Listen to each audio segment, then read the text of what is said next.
there. Come sit with me for a while. I'm Nick, and you don't need to say a word. Just listen. The day's almost over, your bed is warm, and somewhere between these strange stories and the sound of the rain, I hope you find the rest you've been looking for. There are just a few ads in the first 10 minutes, then nothing to interrupt the rest of your night. If this little tradition means something to you, I'd really appreciate a subscribe and a like. Tell me where you're listening from tonight. Now, let's start. The truck, a 1987 Kenworth, long-nose conventional, cat-eye headlights, 43 feet from bumper to tail, sat in the gravel lot behind Morelli & Sons Estate Services like some beached cetacean, enormous and out of place among the Hondas and pickup trucks that belonged to the living. Cassie Heller had never driven anything larger than a U-Haul, and that had been 6 years ago during the eviction from the Phoenix apartment. But the lawyer, Morelli himself, 60-ish, with the bland sympathy of someone who'd been delivering bad news for 40 years, had been very clear. The truck was all there was.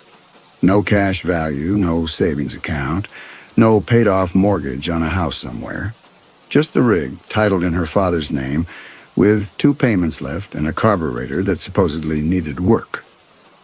Cassie signed the transfer papers and pocketed the keys and walked out to the lot to see what she had inherited from a man she hadn't spoken to in 8 years. The door, driver's side, chrome handles, sun-hot, even at 9 in the morning, required both hands to open. Inside, cracked vinyl bench seat, a sleeping bag wadded behind it.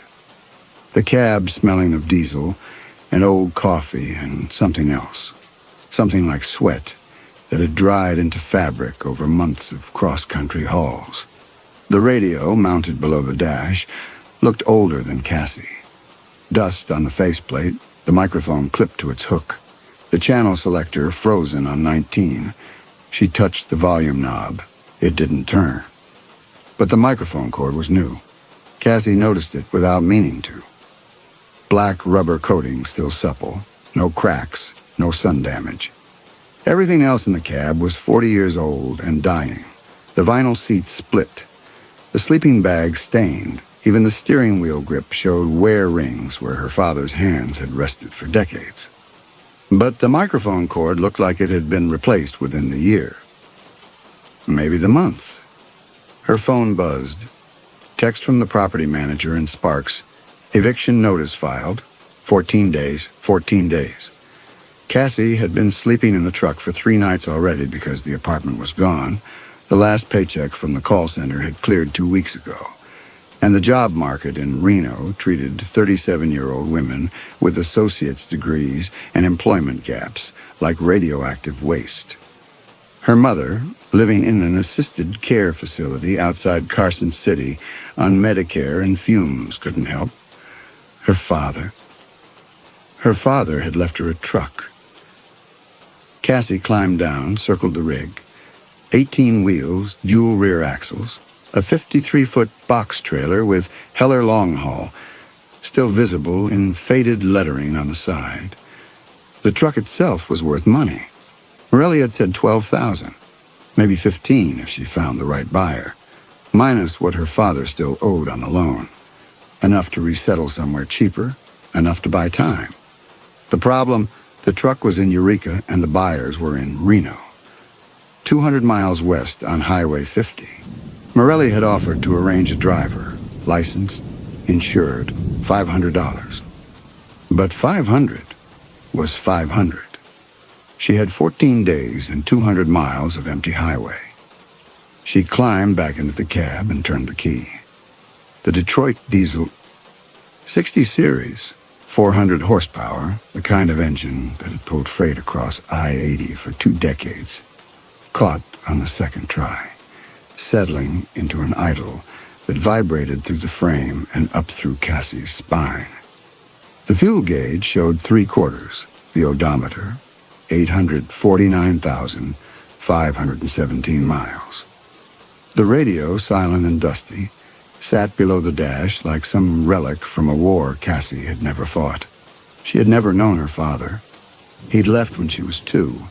Her mother had raised her alone in a string of Nevada trailer parks, Elko and Winnemucca, and a year in Eureka, always moving, always one eviction or heating bill crisis ahead of the next place. And the few times Cassie had asked about him, her mother's face had closed like a door. Truck driver, long haul, gone. That was the whole biography. When the call came from Morelli 3 weeks ago, she'd felt nothing. A stranger had died. A stranger had left her a truck. Not grief, she didn't have the relationship for that. But a kind of odd weight, like she'd inherited more than steel. Her hands, resting on the steering wheel, looked small against the cracked leather grip. The wheel was enormous, the cab higher off the ground than any vehicle she'd ever driven, and for a moment, the whole enterprise felt like a mistake, like she was a child playing at adulthood in a dead man's chair. She released the parking brake. The air hiss sounded like an exhalation. Highway 50 stretched west out of Eureka through high desert and salt flats. The kind of landscape where towns appeared every 40 miles and gas stations every 60. The road had a nickname. The loneliest road in America, bestowed by some magazine in the 80s. And within 10 miles of leaving the Morelli lot, Cassie understood why. The basin opened flat and alkaline in every direction, the mountains distant and heat shimmered, and the only other vehicle she passed was a cattle truck heading the opposite way. The radio stayed silent. Cassie kept the truck at 55, both hands on the wheel. The highway ran straight. The sun climbed. By the time Cassie crossed into Eureka County, the cab had heated to the point where she cracked the window, letting in air that smelled like dust and sage and distance. The fuel gauge had dropped to half. Her phone showed 1 bar of signal, then none. She was alone with the engine and the road and the weight of the truck behind her. 53 feet of empty trailer pulling her west toward Reno and whatever came after. And then, somewhere past the junction with Highway 722, the radio crackled to life. The static came first. Not the smooth hiss of dead air, but something granular, like sand blown across pavement. And then a voice, male, younger than Cassie expected, threaded through with distance.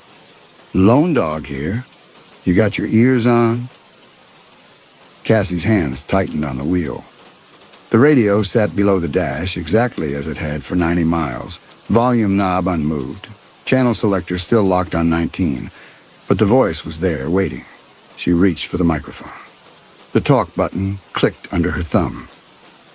She answered, told him she was there. The silence that followed lasted 3 seconds too long. Not dead air. She could hear him breathing through the static, hear road noise in his cab, like he'd been waiting to hear something and now needed a moment to confirm it. Then, yeah, he'd heard her. Good signal for this stretch. They talked. Lone Dog, whoever he was, wherever he was, ran solo like she did, pushing furniture to Eureka, killing time on the loneliest road in America. The conversation drifted through the ordinary pleasantries of truckers sharing empty highway, rigs and routes, and the basin stretching flat in every direction. Cassie told him about the Kenworth, about Reno, about running this stretch for the first time. He told her about Life magazine back in 86 or 87, calling it the loneliest road.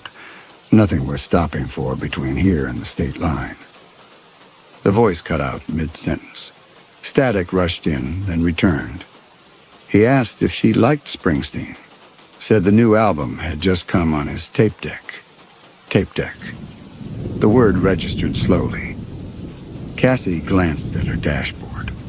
No tape deck. Just the ancient radio and her phone in the cup holder. She told him sure she liked Springsteen fine.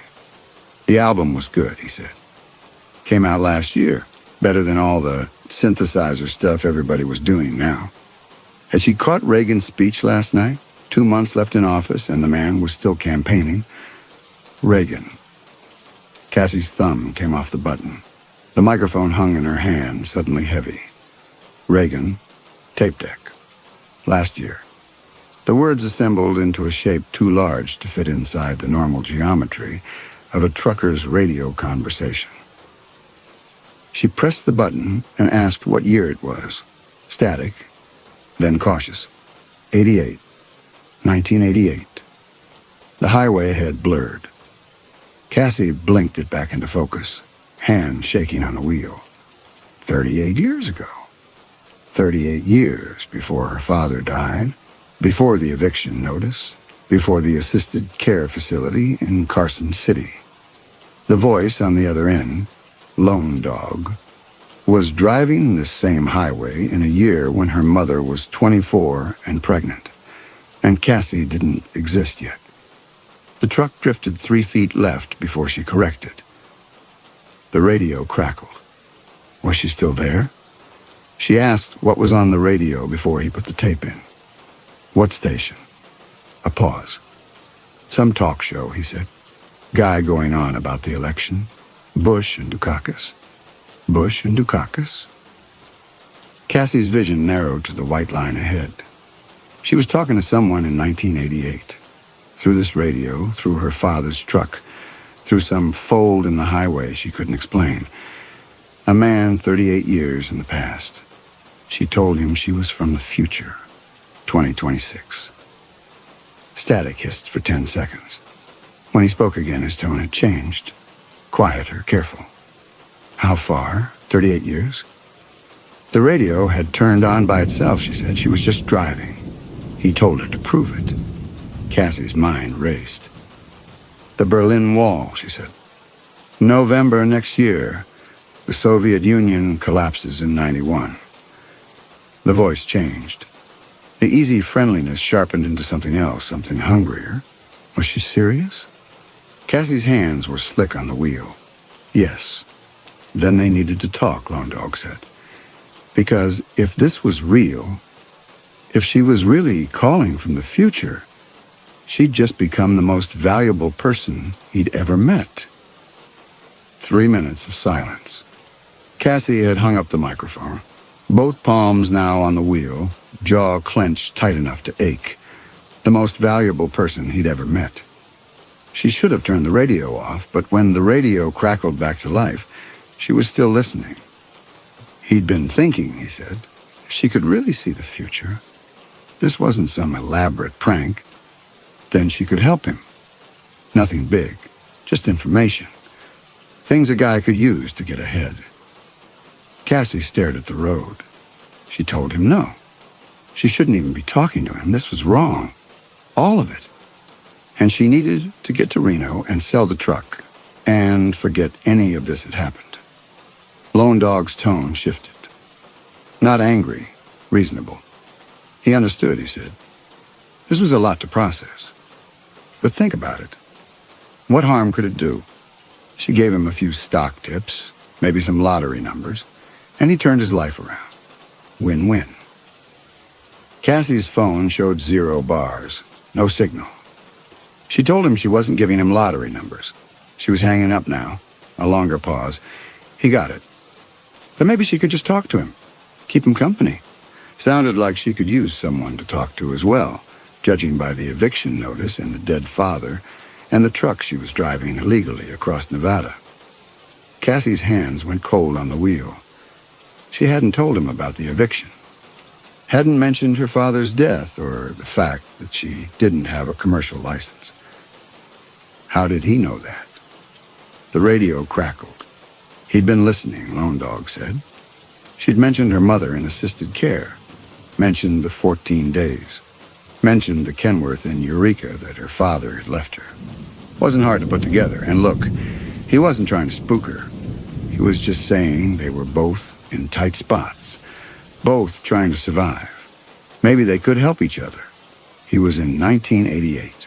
She was in 2026. 38 years separated them. He couldn't touch her. Then Lone Dog said he was pulling over. Cassie's foot came off the accelerator. The truck began to slow, momentum bleeding away, and she stared at the radio. Why? Stranded motorist, he said. Van on the shoulder, hood up. Woman waving for help. He was going to pull over and see if she needed a hand. Somewhere in Cassie's memory, a detail surfaced. A podcast from 2 years ago, true crime. The Route 50 Strangler, serial killer, Nevada highways, late 80s. Method, stranded van staged to look like breakdown. Victim, a trucker outside Austin, Nevada, November 1988. November 1988. Cassie's hands were shaking. She grabbed the microphone, pressed the button hard enough to hurt her thumb. Don't stop for that van. Drive past it. Don't stop. Static. Then Lone Dog's voice, confused. Why not? Because it wasn't a stranded motorist, Cassie said. It was a killer. The Route 50 Strangler. He staged breakdowns to lure people in, and if Lone Dog stopped, he'd be dead within the hour. She'd read about it. November 88, Austin, Nevada. A trucker just like him. The silence stretched long enough that Cassie wondered if the connection had died. And then Lone Dog spoke, his voice different now, flatter, more focused. November 88, Austin. A van. Yes, Cassie said. Drive past it, please. She heard static, then what might have been road noise, then nothing. The channel carried only distance. Cassie hung the microphone back on its clip and forced herself to breathe. The highway ahead wavered before she blinked it clear. She'd just saved someone's life. Reached back through 38 years. The clock on the dash clicked forward. 5 minutes. 10. The basin scrolled past, empty and silent. 20 minutes after she'd given the warning, the radio crackled. He'd driven past the van, he said, just like she'd told him. Didn't stop, didn't slow down, and she'd been right. There was something wrong about it. The hood up, but no steam, no smoke. The woman waving, but standing too far from the vehicle, positioned where she could see both directions. Cassie's shoulders dropped. Relief flooded through her, warm and destabilizing. Lone Dog kept talking. He owed her his life. She'd saved him. Cassie. He said her name like he'd known it all along, though she couldn't remember giving it. Cassie had just saved him. So now he understood.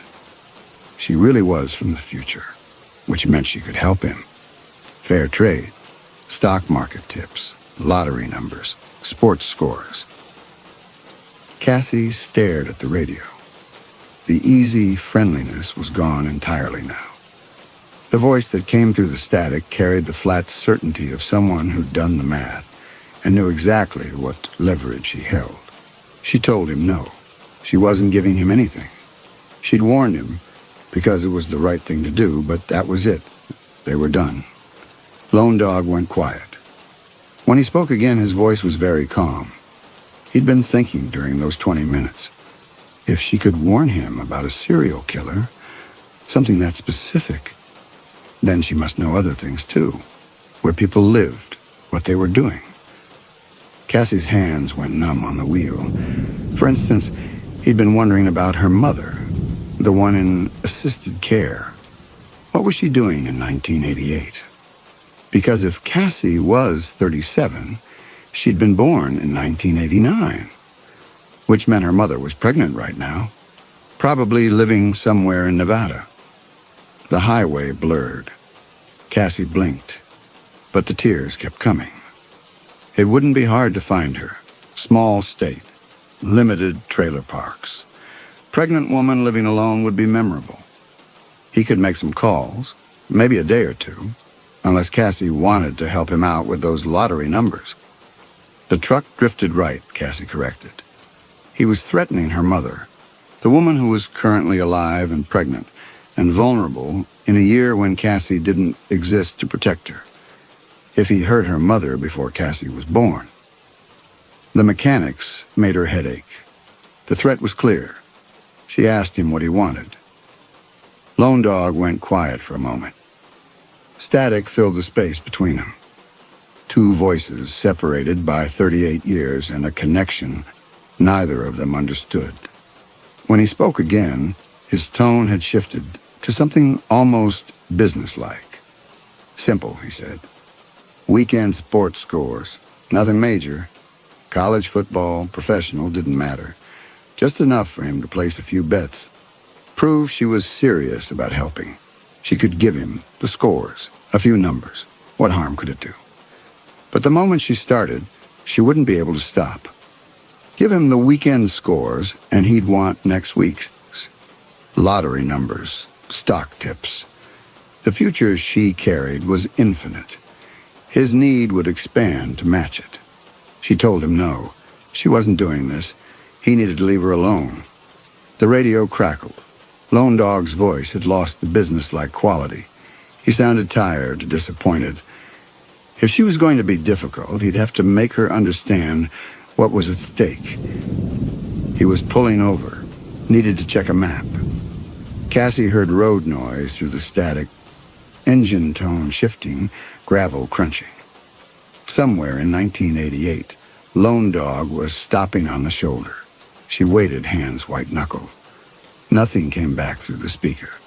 Cassie kept driving, hands white-knuckled on the wheel, watching the highway unspool through darkness.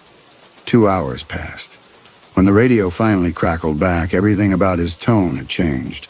The fatigue was gone, the disappointment. What remained was calm and focused and utterly certain. He'd found her mother's trailer park, he said. Hadn't been hard.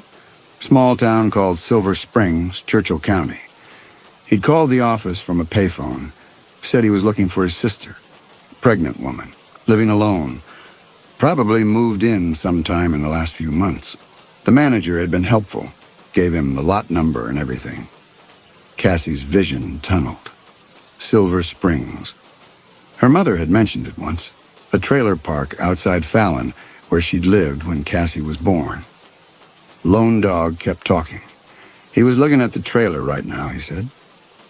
Beige, single-wide, lot 17, lawn chair out front, and laundry hanging on a line. Woman inside matched the description. Young, dark-haired, visibly pregnant. She was moving around in there. He could see her through the window. Making dinner, looked like.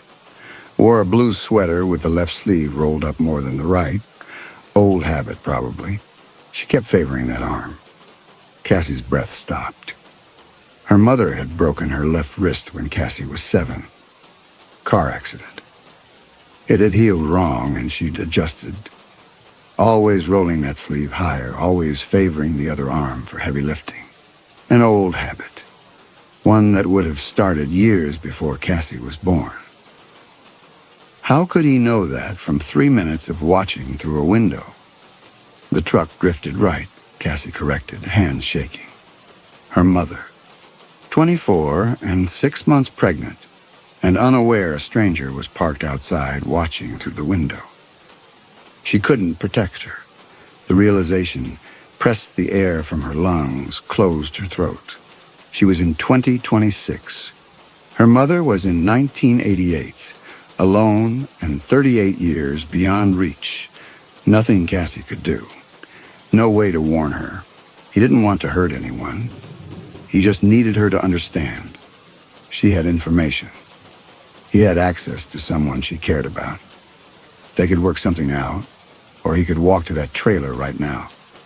The words came out sharp and desperate. What did he want? Simple, Lone Dog said. Sports scores for this weekend. College and professional. She gave him those, proved she was serious about cooperating, and he'd drive away. Wouldn't bother her mother at all. And next week, Cassie said. He'd want next week's scores, too. Probably, Lone Dog agreed. But they'd cross that bridge when they came to it. Right now, he just needed this weekend. Specifically, he needed them in the next 30 seconds, or he was getting out of his truck and walking up to that trailer. Cassie's hands had gone numb. She was going to give him the scores. Because the alternative was listening while he hurt her mother. She reached for her phone. 0 bars, but saved notes were still there. The podcast episode from 2 years ago. She scrolled past the Route 50 Strangler entry, looking for 1988 sports. Nothing. 20 seconds, Lone Dog said. November 1988. What had she seen? University library 6 years ago. A display about Arizona athletics. A championship. The Sun Devils, she said into the microphone. Arizona State. They'd beaten someone. Michigan, maybe. She wasn't sure of the score. Lone Dog asked when. What game? What score? Display case. Newspaper clippings. A headline about an upset. Arizona State beating Michigan. She told him late October. Sun Devils over Michigan, maybe 22-15. She wasn't certain. Good enough, Lone Dog said. He'd check it. If she was right, they'd talk about next week's scores tomorrow. If she was wrong, well, he was still parked outside the trailer. She should hope she was right. The radio went silent. Cassie hung up the microphone and kept driving. The mountains turned red ahead. Cassie kept driving. The sun had set an hour ago, the basin swallowing the last light. And now she drove through country so empty, the stars looked close enough to touch. No towns, no other vehicles. Just the white line and the rumble of the Detroit diesel. And the weight of what she'd just done. She'd given Donnie the sports scores. Arizona State over Michigan. The date, the final numbers. 30 seconds to save her mother, and she'd open the door to something she couldn't close. The radio crackled. He'd checked the scores at a bar, he said. Perfect match. Which meant everything else she'd told him was true. The future was real. She was real. And they were going to do great things together. He wanted more. Stock market movements, lottery numbers, anything she could remember from history. Cassie told him she needed time, needed to pull over, search for information, charge her phone. She'd call him back in an hour. Fine, Donnie said. 1 hour. He'd be waiting. The radio went silent. Cassie pulled over at a rest stop east of Austin. She searched her phone for 1988 events and wrote what she found on the back of a gas receipt. When Donnie called back, she read it to him. Her voice sounded flat, distant, like it belonged to someone else. She hung up and pulled back onto the Highway 50, driving west through darkness. Then she saw the billboard. The same billboard she'd passed 5 days ago. Regional casino ad, poker hand photograph. But the name had changed, and the photograph now showed a man in his 30s, dark-haired, standing in front of slot machines with his arms spread wide. Lone Dog in chrome letters. 2 miles later, another. Kramer's Palace. The highway pulled her west through darkness. More billboards appeared, all carrying Donnie's face. The changes were accelerating. Austin appeared ahead. Ghost town 5 days ago. Now, 3-story casino complex, parking lot full, digital marquee scrolling. Kramer's Oasis in chrome letters 20 feet tall. Cassie hit the brakes. The Kenworth shuddered to a stop in the middle of Highway 50. The radio crackled. She was seeing it now, wasn't she? Donnie's voice amused. The changes. The casino pulsed with light through the windshield. Music leaked from the entrance. Slot machines paying out jackpots, funded with foreknowledge she'd provided. Cassie hung up the microphone. She put the truck in gear and drove past the casino, watching it recede in the side mirror. The building was real. The parking lot was full. People were inside gambling with money that existed because she'd told Donnie which games to bet on. A mile west of town, she pulled onto the shoulder and sat with the engine running. Her hands wouldn't stop shaking. Through the windshield, the highway stretched empty and dark. Behind her, the casino blazed against the desert like something from another world. She needed to think, needed to understand what was happening. The timeline was changing, and that much was obvious. Every piece of information she gave Donnie reshaped the past, and reshaping the past remade the present. The question was whether she still existed in this version, whether her mother still existed, whether the original timeline could be recovered, or if every change was permanent. Her phone showed no signal. The battery was at 18%.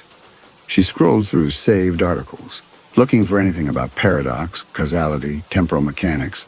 Nothing useful. Just science fiction speculation and theoretical physics she couldn't parse. Her mother was alive in 1988, pregnant, 6 months from giving birth to Cassie. But in this world, the world where Donnie had built casinos and accumulated wealth, did that version of her mother still exist? Had she still given birth? Or had the timeline diverged so far from the original that Cassie's existence was now uncertain? The mechanics spiraled into questions she couldn't answer. What she knew, Donnie was using her. The world was changing. If she didn't stop him, the changes would continue until nothing she remembered was left. She needed to kill him. She understood suddenly and completely. Not scare him, not reason with him, not appeal to conscience he demonstrated he didn't possess. She needed Donnie dead. Needed him removed from 1988 before he could leverage any more information into world-reshaping wealth. And the only way to do that from 2026 was to trick him into putting himself somewhere fatal. Cassie pulled back onto the highway and drove west through the dark. The radio stayed silent. The basin scrolled past. She used her phone to search for anything she could weaponize from 1988. Anything dangerous Donnie could be lured toward. Anything that would kill him before he called her bluff. The search took 3 hours. Cassie pulled into a truck stop west of the casino and sat with her phone plugged into the charger, scrolling through news archives and crime databases while the sun set. November 1988. Nevada. She needed violence. Something lethal that Donnie would walk into if she told him the right lie. The cartel shootout appeared in a search for Nevada 1988 deaths, multiple victims. November 12th, just outside Tonopah. A dispute between rival operations had turned a warehouse meeting into a massacre. 17 dead, including 5 law enforcement officers. $4 million recovered from the scene afterward. Cassie read the article 3 times. Warehouse address. Time. Just after midnight. The cash had been in the back room, untouched during initial violence, both sides too busy killing each other, untouched until police arrived at dawn. 6 hours. $4 million unguarded in a warehouse where everyone was dead. Except the article was wrong about the cash. Cassie had found a second source. A report declassified in 2015 that contradicted the newspaper accounts. The money had been moved hours before the shooting. The warehouse held weapons, product, and 17 bodies. No cash. But Donnie wouldn't know that. He had no access to declassified federal documents from 2015. All he could verify were the newspaper accounts from 1988 that reported millions in drug money recovered. She grabbed the microphone. Donnie answered on the second crackle. He sounded relaxed, pleased to hear from her. Ready for tomorrow's commodity prices already? Cassie ignored the question. She told him she'd been thinking about their arrangement, about what she could offer him that would make the biggest difference. Stock tips were good. Lottery numbers were fine. But there was something better, something that would set him up permanently. Cash. $4 million. Just sitting there, unguarded, waiting to be taken. Static hissed between them. Where? Cassie described the warehouse. Tonopah, she said. November 12th, 1988. Just after midnight. A cartel deal gone wrong. Everyone involved dead or dying. Police wouldn't reach the scene until morning. The money was in the back room. $4 million in cash. He could drive down there, walk in, take it. No one would stop him because there'd be no one left alive to stop him. Another pause, longer this time. Why was she telling him this? Because she was tired, Cassie said. Tired of feeding him information day by day. Tired of being leveraged. If he took the $4 million, He'd have enough to leave her alone. Enough to build whatever empire he wanted without needing her anymore. He got his money. She got her freedom. Clean break. Donnie went quiet. Cassie could almost hear him thinking through the geometry of the offer, weighing greed against suspicion. Finally, he asked, how did she know about the shootout? News archive, she told him. The shootout was famous, made national headlines. 17 dead, millions in drug money recovered. She'd remembered reading about it years ago and looked up the details. November 12th, Tonopah. Back room of a warehouse on the south edge of town. The money was there for 6 hours before police secured it. He just had to get there in that window. More silence. Then Donnie said he'd check the newspaper archives, see if her story matched up. If it did, if the dates and location and body count all aligned with what she told him, then yeah, he'd drive down there. But she should stay on the radio, he said. Keep the channel open. He wanted to be able to reach her while he was driving, in case he had questions. Cassie's stomach dropped. Stay on the radio. That meant she'd hear everything. Hear him pull up. Hear him discover the trap. Hear him die. She told him fine. She'd keep the channel open. Then she hung the microphone back on its clip and sat into the truck stop parking lot while the sun finished setting and darkness settled over the basin. 3 days passed. Cassie drove loops through the empty country, sleeping in rest stops, waiting for November 12th to arrive in 1988. The radio stayed mostly quiet.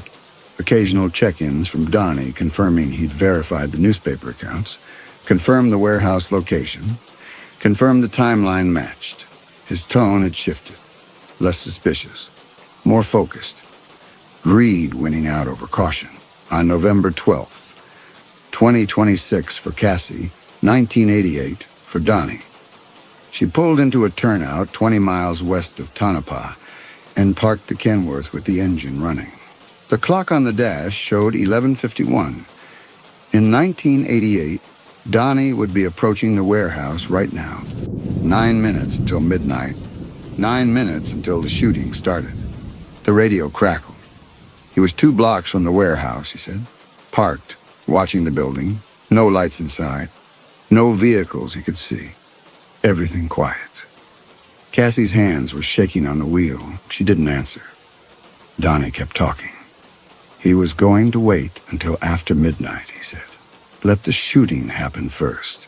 Let everyone inside kill each other. Then he'd go in and take the money. Smart. Safe. Exactly what she'd recommended. Cassie stared through the windshield at empty highway. In 1988, Donnie sat in his truck 2 blocks from a warehouse where 17 people were about to die. In 2026, she sat in her father's Kenworth and listened to a man walk into a trap she'd set. The clock clicked to 11:58. Movement, he said. Vehicles pulling up to the warehouse. 3 of them. No headlights. People getting out, armed. He could see guns. Cassie's throat had closed. She forced herself to breathe. 11:59. Donnie's voice. They were going inside, all of them. The warehouse door was open. He counted maybe a dozen people, maybe more. All armed, all moving with purpose. Midnight silence on the radio. Cassie waited. Her hands ached from gripping the wheel. Then through the static, gunfire. Not loud. Donnie was 2 blocks away inside his truck, but unmistakable. A stuttering crack, crack, crack. That went on for 10 seconds, 15, then dissolved into individual shots, spaced further apart. Cassie listened to 17 people die. The gunfire stretched out, punctuated by silence, then more shots, someone screaming, more gunfire, then nothing. She held the microphone and listened to air. Cassie waited. 1 minute, 2, 5. When he spoke again, the tone had changed. Quieter, shaken. It was over, he said. The shooting had stopped. The warehouse was silent. He could see bodies through the window, people down, blood on the glass. He was going to wait another 10 minutes, make sure it was really finished. Then he'd go in. Cassie's hands were numb. She'd done it. Sent him to a warehouse full of corpses where there was no money. He'd walk in looking for $4 million and find nothing. And when he realized she'd lied, when he understood she'd tried to get him killed, the leverage would snap. He'd go to her mother's trailer. He'd make good on every threat. Unless the cartel killed him first. Unless someone was still alive in that warehouse. Unless... Donnie's voice cut through her spiraling thoughts. He was getting out of his truck, he said, walking toward the warehouse, 2 blocks. He'd keep the radio on, keep her updated. She should stay on the line. Cassie heard his breathing through the static, heard his boots on pavement, heard him counting distance under his breath, 1 block, half a block, approaching the warehouse entrance. The door was open, he said, bodies visible inside, blood on the floor. He was going in. The radio transmitted the sound of his footsteps changing, pavement to concrete, then silence. Then Donnie's voice, very quiet. No one alive. 17, maybe 20 bodies, weapons everywhere. Product on the tables, and in the back room. He stopped talking. When he spoke again, everything had changed. Flat, cold. There was no money. The back room was empty, no cash, no safe. Just crates and bodies and blood. She'd lied. Cassie grabbed the microphone. She hadn't lied about the shooting. She'd saved him from walking into it. That was the truth. The rest was just... Donnie's laugh cut her off, and not angry. Worse than angry. Amused. Impressed, almost. She'd tried to kill him. Sent him to a cartel shootout hoping he'd walk in during the gunfire. And when that didn't work, when he'd been smart enough to wait, she'd hoped he'd be stupid enough to go in afterward and get caught by whoever showed up to investigate. But he wasn't stupid. And now he understood something important about her, about how desperate she was, about how far she'd go. Cassie heard him walking again, footsteps receding, the warehouse door closing. He was leaving, he said, driving away from Tonopah, going back to his route. And on the way, he was going to think very carefully about their arrangement, about what she'd just tried to do. She'd shown him what kind of person she was, smart, desperate, willing to kill, and he had the rest of his life to prepare for hers. The radio crackled. He'd been thinking about her since the first contact, he said. The woman from the future who'd saved his life. Who knew things no one else could know. Who had a voice he'd recognize anywhere. He was going to own that voice. Not just for a few days, not just for stock tips and sports scores. Forever.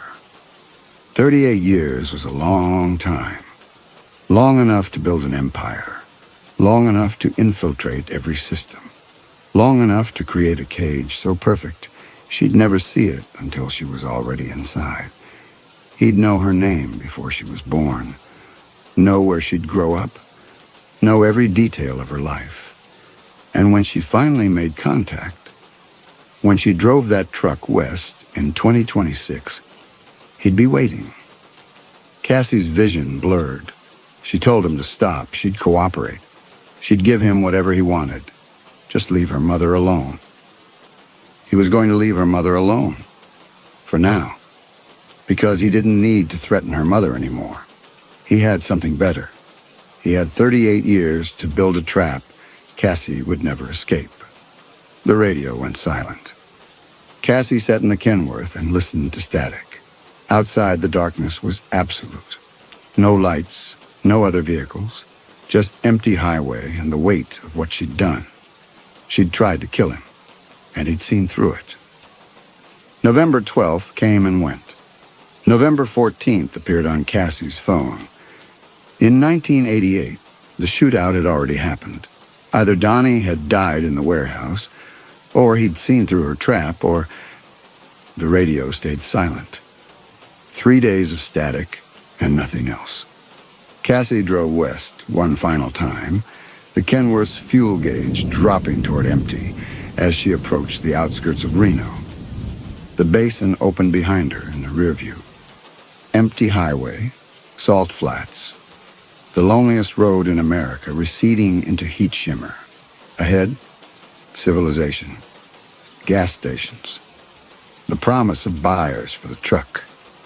Then she saw the checkpoint. It hadn't been there an hour ago. Cassie was certain of that. She'd driven this exact stretch of Highway 54 days earlier, eastbound from Reno to pick up the truck in Eureka, and there'd been nothing. Just open road. But now, half a mile ahead, portable barriers funneled traffic into a single lane. Orange cones, flashing lights. Nevada State Police vehicles parked on both shoulders. A sign, commercial vehicle inspection. All trucks must stop. Cassie's hands went cold on the wheel. Commercial vehicle inspection. She glanced at the Kenworth's side mirror, at the faded Heller long-haul lettering on the 53-foot trailer, at the 18 wheels that marked this as exactly the kind of truck that couldn't bypass a checkpoint. She had no commercial license, no logbook, no authority to be driving this rig at all. The checkpoint grew larger through the windshield. She could see officers now. 4 of them, maybe 5, wearing Nevada State Police uniforms and high-visibility vests. One of them was waving traffic through. Another stood beside a portable computer terminal. Cassie's foot came off the accelerator. The truck began to slow, momentum bleeding away, and for a moment she considered turning around, taking a side road, abandoning the Kenworth and walking away before what? Before she got pulled over for an illegal U-turn on a state highway. Before she made everything worse. She let the truck drift into the inspection lane. An officer stepped forward, hand raised, directing her to pull onto the shoulder. Cassie obeyed. The air brakes hissed. The Detroit diesel settled to idle. Through the windshield, she watched the officer approach. Male, 40-something, expression professionally neutral. He reached the driver's side door and gestured for her to roll down the window. Cassie cranked the handle. Desert air flooded in hot and dry. The officer asked for her license and registration. Cassie reached for the glove box, pulled out the registration, still in her father's name, transfer papers unsigned, and handed it through the window along with her regular driver's license. Her hands were steady. No CDL, no logbook. The officer studied both documents. His expression didn't change. He looked at the registration, then at Cassie, then back. When he asked if she was Cassie Heller, something in his tone made her stomach drop. Not is this your truck? Not where's your commercial license? Just her name. Like he already knew, she confirmed.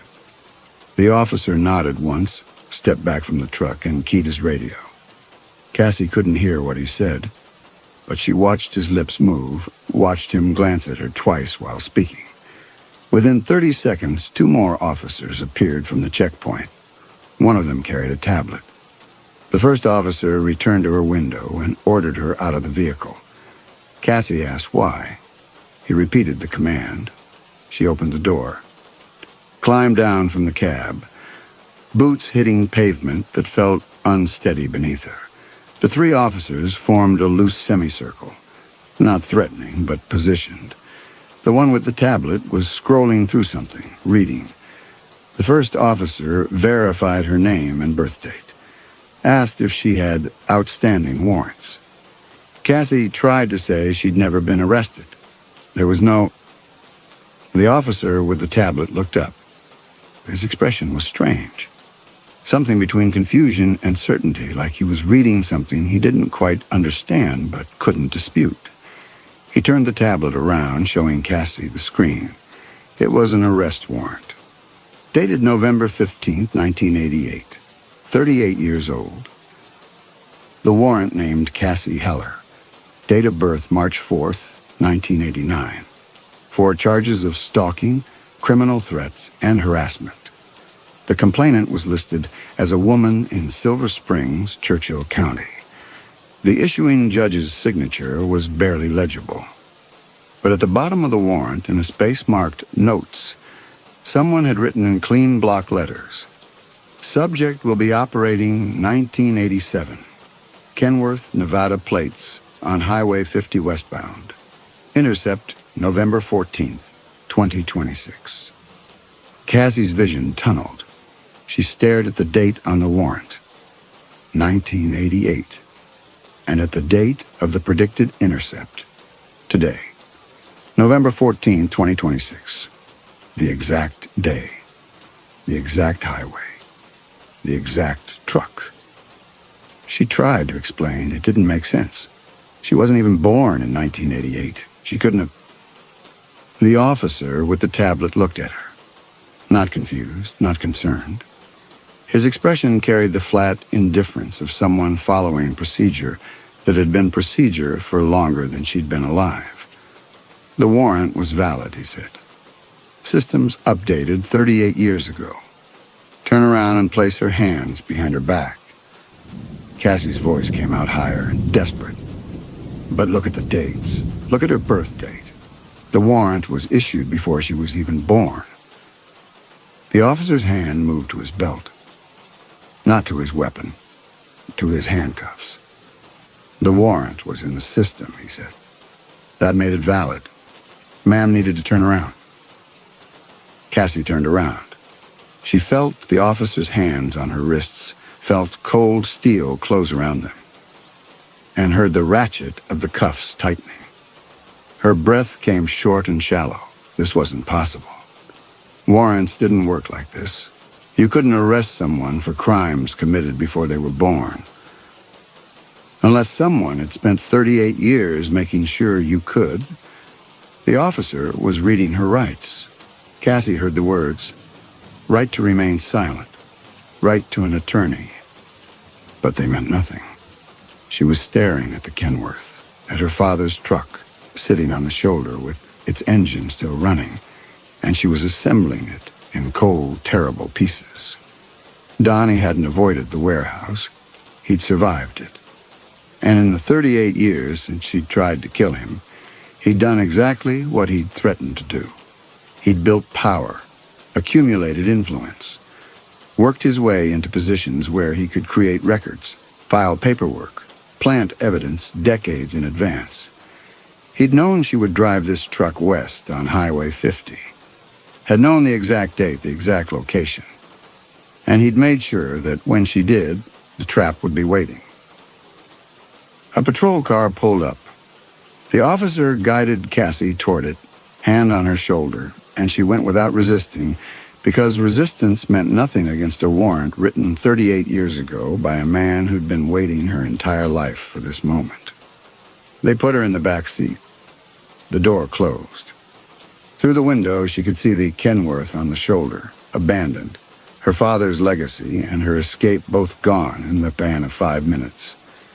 The patrol car pulled away from the checkpoint. Cassie watched the Kenworth shrink in the rear window until it disappeared.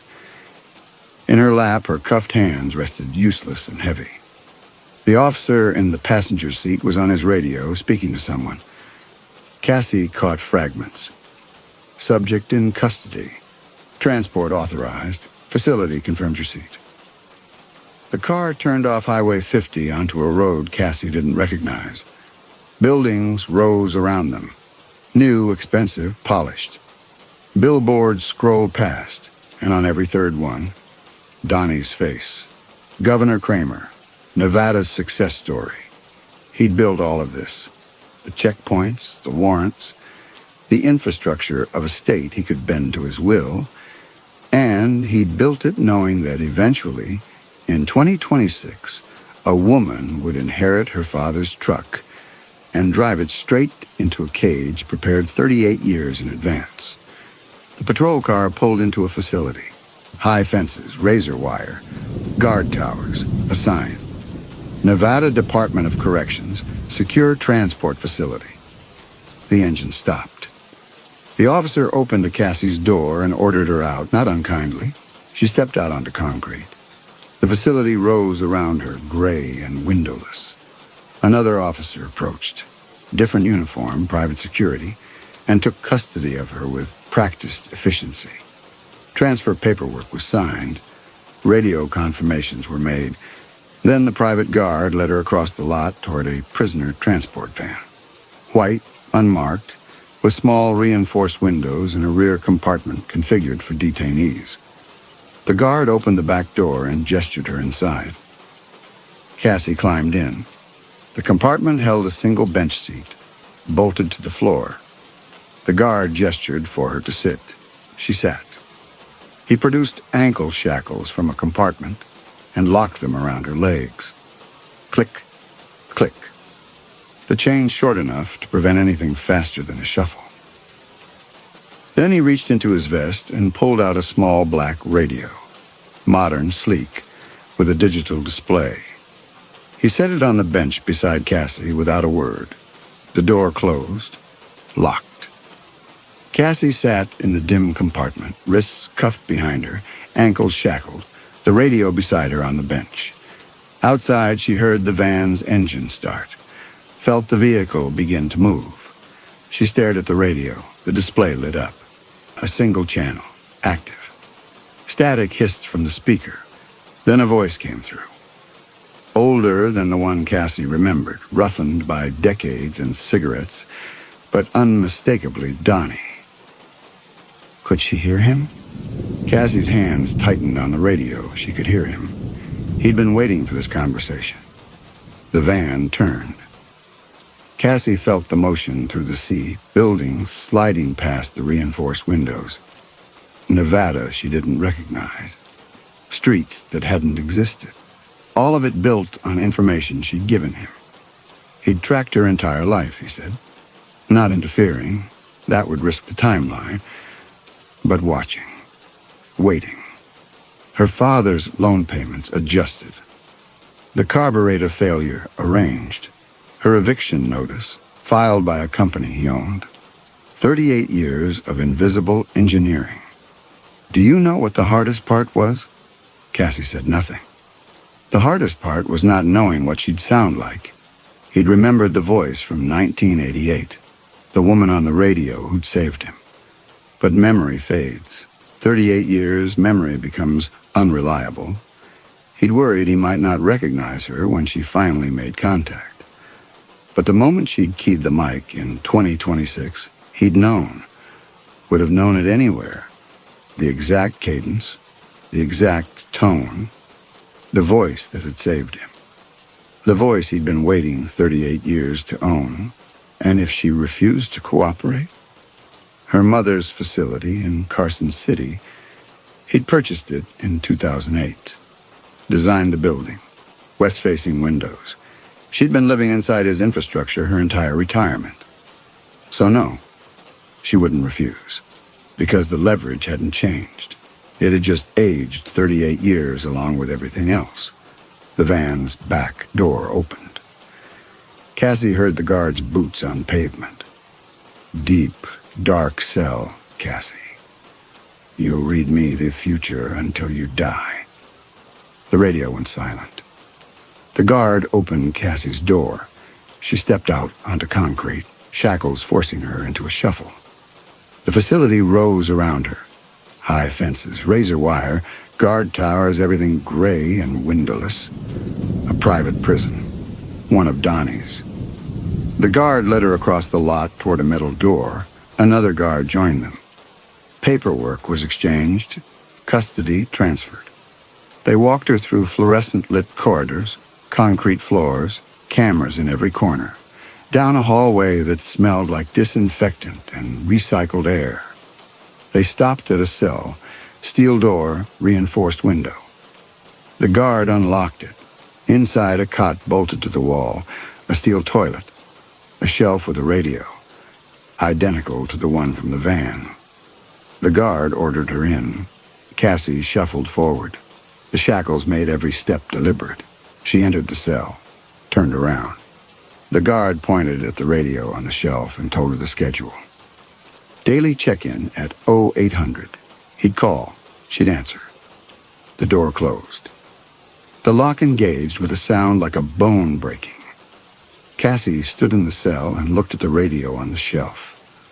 The display showed a single channel, active, waiting. She sat on the cot. The shackles clinked against the metal frame. Outside the cell, Nevada continued without her. Casinos built on information she'd provided. A governor who'd counted down 13,000 days to this moment. A timeline she'd helped rewrite. Tomorrow morning, the radio would crackle. Donnie's voice would come through. And she would answer. She was 37 years old. 38 years ahead of her. 13,870 days. The exact span Donnie had spent waiting for her. Cassie stared at the radio on the shelf. And then something shifted in her understanding. The radio was still here, still active, still connected to 1988. The connection worked both ways. Cassie stood, walked to the shelf. Her shackled hands picked up the radio. The display showed the channel, 19. The same channel her father's truck had been frozen on. The same channel Lone Dog had used to make first contact. She pressed the talk button. Static hissed back. She released it. Waited. Tried again. Nothing came through. The channel was open, but empty. Cassie sat back on the cot, the radio in her lap. She thought about timelines, about November 1988, about a trucker named Lone Dog driving Highway 50 in a year when Cassie didn't exist yet. About the exact moment everything had gone wrong. The van, the stranded motorist, the Route 50 strangler. Cassie had saved Donnie's life that night, had warned him to drive past the van, and Donnie had listened, had survived. Had built 38 years of power on the foundation of that survival, because she'd saved him. Cassie's hands went still on the radio. She knew the date, November 12th, 1988. She knew the location. Highway 50, somewhere east of Austin. She knew the time, evening, just before the encounter. She'd told him to keep driving, and he had. But the radio still connected to 1988. The timeline still existed.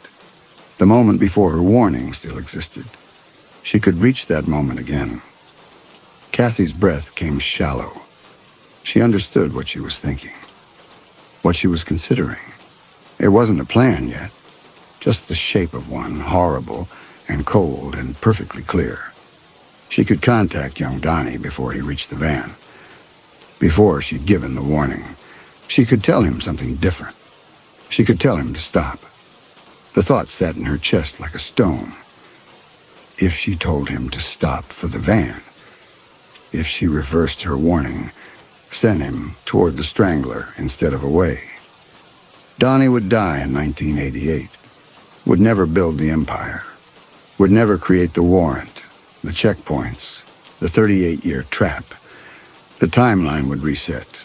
She would be free, but she would have to listen to it happen. Cassie looked at the radio in her hands. Her mother was 72, living in a facility Donnie owned. 38 years ahead of her in this cell. 13,000 days of the radio crackling at 0800. That was the price of staying. Freedom had a different price. Then she pressed the talk button and spoke into the radio. "Lone Dog, you there?" Static. Then faint through the distance, a younger voice. Surprised, cautious. Yeah, I'm here." Cassie's hands were shaking. She forced her voice steady. "Listen, about that van. The stranded motorist. I was wrong. Silence on the other end." "It's safe," Cassie said. "She really does need help. You should stop." The voice came back, uncertain. "You sure? You sounded pretty convinced before." Cassie closed her eyes. "I'm sure. Stop for her. She needs you." A long pause, then, "All right, if you say so." The radio crackled. Cassie heard road noise, heard the engine tone shift, Donnie slowing down, heard gravel under tires. She heard him say he was pulling over. Cassie sat on the cot and listened. She heard the truck door open, heard Donnie's boots on pavement, heard him call out, asking if the woman needed help. She heard a voice answer, female, thanking him, saying her van had overheated. She heard Donnie approach. Then she heard sounds she would never forget. A scuffle. Donnie's voice rising, confused first, then panicked. A struggle. Something metal hitting something soft. Again. Then choking sounds. Wet. Desperate. Then nothing. Cassie sat perfectly still, the radio in her lap, listening to silence from 1988. She waited. 1 minute. 2. Nothing came through. And then the cell around her began to change. It started at the edges, the concrete walls losing solidity, becoming translucent. The fluorescent lights flickering. The steel door wavering like heat shimmer. Cassie watched the radio in her hands. The display was fading. The channel number dissolving. The shackles on her wrists and ankles felt lighter, then gone. The cell disappeared. Cassie blinked. She was sitting in the Kenworth. Driver's seat. Hands on the wheel. The engine idling. Through the windshield, Highway 50. Empty. The basin stretching flat in every direction.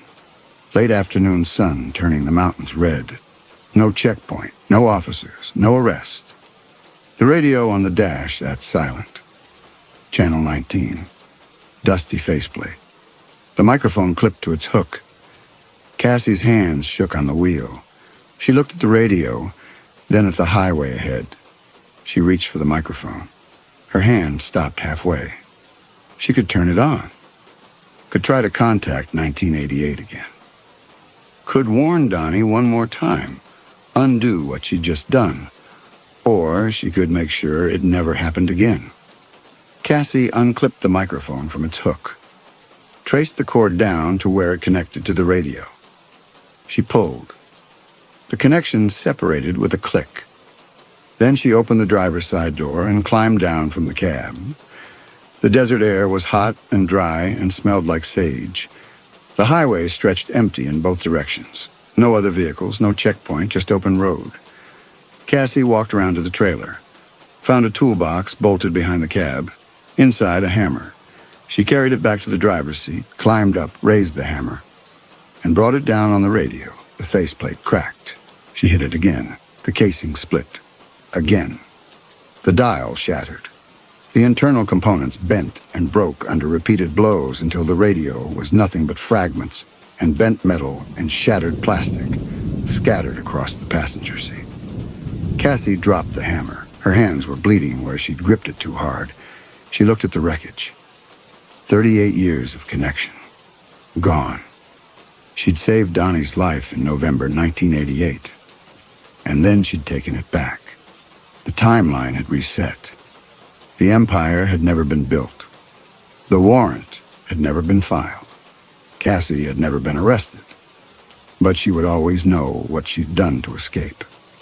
Cassie gathered the broken pieces of the radio and climbed down from the cab. She walked 50 feet into the desert and scattered them in the brush. Plastic and metal and shattered components half buried in Nevada sand. When she came back to the truck, her hands were shaking so hard she could barely grip the wheel. She sat in the driver's seat for a long time. The sun was setting. The basin turning purple and gold. Eventually, she released the parking brake, put the truck in gear, pulled back onto Highway 50 westbound. Reno was ahead. Buyers for the truck, whatever came after. Behind her, the desert held the pieces of a radio that would never transmit again. And somewhere in 1988, or nowhere at all, a man named Donnie Kramer had stopped for a van on a lonely highway and never made it home. Cassie drove west through the last light. The highway was empty, the radio silent. She didn't look back.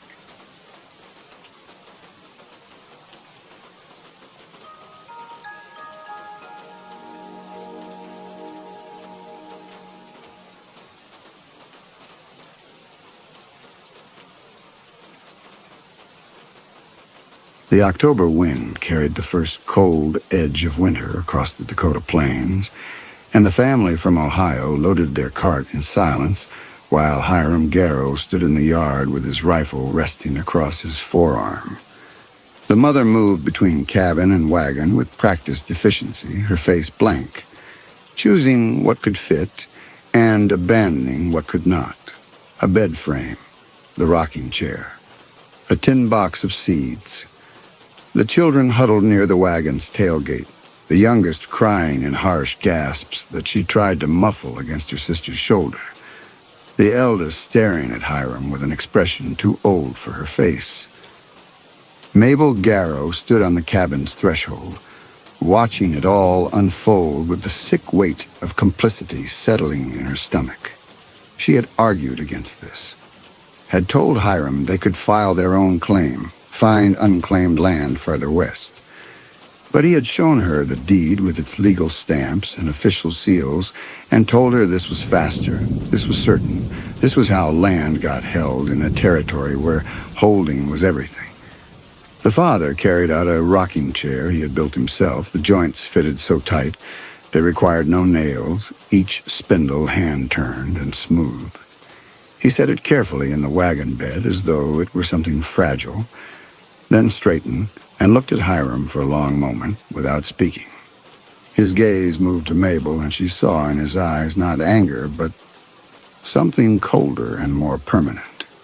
The look of a man witnessing an act he would not forget and could not forgive, committing faces to memory the way one memorizes the features of a grave marker. Hiram shifted his weight. The rifle moved fractionally, barrel swinging toward the father's chest without quite pointing. The movement was subtle, but unmistakable, a reminder of the terms. The father's jaw tightened, his hands flexed at his sides. Mabel saw him calculating what violence would cost and what it would accomplish, and she recognized the moment he decided it would accomplish nothing. He climbed onto the wagon seat beside his wife, who sat staring straight ahead with the blank expression of someone who has stopped allowing herself to feel anything at all. The children climbed into the back among the furniture and the few possessions they had been permitted to take. The youngest was still crying. The eldest helped her settle among the blankets, then looked back at the cabin one final time with eyes that held no tears, only a cold assessment that reminded Mabel disturbingly of the father's witnessing look. The wagon pulled away north toward Fort Pierre, wheels creaking, the horses' hooves crunching through frost-stiffened grass. Mabel and Hiram stood in the yard watching until the wagon was a dark speck against the gray horizon, then a smudge, then nothing. Hiram lowered the rifle and let out a breath he had been holding, told her it was done, and walked toward the cabin to inspect what they had won.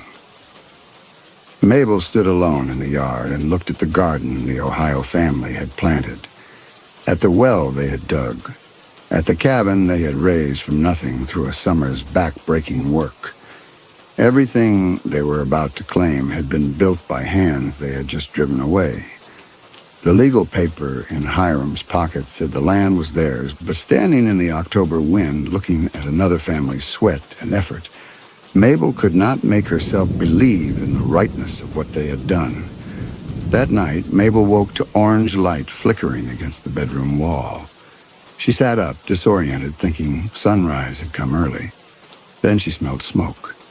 She ran outside in her nightdress and saw the cabin fully engulfed, flames climbing through the roof in a roaring column that lit the prairie for miles in every direction. The heat was tremendous even from 20 yards away. Timbers cracked and crashed inward as the structure collapsed on itself, sending up fountains of sparks that swirled into the black sky. The father stood silhouetted against the blaze, a dark, vertical shape that did not move. He had walked back alone through the night carrying fire, and now he stood watching his work burn with the same expressionless calm he had shown loading the wagon that afternoon. Mabel stopped at the well, her bare feet cold against the frozen ground. The father did not look at her. His attention was entirely on the cabin, on the flames consuming every board and beam he had raised, reducing months of labor to ash and heat. After a long time, he turned and walked into the darkness beyond the fire's light, his footsteps crunching through the frost-stiffened grass. He did not look back. Within seconds, he was gone, swallowed by the prairie night. Mabel stood alone, watching the cabin burn until Hiram came running from the barn where he had been checking the horse. He stood beside her and stared at the inferno, his face lit orange by the flames, and called the father a bastard for coming back. By morning, only the stone foundation remained, blackened timbers scattered across it like broken bones. Ash drifted across the yard in the wind, settling into the frost like gray snow.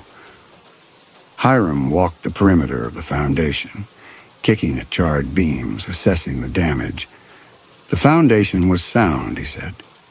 They could build it up again, raise new walls by spring if they worked through winter. Mabel said nothing. She stood looking at the burned cabin and thought about the father walking back through the night carrying fire, thought about him standing in the darkness watching it burn. The burning had not been spite. It had been severance, an attempt to cut the land loose from what had been done to claim it, to return it to bare ground and stone foundation, to make it so the theft had claimed nothing. But the foundation remained. The well remained. The land remained, and the deed in Hiram's pocket that said it was theirs now. Hiram told her they would build it better this time. Stronger walls, proper chimney. His voice carrying the optimism that Mabel had loved when they were courting, and that now felt like willful blindness. This was theirs now, he said. They had held it. That was all that mattered. Mabel looked at her husband standing in the ash of another family's labor, already planning how to rebuild what had been burned in protest of their taking it, and understood that he did not see what she saw, that some acts carved themselves into land and could not be undone by any amount of rebuilding. She had not answered him that morning, but she remembered the father's look, witnessing, not threatening, committing her face to memory, and understood that what they had done would not be forgotten and could not be burned away no matter how thoroughly they tried. Winter came early that year and came hard. The bonfire's light bled outward across the snow in a ragged circle 50 feet wide, and beyond that the darkness of the blizzard was absolute, a living wall of cold and wind that seemed to possess weight and intention. Mabel Garrow stood at the fire's edge with her arms full of splintered furniture, and as she fed the pieces into the flames, she spoke aloud in her husband's voice, finishing his sentences the way she had learned to do across 5 years of marriage, answering him in her own voice roughened by cold and 36 hours without sleep, arguing with him about the size of the fire, telling him he had been out there 2 days and needed to see the light from miles off. The fire roared, and the heat pressed against her face with an intensity that would have been painful if the rest of her had not been so thoroughly frozen. She had built it larger than any fire she had ever seen, and still she fed it more, watching the chair legs blacken and curl and disappear into ash. The homestead lay 4 miles southwest of Fort Pierre in country that offered little shelter, and the nearest neighbor was 6 miles north. When the blizzard had come 2 days ago, Mabel had watched it arrive like something with deliberation and purpose, a gray wall advancing across the western plains until it swallowed the horizon and the sky and everything between. Hiram had been checking the trap lines when the blizzard came. 3 days, he had said. 4 furs would pay the seed debt. She had argued against it, but he had gone anyway, the way he always went when he had convinced himself a risk was merely calculation. and she had watched him disappear south, pulling the sledge behind him. He had not come back. Mabel had spent the first day telling herself he had found shelter, that he was waiting out the storm. She had spent the second day building the bonfire, dragging furniture and barn doors and everything they owned into the yard until the pile stood taller than she was. When the sun set and the cold became the bone-deep, lethal cold of a Dakota night, she struck a match. The flames had caught fast, and within minutes the bonfire had become something elemental and terrible, a pocket of summer forced into existence in the middle of a winter that wanted only to extinguish and freeze. The heat it threw was tremendous. At 20 feet, it melted snow to black slush. At 30, the air rippled and bent. And beyond that, the darkness began, solid and unbroken in all directions. She fed the fire and walked back toward the cabin for more fuel, her shadow stretching huge across the barn wall. The charred timbers from the burned cabin lay scattered across the stone foundation, 20 yards from where she stood. And Mabel had been feeding them to the bonfire all afternoon. Every time she threw a piece of that stolen cabin into the flames, she felt something tighten in her chest. The knowledge that she was burning what had been taken to save the man who had taken it, and that the land beneath the fire had been claimed the same way. She gathered more charred timber and spoke in Hiram's voice again. The argument he had made that October day, that the Ohio family hadn't proved the claim, hadn't lasted, that holding land was the only test that mattered. Then, in her own voice, quieter, they had 3 children. Hiram, the youngest, was crying. But Hiram was not there, and the fire offered no answer except its roar and the promise of heat, reaching miles into the darkness. She worked until she had burned everything she could move alone. The charred timbers, the barn doors, what loose planks and scrap she could pry free. The heavy furniture inside the cabin she left untouched, saving it as a last desperate measure. She stood at the fire's edge and looked south into the darkness for some sign of him. There was nothing. The blizzard had not stopped. Mabel's hands ached inside her gloves. Her face felt raw despite the fire's heat. Her eyes burned from smoke and sleeplessness, and staring into darkness, waiting for it to become the shape of a man coming home. Then, at the edge of the bonfire's light, where orange met black, something moved. Mabel went still. It was not Hiram, she knew instantly, the way one knows a wrong note, because Hiram moved with loose-jointed confidence, even exhausted. And this shape had no looseness at all. It stood at the light's perimeter, a dark, vertical line against greater darkness, and it did not step forward and did not call out. She took a step toward it and called his name, but the shape did not answer. Mabel felt fire's heat against her back and cold against her front, and between those absolutes, she stood staring at the figure that would not come forward into warmth that any living thing should have run toward. Before she turned back to the fire, before she convinced herself it was shadow and exhausted hope, she saw that its arms hung at the wrong angle, that its head tilted as if listening rather than seeing, and that despite standing in a blizzard, it wore no coat and cast no shadow and did not shiver.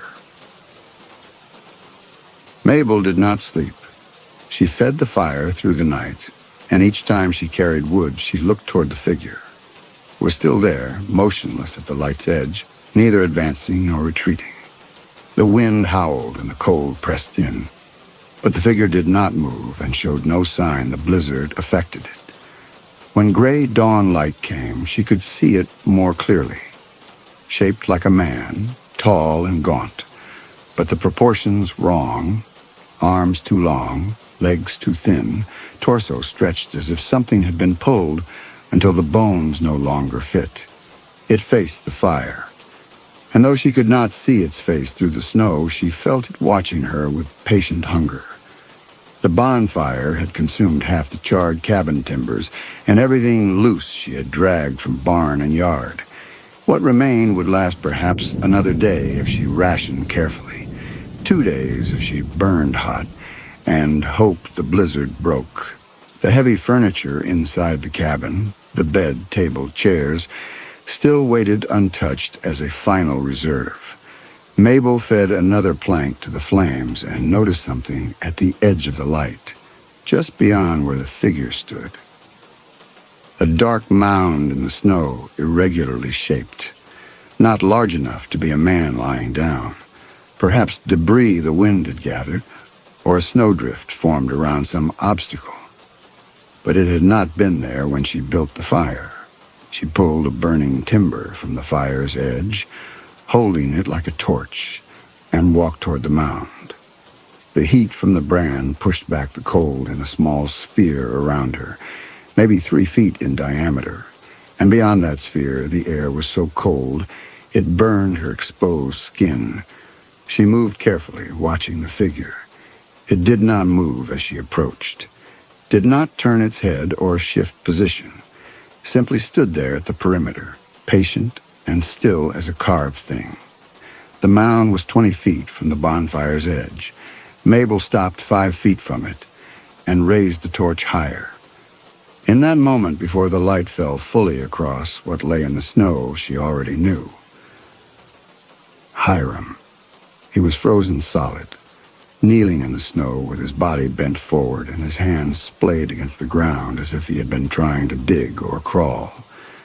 His fingers were worn down to raw meat and exposed bone, the flesh abraded away by repeated scraping against frozen earth.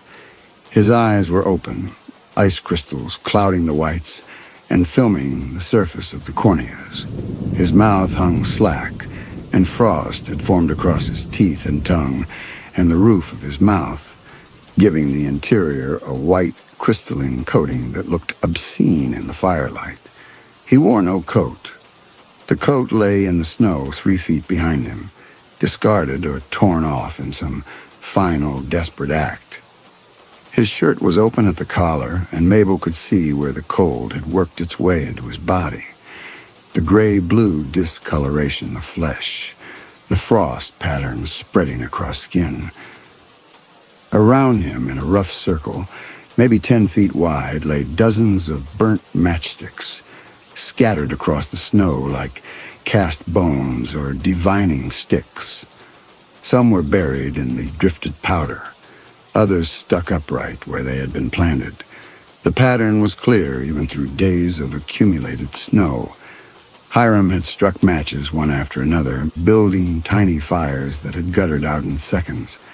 And then he had struck more matches and more, circling his kneeling position as if the matchsticks themselves might form some protective barrier against the cold.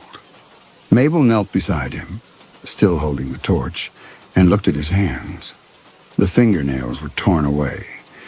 The skin of his palms was shredded. He had been digging at the frozen ground with his bare hands, trying to scrape out some depression that might offer shelter from the wind, and the effort had destroyed his hands while accomplishing nothing against earth frozen, solid as stone. She reached out with her free hand and touched his face. His skin was cold beyond any temperature living flesh should reach, cold the way metal is cold, and hard with the same rigidity. When she pressed her fingers against his cheek, there was no give at all. He was frozen through, ice in his tissues, his body a solid block of meat and bone and ice.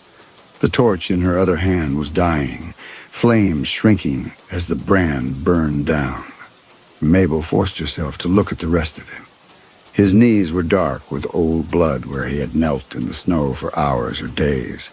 His beard was white with frost. Snow had accumulated on his shoulders and in the hollow of his open collar, and it had not melted even fractionally. There was no heat left in him to melt it. Around the circle of matchsticks, she saw other signs of his final hours. A trail in the snow where he had crawled, dragging his sledge behind him. The sledge itself overturned 20 yards away, its cargo of trapped furs scattered and half-buried. A single mitten, one of the pair Mabel had knit for him last winter, lying in the snow with fingers still curled as though Hiram's frozen hand were still inside it. She found herself counting the matchsticks. 12, 15, 20. More buried in the drifted snow, certainly. He had carried perhaps 50 matches when he left. She had watched him check the tin that morning, counting them out, confident 3 days would be enough time. He had used them all trying to stay alive, building fire after fire, each one failing, each one leaving him colder than before, until the last match was struck and guttered out, and he knelt in the darkness waiting for the cold to finish its work. Mabel stood over her husband's frozen corpse with the dying torch in her hand. She had not been keeping a beacon alive to guide him home. She had been feeding the thing that killed him. The bonfire had not been drawing Hiram toward light and warmth. It had been drawing the entity that consumed such things. The figure had found Hiram first, had followed him through the blizzard while he built his small, desperate fires, and it had consumed every one. Over and over through days and nights, Hiram chopping what scrub wood he could find with frozen hands, building fires that burned for minutes before the figure drained them away, leaving him in darkness and cold until exhaustion and hypothermia claimed him and he could no longer strike a match or swing an axe.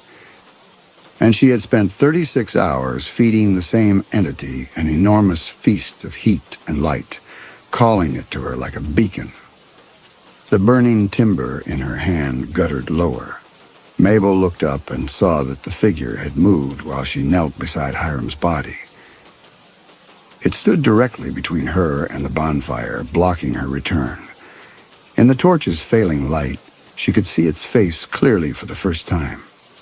Sunken features, skin stretched tight over bone in a way that suggested the bone beneath was wrong somehow, too angular and too long. Eyes that reflected the firelight with no color of their own, just flat, silver reflections like light on ice. A mouth that hung slightly open, showing darkness inside. It opened its mouth wider. "Mabel, I can't feel my hands, please." Hiram's voice exactly. The roughness when cold, the catch-on please when asking for help. The sound hit her in the chest. She took a step forward before catching herself, before the part that knew Hiram was dead reasserted control over the part that desperately wanted to believe otherwise. The torch in her hand dimmed to embers. The figure stepped closer. Mabel ran. She bolted past the figure toward the bonfire, and it did not pursue. It simply turned to watch her stumble through the snow and collapse at the fire's edge, gasping, her lungs burning from the cold air. The bonfire roared before her, tremendous heat pushing back the darkness. She fed it the last of the charred cabin timbers and tried not to look toward where Hiram's body knelt frozen in the snow beyond the light. The figure moved to the perimeter and stood there motionless, watching. Mabel gathered herself and looked at what remained. The furniture was gone. The charred timbers were gone. What remained was the cabin itself. The roof beams and wall planks that had been their shelter through one winter and would need to be their shelter through the next if she survived this one. She calculated hours of fuel against hours until dawn, and the mathematics were unforgiving. She would have to burn the cabin to keep the fire alive until the blizzard broke. She went inside and looked up at the beams overhead, feeling the weight of what she was about to destroy.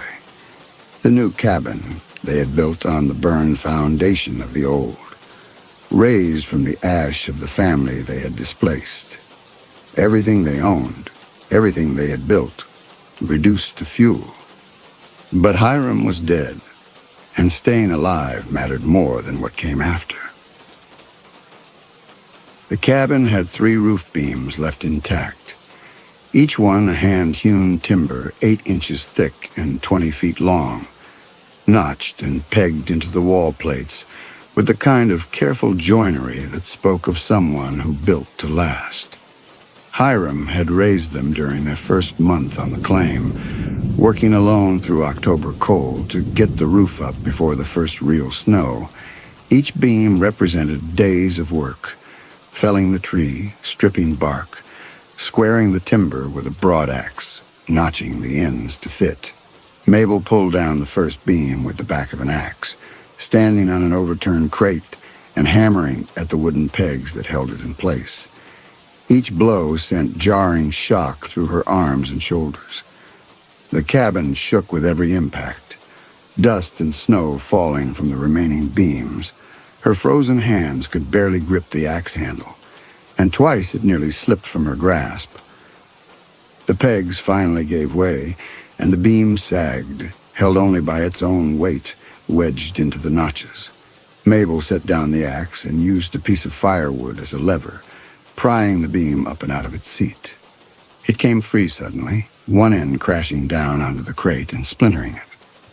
The beam was tremendously heavy, the wood green still despite months of drying, and Mabel had to drag it toward the door an inch at a time, her boots slipping on the floor, her breath coming in gasps. Snow fell through the gap where the beam had been, landing on the floor in a white scatter that did not melt. Cold air poured in through the opening, and Mabel could feel the cabin's interior temperature dropping moment by moment. She dragged the beam outside into the bonfire's light. The fire had shrunk since the afternoon, and she had to pull the beam close enough that it would catch.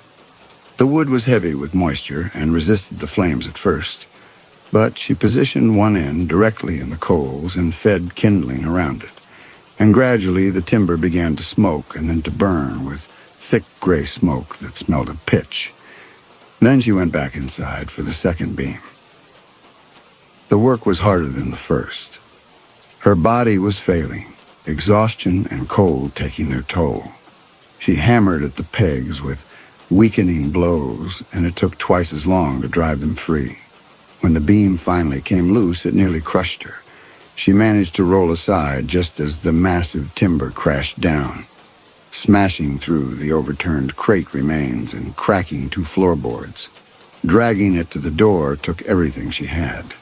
Halfway there, she had to stop and rest. Kneeling on the floor with her head down, her vision tunneling, and her hands shaking so violently she could not keep them still.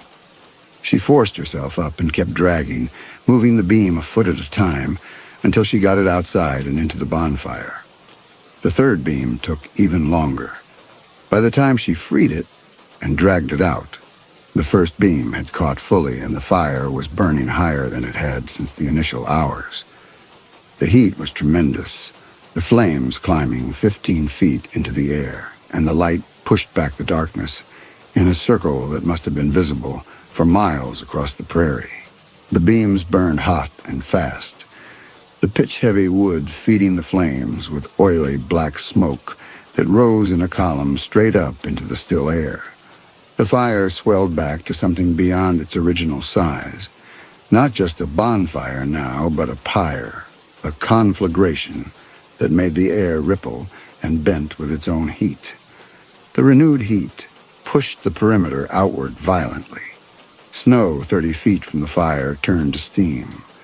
40 feet out, the air shimmered and bent, and for the first time since it had appeared, the figure retreated.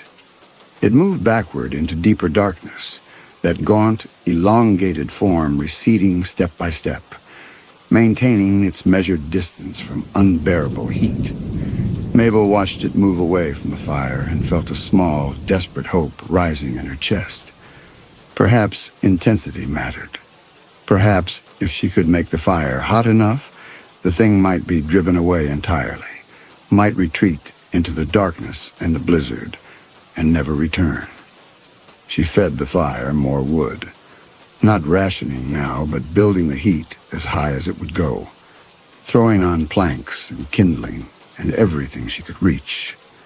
The flames climbed higher, 20 feet now, a roaring column of heat and light that turned the falling snow to mist before the flakes could reach the ground. The figure retreated farther, perhaps 50 yards from the fire now, a dark shape barely visible at the edge of the light. For long minutes, Mabel stood in the tremendous warmth and watched the darkness for some sign the figure was leaving for good, some indication that this heat was too much and it would withdraw entirely. But it did not leave.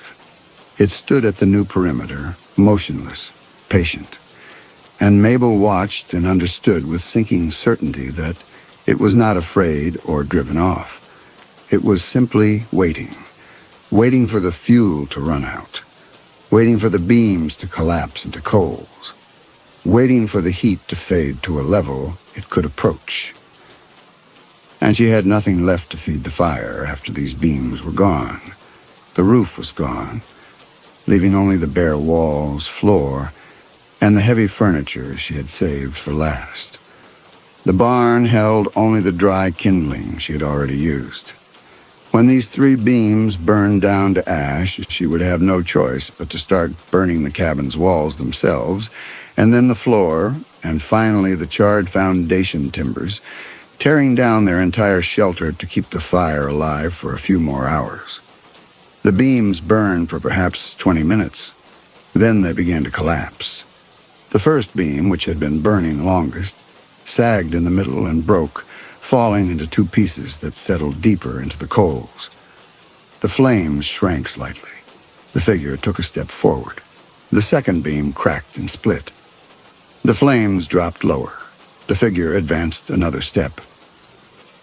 The third beam held longer than the others, but eventually it too gave way, breaking in the middle with a sharp crack and sending up a shower of sparks. The flames shrank from 20 feet to 15, from 15 to 10. The figure walked forward steadily, closing the distance, maintaining that exact margin where heat became unbearable. The flames shrank to 8 feet, 6, 4. From orange to pale yellow to something wan and sick. The heat faded. The air grew colder. And then the fire began to speak. It was not words at first. Just a sound like wind moving through a hollow space, rising and falling with the flames. Then the sound shaped itself into something familiar. Hiram's voice, but not begging now. Speaking with the flat certainty he had used that October day when the Ohio family stood in the yard with their cart half-loaded. Paper says it's ours. Holding land is the only test that matters. The words came from the fire itself, whispered through the crackling wood. Mabel stepped back from the flames. The voice shifted, became higher, desperate. The Ohio mother's voice. The exact pitch and cadence Mabel remembered from that terrible afternoon. We filed claim in March. You can't... Then a child's voice, broken with crying. Mama, why can't we stay? The fire bent toward the figure. Not the way flames lean with wind, but bending in directions. Fire should not move. Curving inward from the perimeter, converging. Where flames touched the figure's skin, they disappeared, flowing into it like water into parched ground. The flames turned pale blue, and with a color change came cold.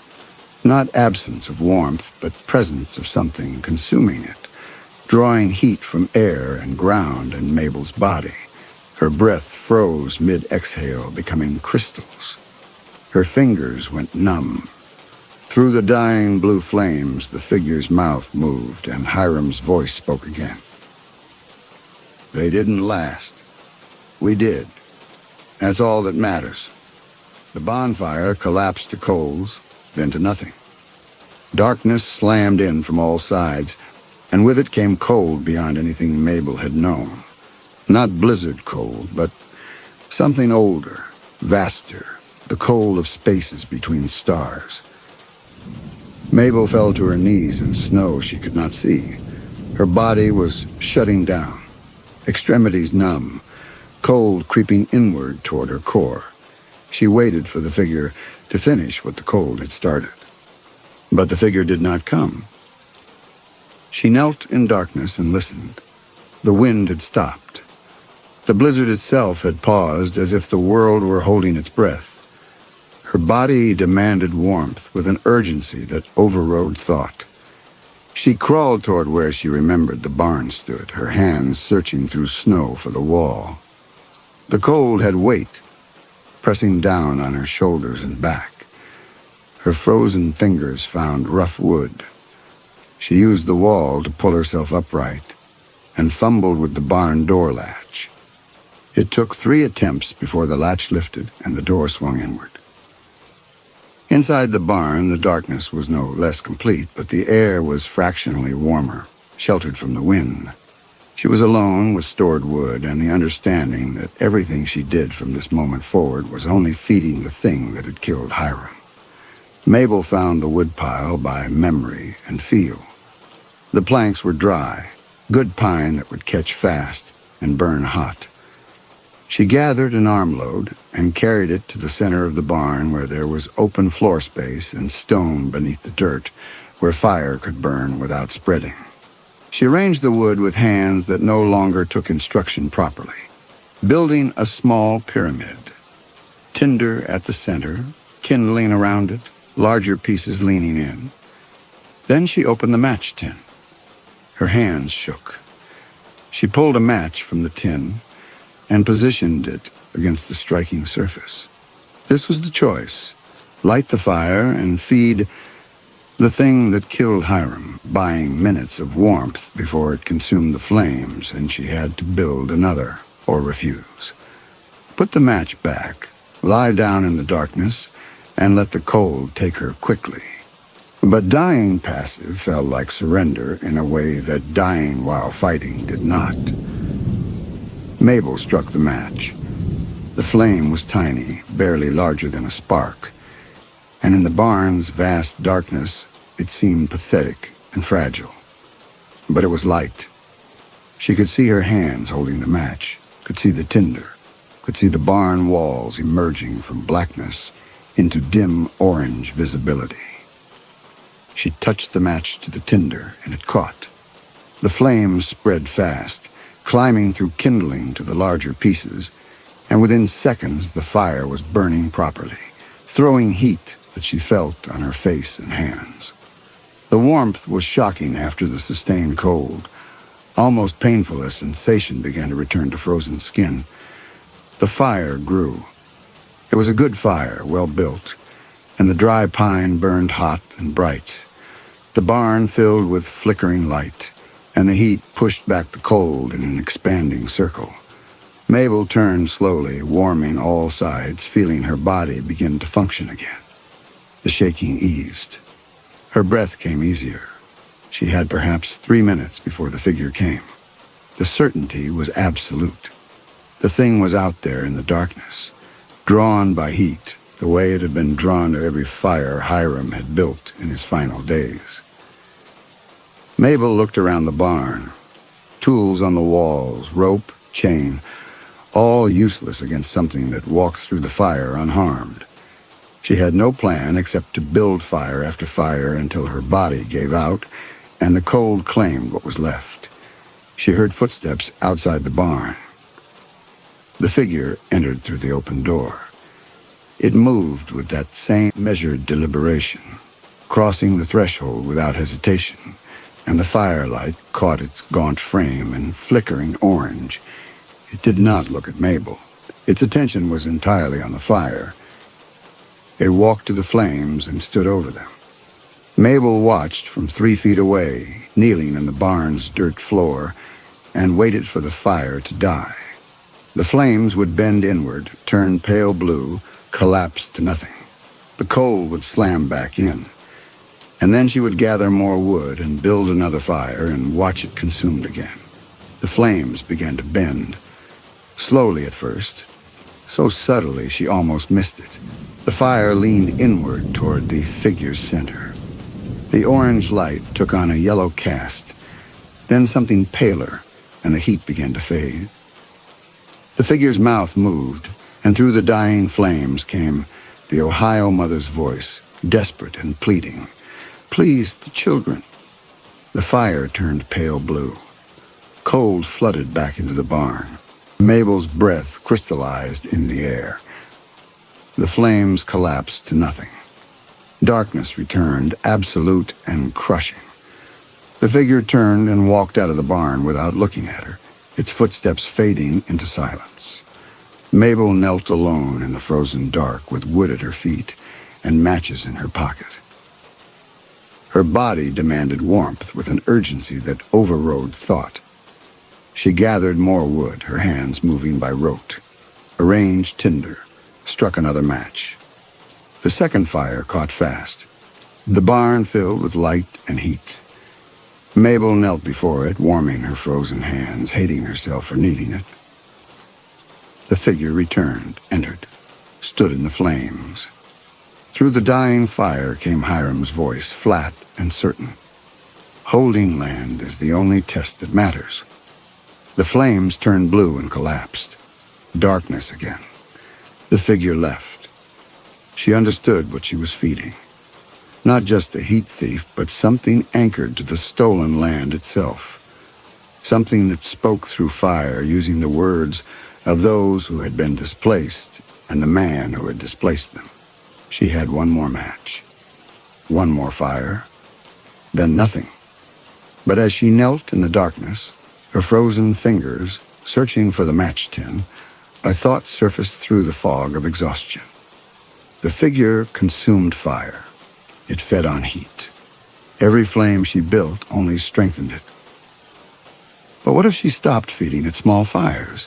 What if she gave it everything at once? So much heat, so sudden and overwhelming that it couldn't contain it. The cabin still stood. The new cabin they had built on the burned foundation of the old. Walls full of dry timber. Roof beams soaked in creosote against the weather. Everything they had stolen, everything they had built from that theft.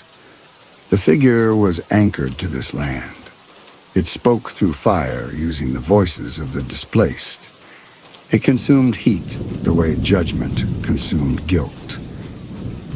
If she burned the entire homestead from the inside with herself and the figure trapped together in the flames, perhaps the sheer magnitude of the inferno would overwhelm it. Perhaps destroy it. Perhaps break its hold on the stolen ground. Or perhaps she would simply die in fire instead of cold.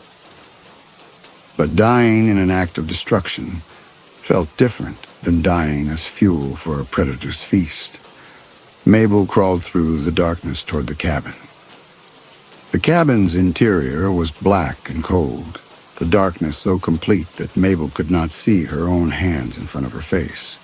She moved by memory and touch, her frozen fingers searching the walls for what she needed.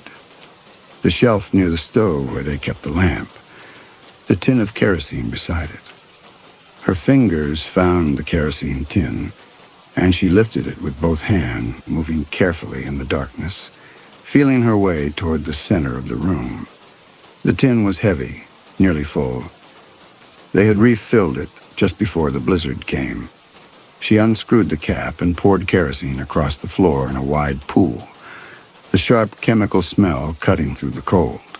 She poured it in long, splashing arcs, soaking the floorboards, then moved to the walls and poured the kerosene up the timber in dark streams that she could hear but not see, the liquid running down the wood grain in rivulets that dripped back to the floor. She poured kerosene over the straw mattress on the bed frame, over the blankets, over the table and chairs still standing where they had eaten their last meal together. She soaked the wood pile stacked near the stove, dry pine splits that would catch fast. She poured kerosene over the small shelf Hiram had mounted on the wall, over the few books it held, over the coat hooks by the door. The fumes were tremendous in the enclosed space, making her eyes water and her head swim. She could barely breathe without choking on the chemical smell. When the tin was empty, she set it down and crawled to the center of the room, her frozen hands searching for the wood pile. She pulled dry kindling toward her, gathering it into a loose pile. Her fingers could barely grip. Her movements were clumsy, slow, the cold working deeper into her core with every second.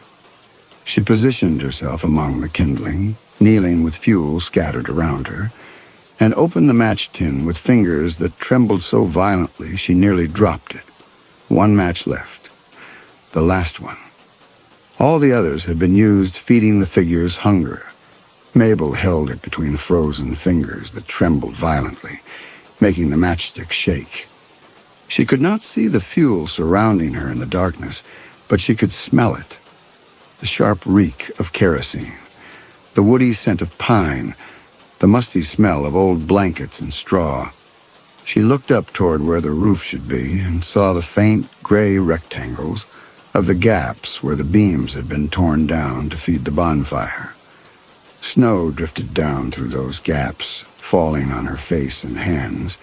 Everything they had built, everything they had stolen, every board and beam raised from the burned foundation of the Ohio family's cabin.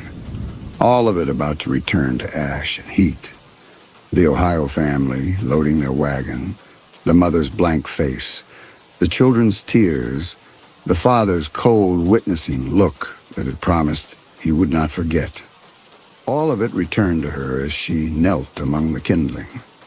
They had driven north toward Fort Pierre with everything they could carry, leaving behind the garden they had planted and the well they had dug, and the cabin they had raised through a summer of back-breaking labor.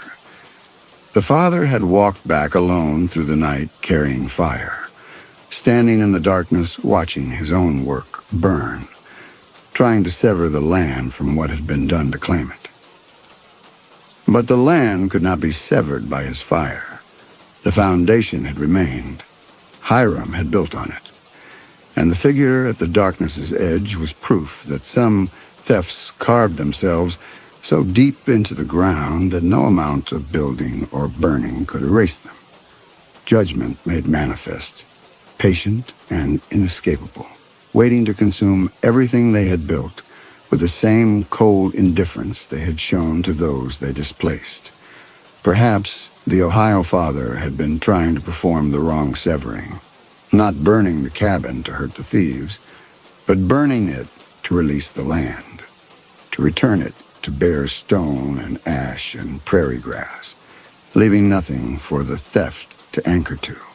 Perhaps the only way to break the figure's hold was to complete what the father had started, to burn not just the cabin but everything, to reduce their entire claim to nothing, to make it so the theft itself was erased down to the foundation stone. Or perhaps she was dying of cold and hypothermia, and her thoughts were the delirium of a freezing brain trying to find meaning in randomness. Either way, she was going to burn it. Mabel struck the match against the striking surface. It caught on the first strike, the tiny flame sudden and brilliant in the absolute darkness. The flame caught immediately in the kerosene-soaked kindling. Fire raced outward across the floor in a rushing wave of orange light, climbing the walls, spreading across the timber with hungry speed. Within seconds, the entire cabin was engulfed. Heat surrounded her. Tremendous, overwhelming heat that pushed back the cold for the first time in days. The flames roared upward through the gaps in the roof, and Mabel knelt at the center of the inferno and felt warmth flood back into her frozen body. Then she heard footsteps outside. The figure appeared in the doorway, silhouetted against the flames. It stood at the threshold for a moment, and Mabel saw its gaunt frame clearly in the firelight. Elongated limbs, stretched skin, eyes that reflected the flames with no color of their own. It stepped into the burning cabin. The figure walked toward the center of the room where Mabel knelt, moving through flames that rose 8 feet high on all sides, its elongated form casting a shadow that bent and twisted against the burning walls. The heat was tremendous, the air itself seeming to ignite, waves of it pressing against Mabel's skin hard enough to hurt. But the figure showed no sign of distress as it moved through zones that should have blistered flesh and seared lungs. It stopped 3 feet from her and stood in the flames, its gaunt face lit orange from below, shadows pooling in the sunken eye sockets, and the hollow beneath the cheekbones. This close, Mabel could see that its skin had a translucent quality, and through that skin she could see what lay beneath. Not bone and muscle, but something else. Something that moved and shifted with wrongness that made her eyes hurt to track. The figure tilted its head, studying her with those flat, reflective eyes, and opened its mouth. For a moment, Mabel thought it would speak again, would use Hiram's voice or the Ohio mother's, would try one final time to make her doubt or feel or break. But it did not speak. It simply stood there watching her kneel in the center of the inferno she had built. Mabel waited for the fire to die the way every other fire had died, for the flames to bend inward, turn blue, collapse to nothing, while the cold rushed back in. But this fire did not die. This was not wood burning in open air that the figure could wait out, stepping back into darkness until the fuel was spent.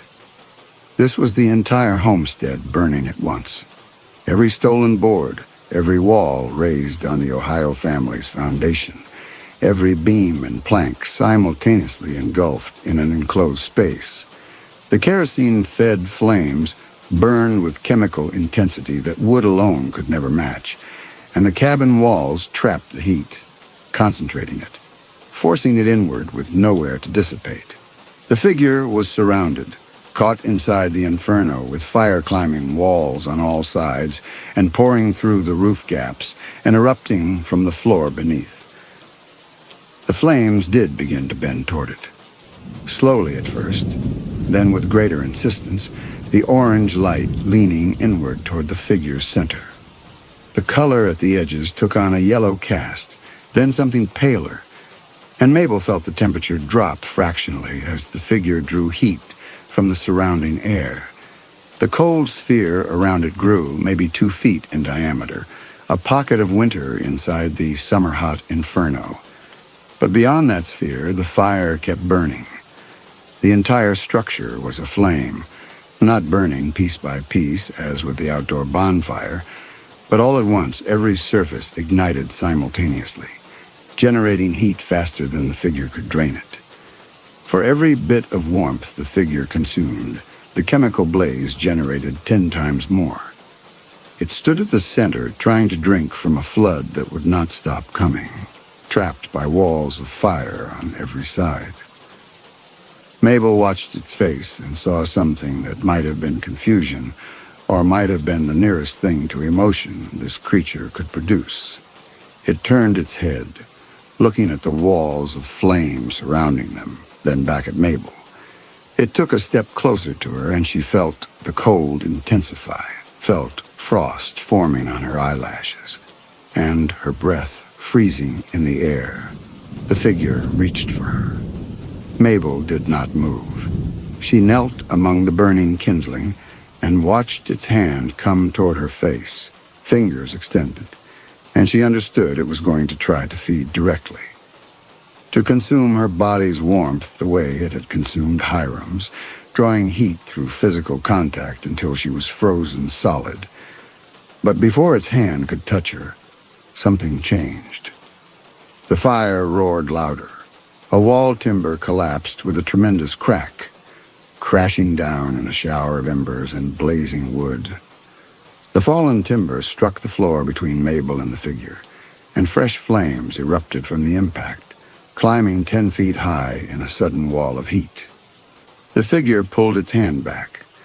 The cold sphere around it flickered, and through the roaring flames, Mabel heard it for the first time. A sound from the figure itself. Not a stolen voice, but something thin and high and terrible. A keening that might have been winged through a hollow space, or might have been something approximating pain or distress or defeat. The sound rose in pitch, became almost unbearable, a frequency that made Mabel's teeth ache and her skull vibrate.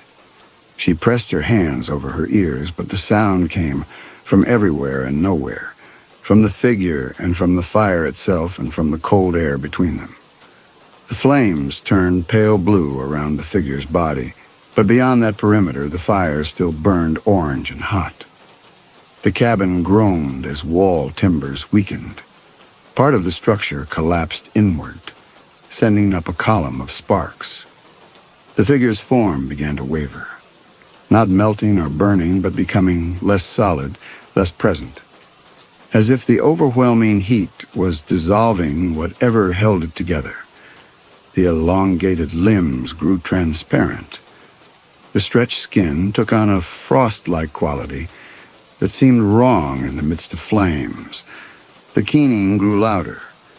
Then the figure took a step toward Mabel.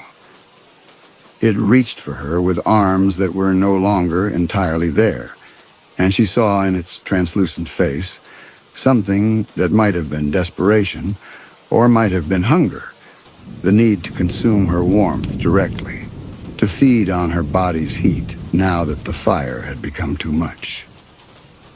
Mabel did not move.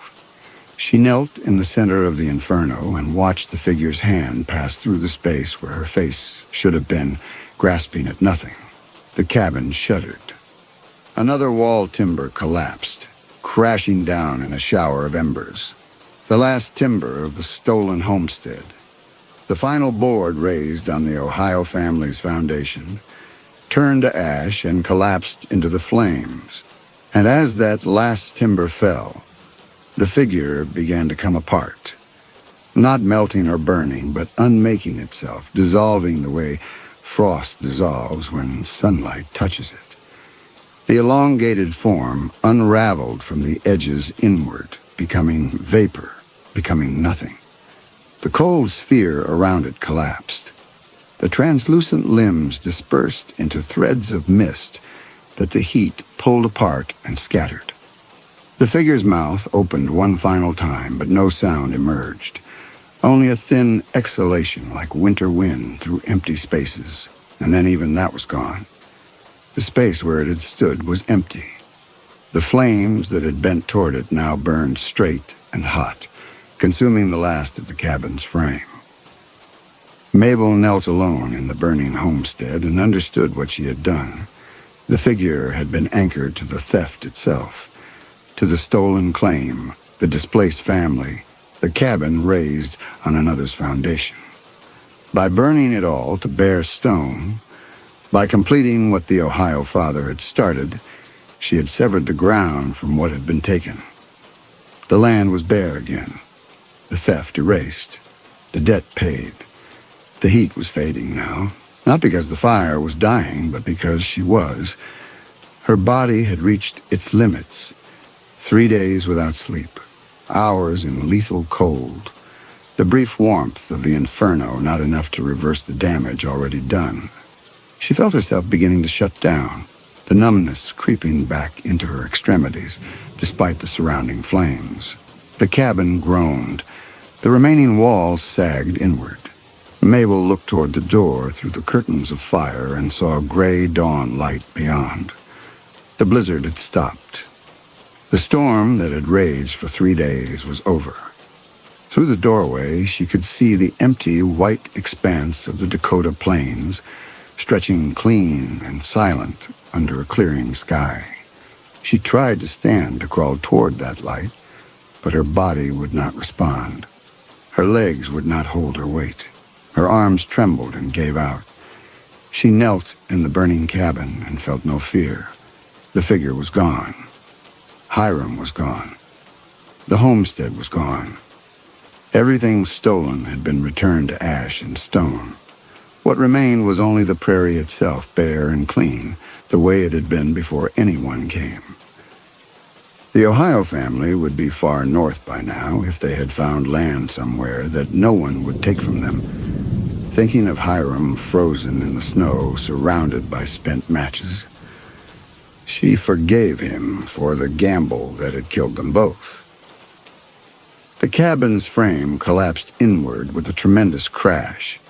Burning timbers fell through where Mabel knelt, but she felt no pain, only warmth flooding through her in a final wave, and then a peace she had not known since the October day they drove the family away. Through the flames, she saw the doorway, and beyond it, the gray dawn brightening the gold, and beyond that, the empty white expanse of the plains, stretching unbroken and clean toward a horizon no one would ever claim. The fire burned itself out as morning came, and when the sun rose over the plains, it found only the blackened stone foundation, scattered ash, and a column of smoke rising straight into windless air.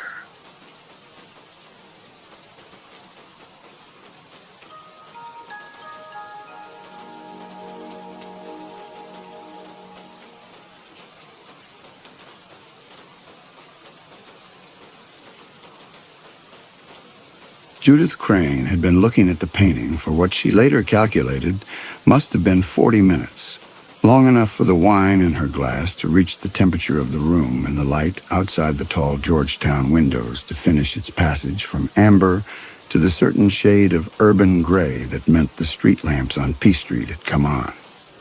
She did not know what was wrong with the composition. She knew only that something had been, since the morning she had first set the canvas on the easel and stepped back to plan her campaign against 2.5 centuries of grime and amateur varnish. Something in the way the family had been arranged, father and mother and 2 children, that resisted the eye's natural desire to settle. The painting had arrived 3 weeks earlier from the estate of a man named Kessler, the last of a Viennese collecting family whose holdings had been liquidated piecemeal since the 1920s. A probate lawyer in Bethesda had contacted Judith through the conservator's directory, explaining that the estate contained several uncatalogued works that needed cleaning before auction. Most were minor: Dutch still lifes, a mediocre Italian landscape, 2 watercolors of no value. But one canvas, wrapped in acid-free tissue inside a wooden shipping crate that bore custom stamps from 1923, had come with a provenance folder so thin it amounted to confession. Almost nothing was known. An Austrian noble family, name illegible on the acquisition card, oil on linen, circa 1740, unsigned, stored in the Kessler family's possession for nearly 40 years because no one could determine who had painted it or why it mattered enough to keep. The lawyer wanted it presentable for a spring auction and was not concerned with method or documentation. Judith had accepted the assignment with the mild professional pleasure of a woman who preferred problems of surface to problems of meaning. Strip the discolored varnish, stabilize the craquelure, reveal whatever the artist had actually put down, and let the auction house argue about the rest. She set down her wine and crossed the room to the easel. The apartment doubled as her workspace, the second bedroom of a converted row house on 34th Street, fitted with northern light, solvent ventilation, and a magnification lamp clamped to a drafting table she'd purchased from a retired architect on Wisconsin Avenue. The painting, roughly 2 feet by 3, depicted a domestic interior of characteristic 18th century formality, a man standing behind a seated woman, his hands resting on her shoulders, 2 children arranged at the woman's knees. The palette was muted. Browns and ochres darkened further by the degraded varnish, the faces pale ovals above lace collars, conventional in every respect.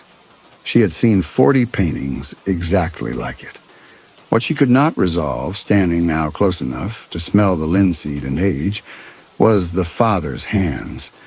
They lay on the woman's shoulders with a heaviness that the period style did not explain. The convention was possession. The husband's hand on the wife's shoulder signaled authority, lineage, the ordinary architecture of property. But these hands seemed to press. The fingers were not displayed but gripped, the knuckles carrying a tension that suggested effort rather than pose. Judith tilted the magnification lamp and the craquelure threw tiny shadows across the surface, a net of fractures that made the painted skin look like something that might, given enough pressure, break apart entirely. She straightened. It was a Tuesday in October, and she had been working too long and drinking wine on a stomach that had received only a sandwich since noon. The father's hands were painted hands. They pressed because the artist had failed to master the anatomy of relaxation, or because the varnish had darkened selectively, or because she was 40 minutes into a stare that would make any image begin to seem intentional in ways its maker never planned. She covered the canvas with a cotton drape, washed her glass, and went to bed. In the morning, the drape was where she had left it. The painting beneath was exactly as it should have been. The test strip she had begun along the lower left border, a small rectangle of clean surface showing brighter color beneath the varnish, looked correct. The blue-green of a tiled floor emerging from under decades of yellowed resin.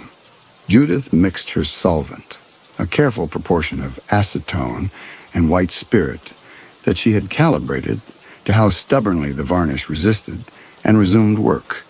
By noon, she had cleared a band roughly 4 inches wide along the entire bottom edge. The tiled floor was more vivid than she had expected. A deep blue-green that seemed almost to pulse against the muted tones above, less like color and more like the memory of a lit room sealed behind dirty glass. She worked in even passes, rolling tiny cotton swabs across the surface in even strokes. Watching the yellow-brown residue transfer to a white cotton, the children's shoes emerged. They were oddly positioned. Both pairs turned slightly inward as if the children were pressing their feet together, toes touching with a deliberateness that the artist had rendered in exact, almost clinical detail. The stitching on the left child's shoe, the crease in the right child's leather, all captured with a precision that exceeded the rest of the composition by a margin she found difficult to explain. Period convention called for generalized footwear. These shoes had been painted by someone who was looking at something specific and was afraid of getting it wrong. She noted the discrepancy in her log and continued. That evening, she stood before the uncovered canvas and felt the first cold movement of something she would not, at that point, have called unease. The father's right hand had changed, not the hand itself.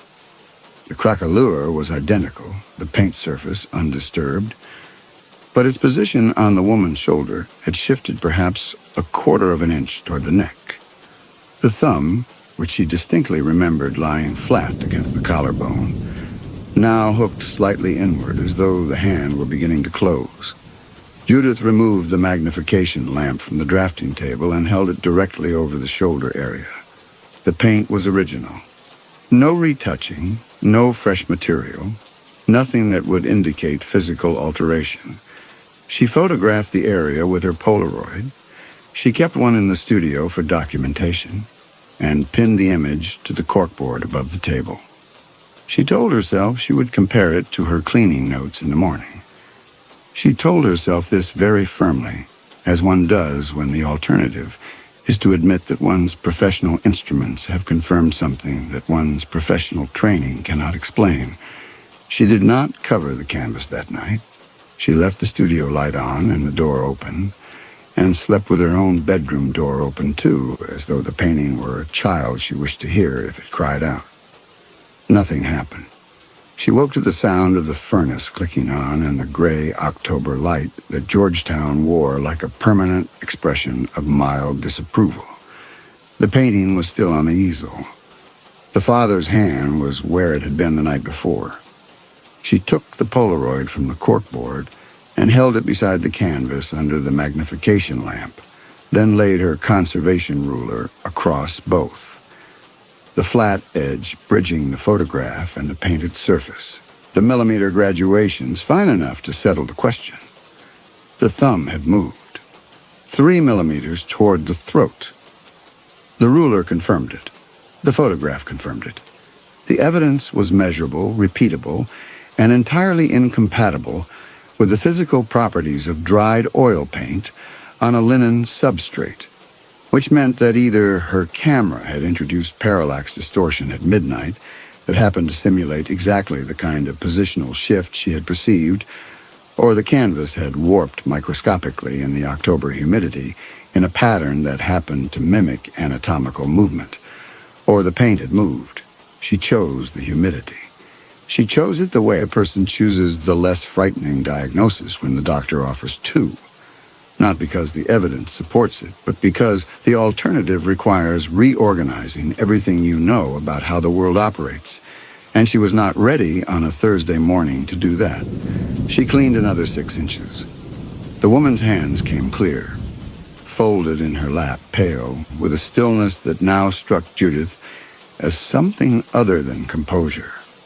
The hands were pressed flat against each other, the way hands press when they are preventing themselves from doing something else.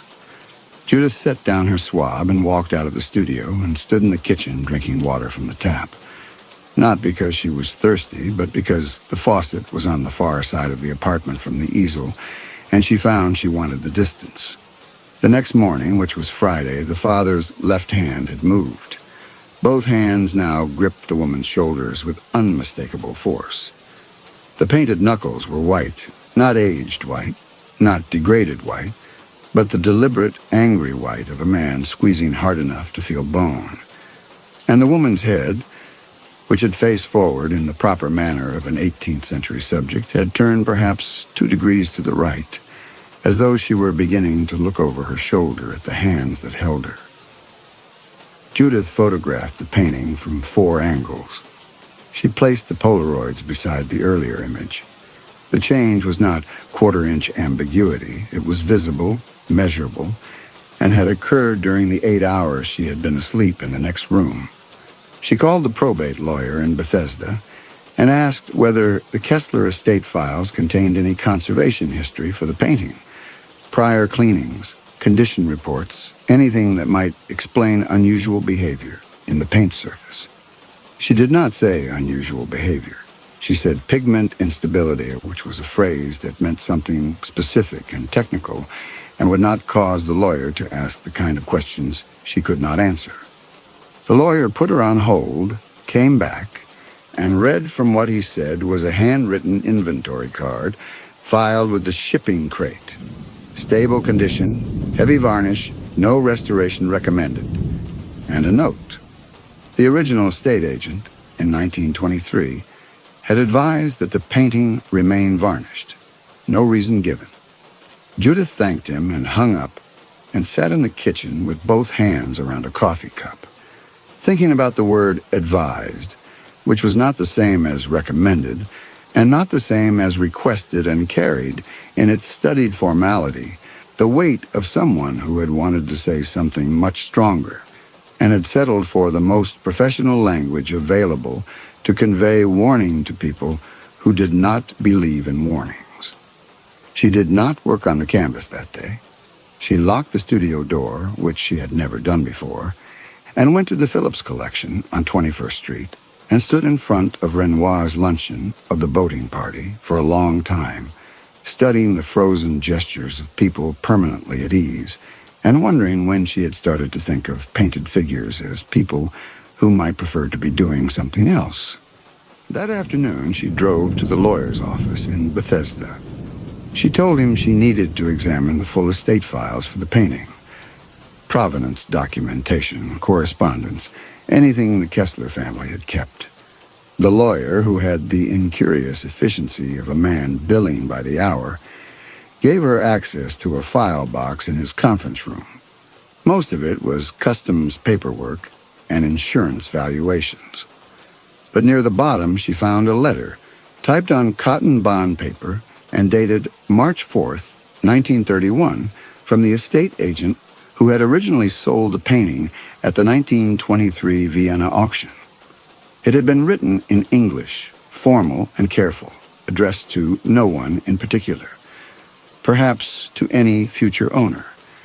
And it said this: "The painting designated Lot 31 in the Kessler Estate auction is accompanied by the following conditions, which I relay on behalf of the late Herr Kessler's explicit instructions preserved in his will. The painting must not be cleaned, restored, or subjected to any process that removes material from its surface. The varnish layers are not decorative and must remain intact. The painting must be stored in darkness when not displayed, and should ideally not be displayed at all. These conditions are not negotiable. They were impressed upon me by Herr Kessler personally before his death, and his emphasis was such that I record them here as a matter of professional obligation rather than personal belief.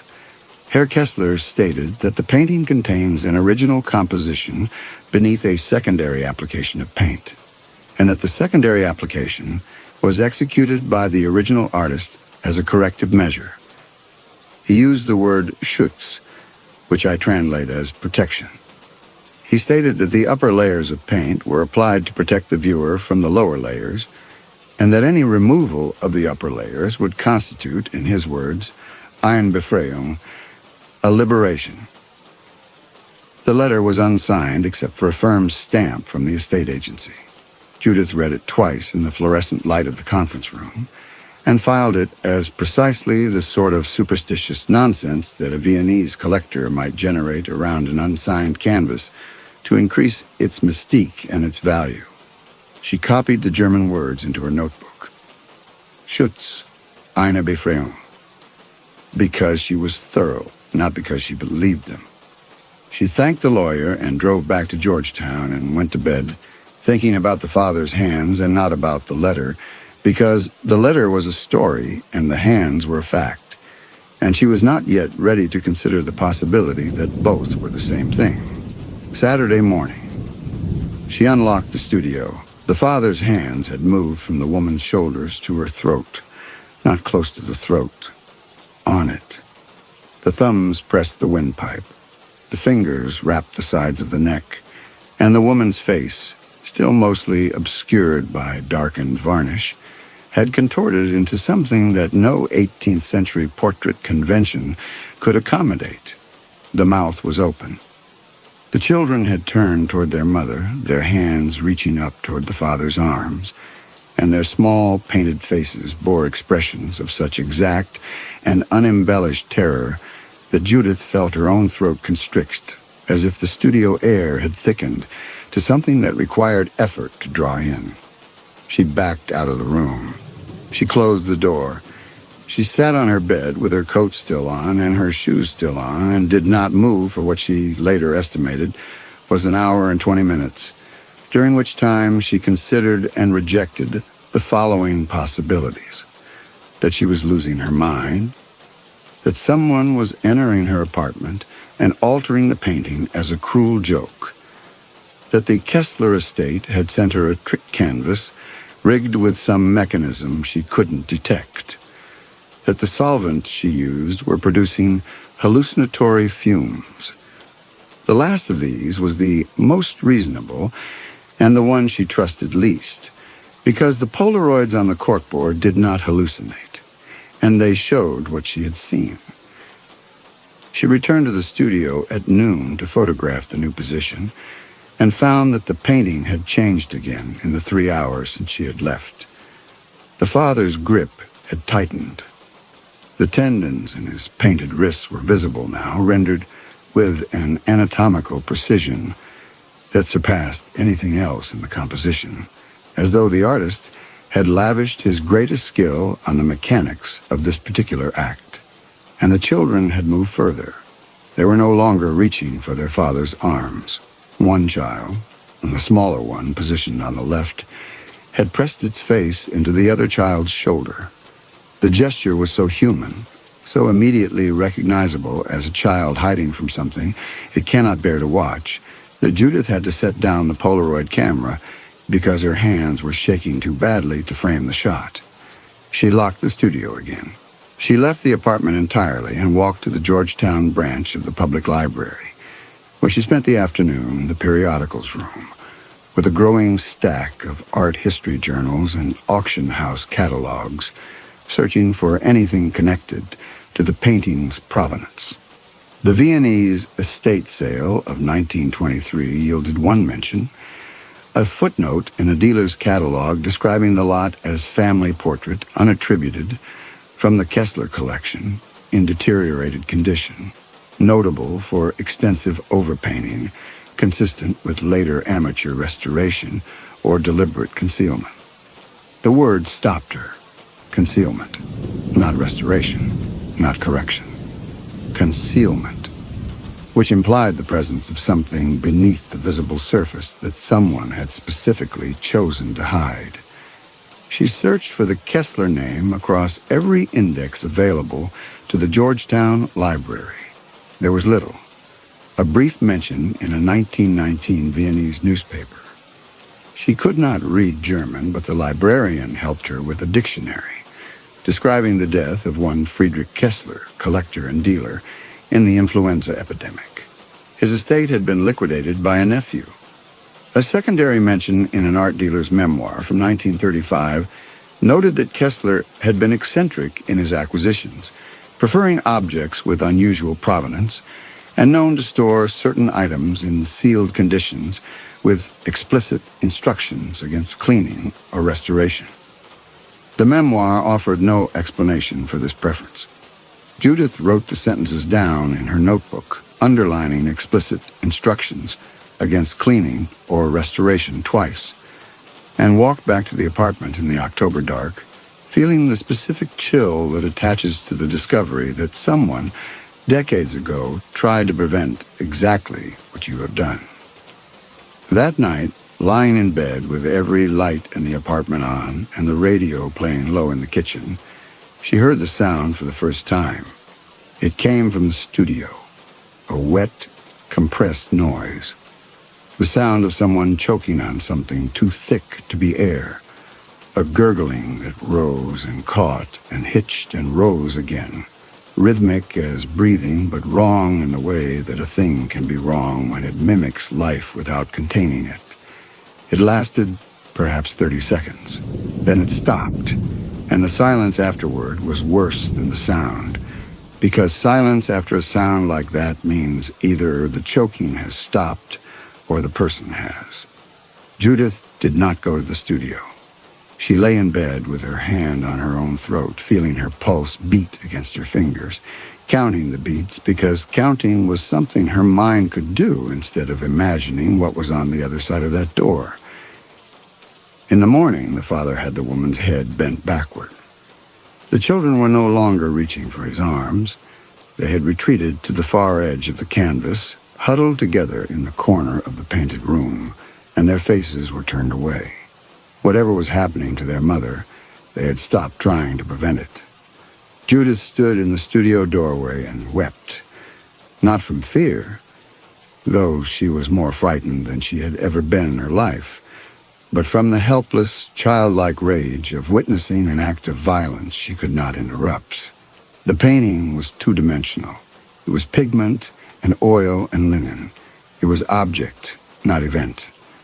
But the woman's throat was compressed under painted hands, and her painted mouth was open in a painted scream that Judith could hear now as a thin vibration in the studio air.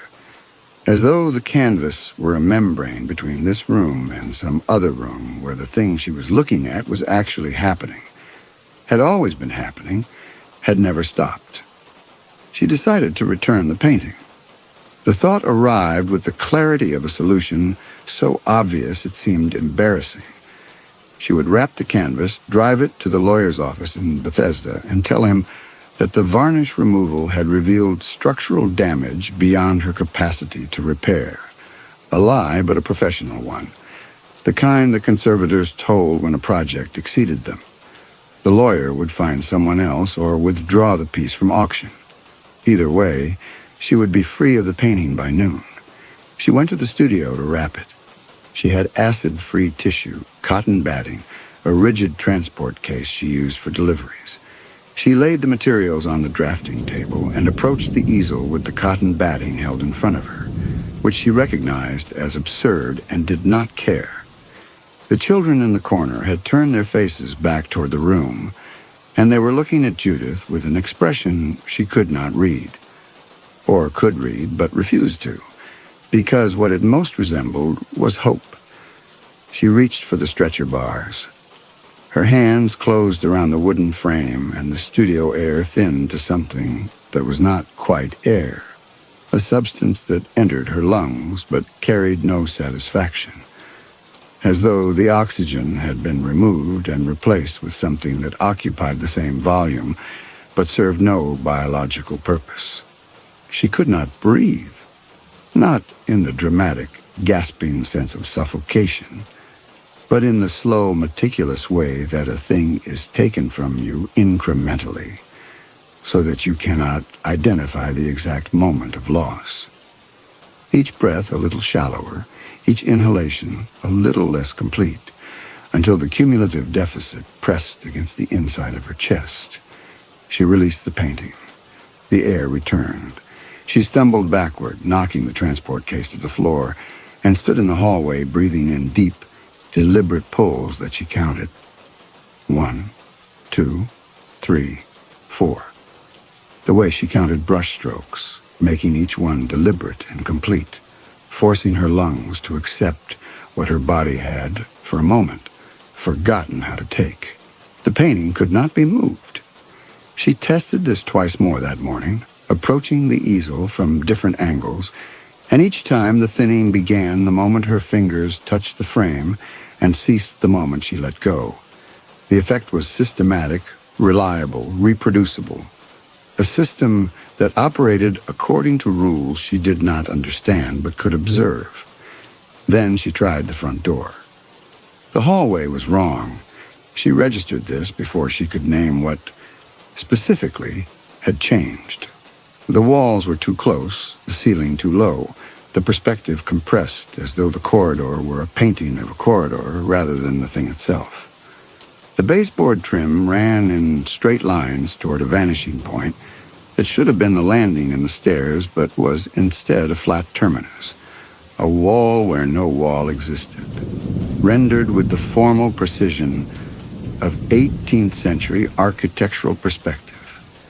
She took 3 steps toward it, and the air thinned again, not gradually this time, but all at once, as though she had walked into a sealed room, and the walls on either side of her seemed to lose their third dimension, flattening, the crown molding becoming a painted line, the door frame to the bathroom becoming a rectangle of muted color with no depth behind it. She retreated.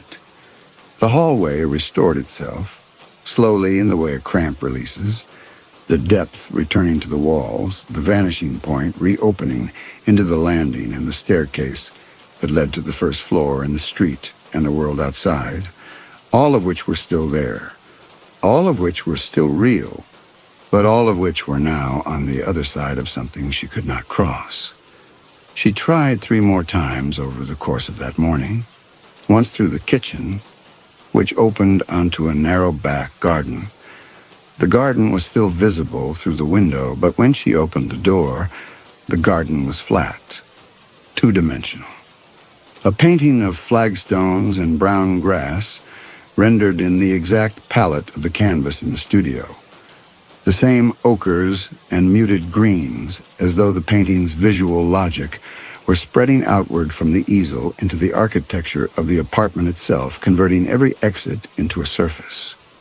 The third attempt was the living room window, which she unlatched and raised 6 inches before the air outside thinned to nothing, and the view of P Street compressed into a flat image. Cars and trees and pedestrians rendered in pigment, frozen, a street scene in oils that she could see but not enter. She was inside the painting, or the painting was inside her apartment. The distinction had stopped mattering. She lowered the window and sat on the kitchen floor with her back against the refrigerator and a bread knife on the tiles beside her, not because she thought a knife would help, but because the weight of it in her peripheral vision was a fact, a solid and explicable fact, and facts were what she needed. The choking sounds continued. They slid under the studio door and filled the apartment with their wet, compressed rhythm, and the pressure on her throat returned, gentle but continuous, a reminder that whatever was happening on the other side of that door was also happening in some diminished but detectable way to her. She sat on the kitchen floor and reviewed what she knew. The painting depicted what she had taken for a family. The painting was changing. The father was strangling the mother. The children were afraid. The changes occurred at night and accelerated in proportion to the amount of varnish she had removed. The estate agent in 1923 had advised against cleaning. Kessler had stored certain items with instructions against restoration. Someone had overprinted the canvas. The dealer's catalog had used the word concealment. And the layers she was removing were not routine varnish, but something applied with purpose, for a reason that had nothing to do with preservation and everything to do with keeping the original composition sealed. She made a decision. She would stop cleaning. She would leave the remaining varnish intact.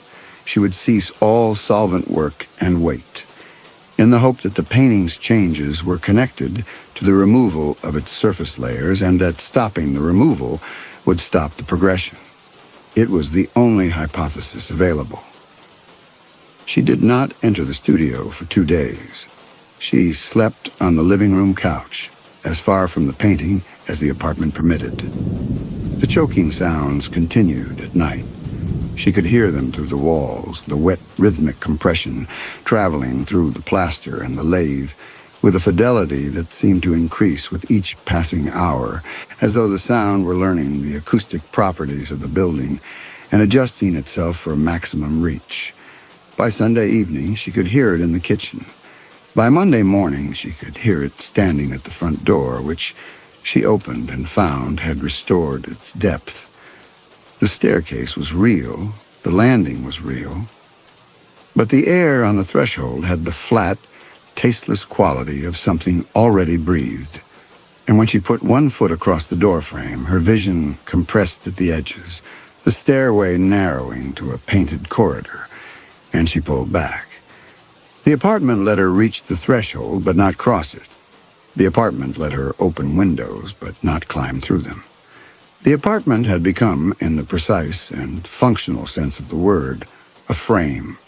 She returned at dusk from a day spent entirely in the kitchen and the living room, moving between them in a circuit that was not pacing and was not calm, and stood in the hallway outside the studio.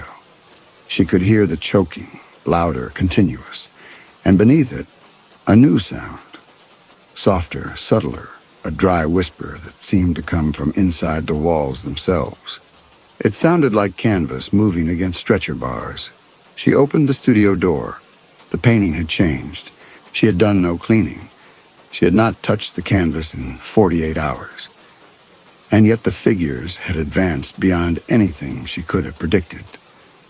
The father's hands were buried to the wrist in the woman's throat, not pressing on it, but sunk into the painted flesh, as if the neck were yielding, the fingers disappearing into the column of tissue, which had distended around them in a way that no anatomy could accommodate.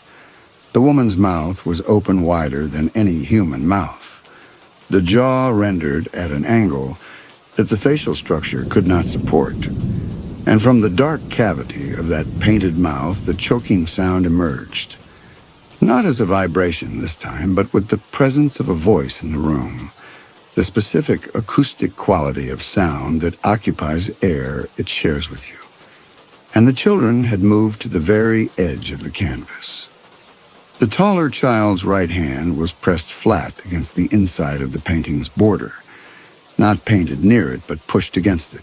The fingers splayed, the posture of a person pressing against glass. The smaller child's face was turned toward Judith. Its eyes, which she had assumed were the pale, indistinct ovals of an 18th century child, were not indistinct. They were vivid. They were specific. And they were watching her with an attention that she felt land on her skin. She backed out of the studio, and as she did, she looked at the father's face, something she had been avoiding for days, because the face of a man strangling a woman is not a face anyone wants to study. But now she looked, and what she saw stopped her in the doorway. His expression was wrong, not wrong for a murderer, wrong for the scene, The mouth was not set in rage or sadism or the blank concentration of a man performing violence. The mouth was set in something closer to anguish. The brow was creased not with anger, but with effort. The distinct effort of a man who is doing something physically excruciating because the alternative is worse. And his eyes, which she had noticed days ago were watching her rather than the woman, carried an expression that she could not reconcile with strangulation. He looked afraid. She went to the kitchen and sat at the table and opened her notebook. The German words she had copied in the Bethesda conference room 3 days ago were still in the margin, inert as the inventory they had seemed at the time. Schutz. She had filed the word as physical. Protection of the paint surface, the way a conservator uses the term. But the estate agent had not been a conservator. The estate agent had been relaying instructions from a collector who stored certain items sealed with explicit warning against cleaning, and who had used the word in a context that had nothing to do with surface chemistry. Schutz, protection, not of the painting, of the viewer. The choking sound intensified. Through the walls, she could hear the wet rhythm accelerating, the intervals between hitches shortening, as though whatever was happening in the studio were approaching a crisis, a threshold after which the sound would either stop or change into something else entirely. And Judith sat at the kitchen table with her notebook and the bread knife and the cold weight of a realization that was assembling itself from every piece of evidence she had gathered, each piece clicking into place with the quiet, merciless precision of a lock engaging. The painting did not depict a scene of violence. The painting depicted a scene of containment. The father's hands were not attacking the woman. The father's hands were holding her down.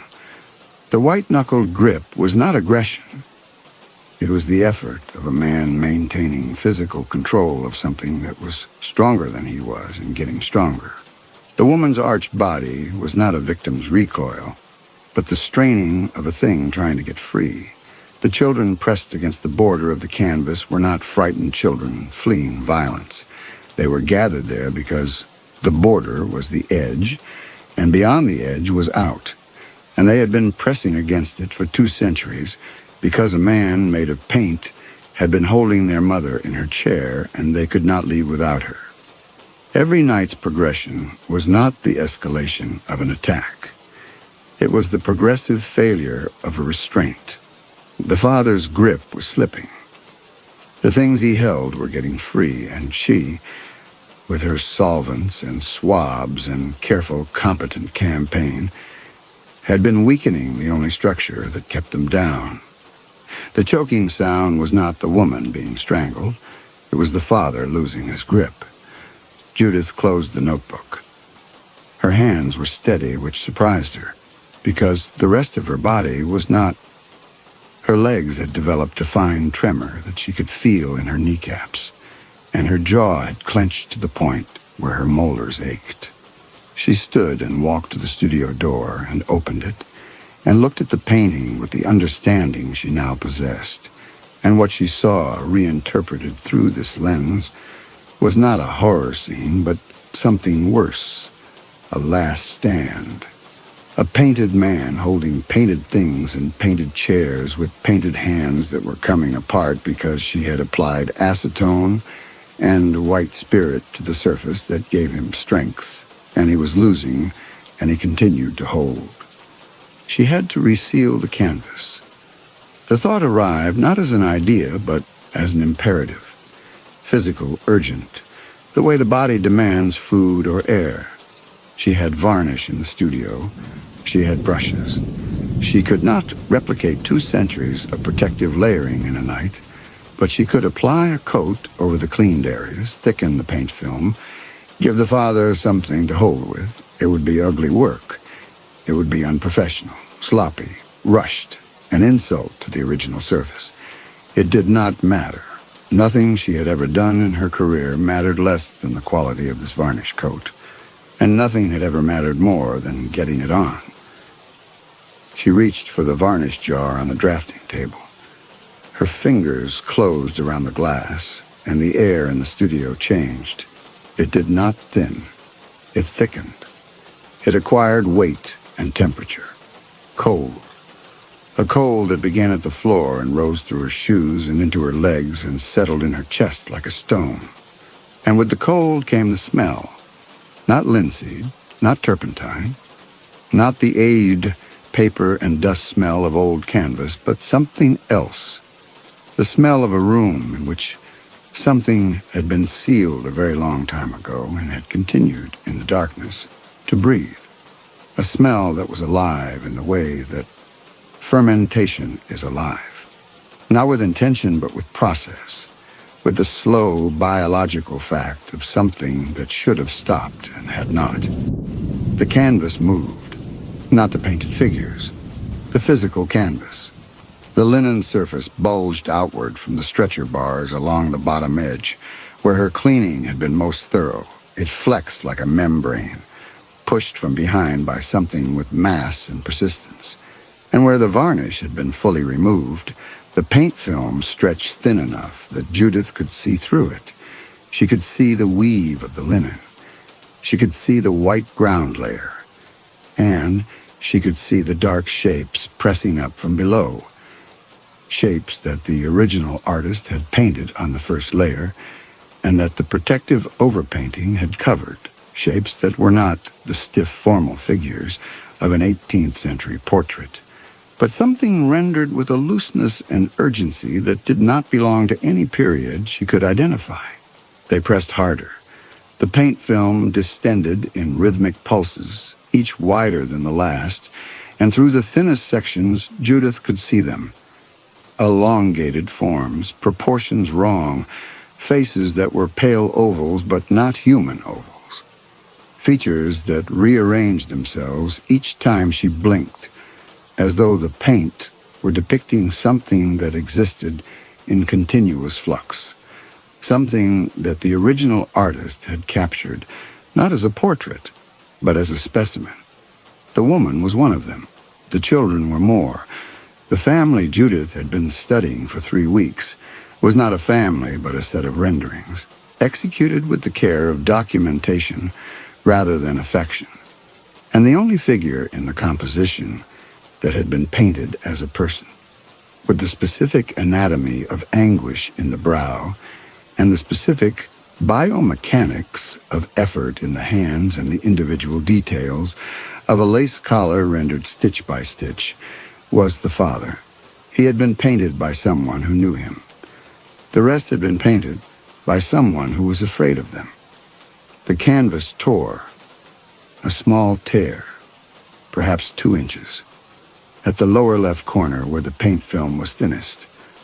Through it, something moved, not a shape, a quality, a darkness that was wet and carried the smell of sealed rooms and extended into the studio like breath from a mouth that had been held shut for longer than breath should hold.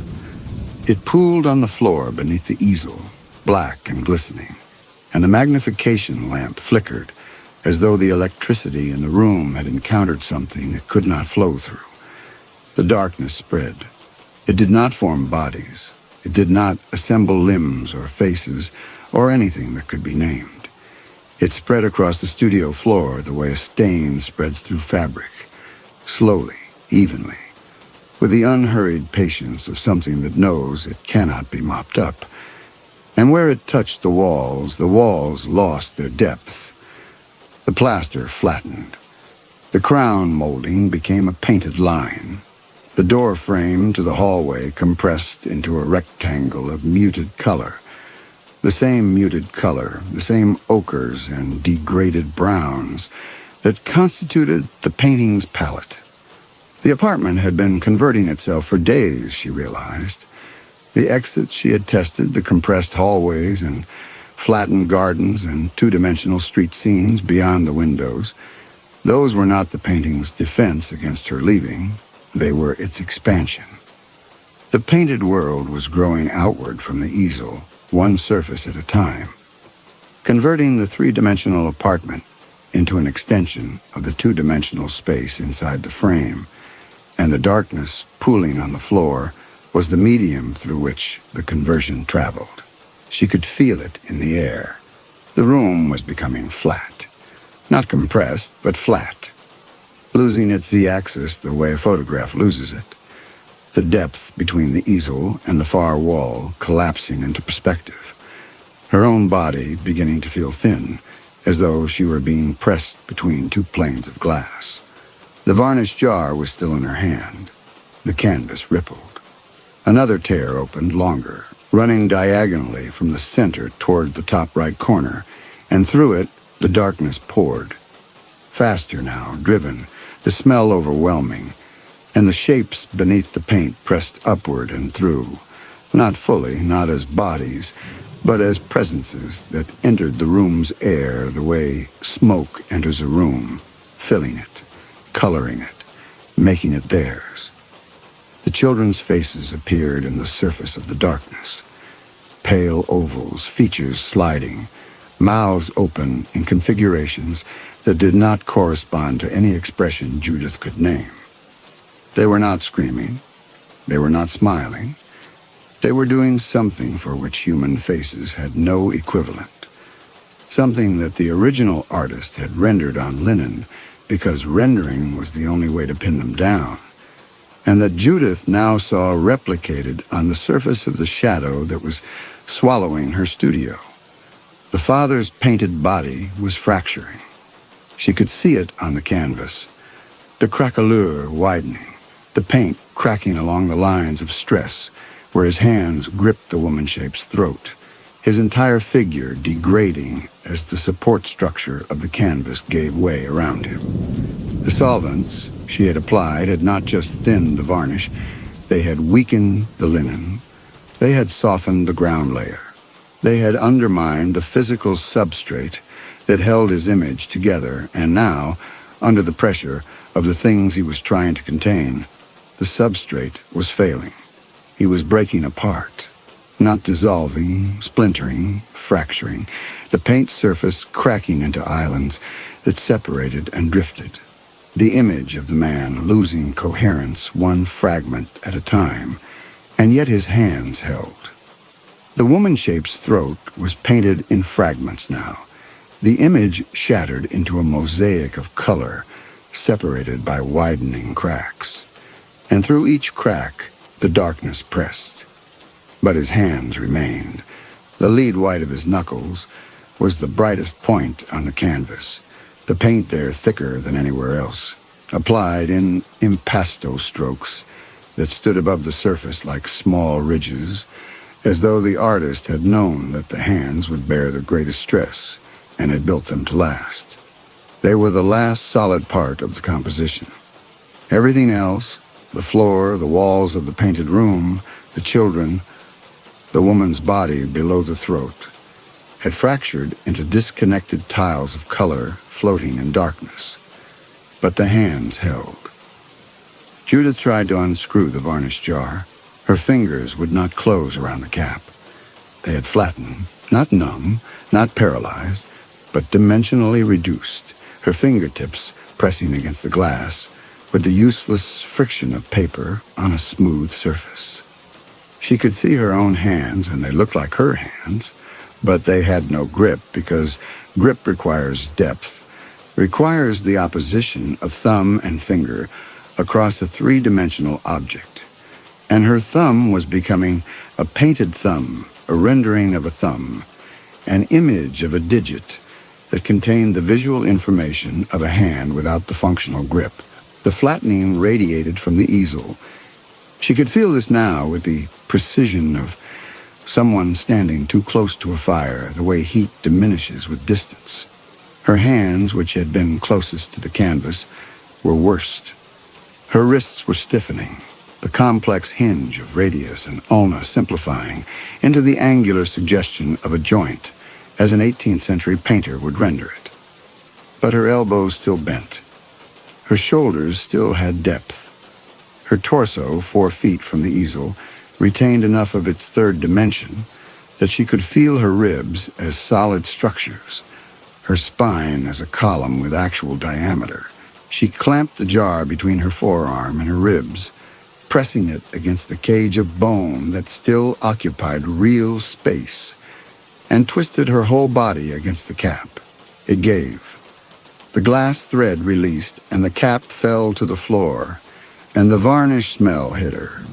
Sharp, solvent bright, aggressively three-dimensional in a way that the rest of the studio air was not. A smell that belonged to the world of depth and substance and physical objects that occupied real space. She could not hold the jar. She hooked it against her inner elbow, tilted her body toward the canvas, and let gravity do what her flattened hands could not. The varnish poured onto the surface in a thick, uncontrolled stream, running across the torn areas, filling the cracks, flooding every surface her solvents had weakened. The resin hit the paint with a hiss that she felt in her teeth. The darkness recoiled. Not entirely. It did not retreat from the studio, did not flow back through the tiers, but it contracted, pulling inward toward the easel, the spreading shadow shrinking at the edges. Where the varnish touched bare canvas, the linen stiffened. Where it flowed into cracks, the fractures narrowed. The children's faces, which had been manifesting in the darkness around her, flickered and dimmed, as though the new layer of resin were interfering with whatever frequency allowed them to project beyond the frame. She poured more. The jar was half empty. She tilted it over the center of the canvas with her forearms, her flattened hands braced uselessly against the glass, and the varnish ran down the painted surface in thick, amber rivulets that filled the cracks in his image and sealed the darkness behind them. Her fingers were regaining their depth, slowly, joint by joint, the dimension returning as the varnish spread, as though the resin were pushing the flatness back into the canvas where it belonged and restoring the room's three-dimensionality in the process.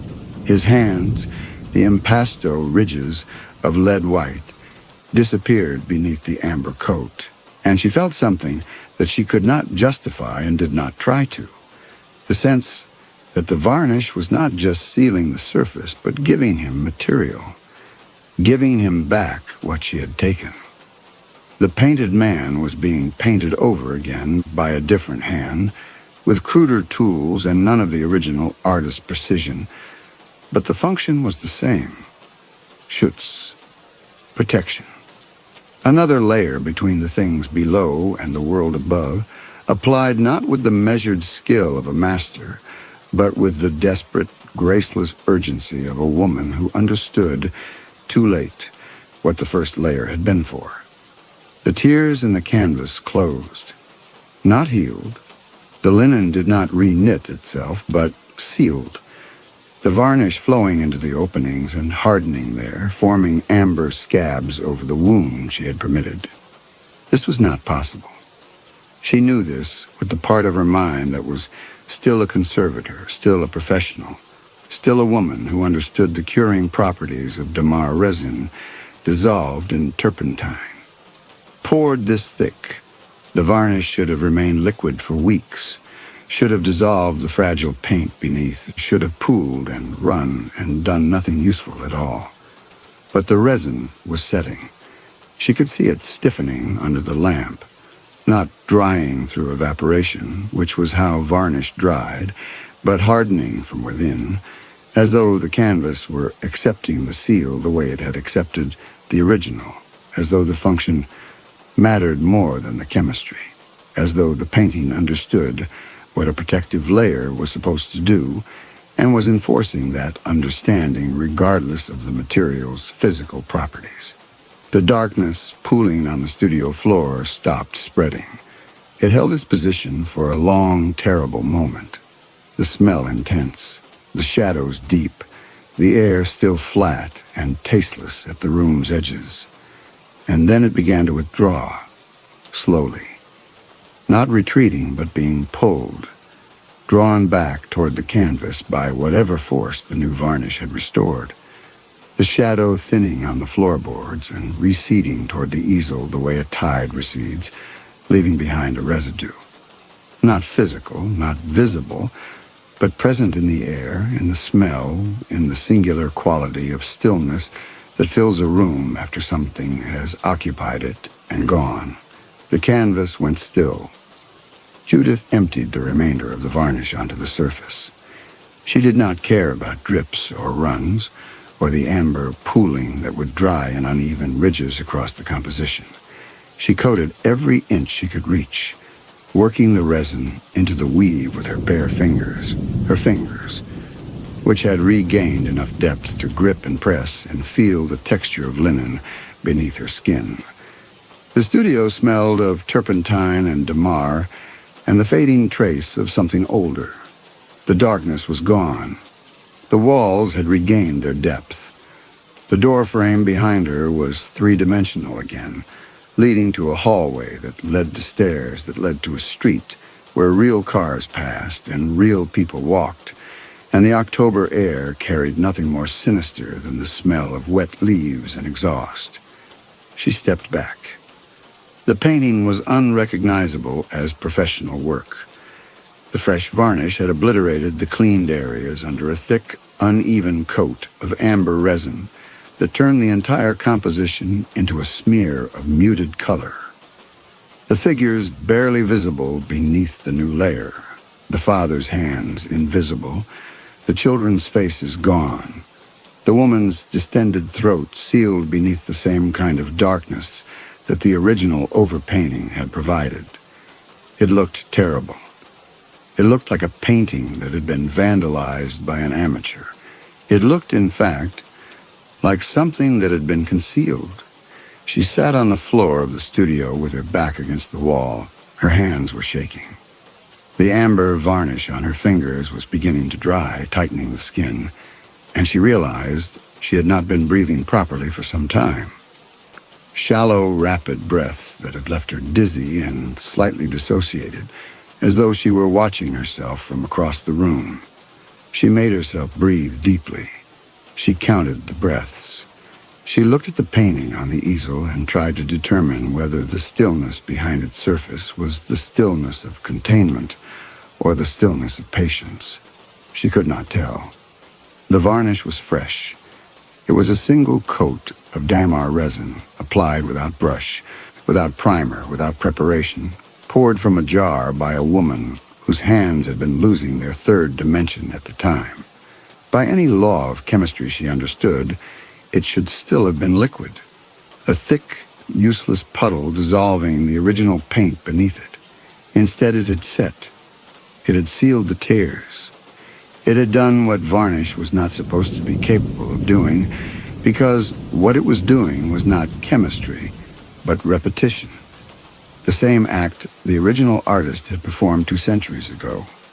The application of a layer between the things below and the world above, and the painting had recognized the gesture, if not the skill behind it. But recognition was not the same as strength. This was not 2 centuries of accumulated protection. It was not the work of an artist who had understood what he was sealing and had built the seal to last. It was a patch, the equivalent of pressing one's hand over a wound and hoping. The father was in there. She could feel him, or feel his absence, which was worse, the space where his painted body should have been filled now with varnish and uncertainty.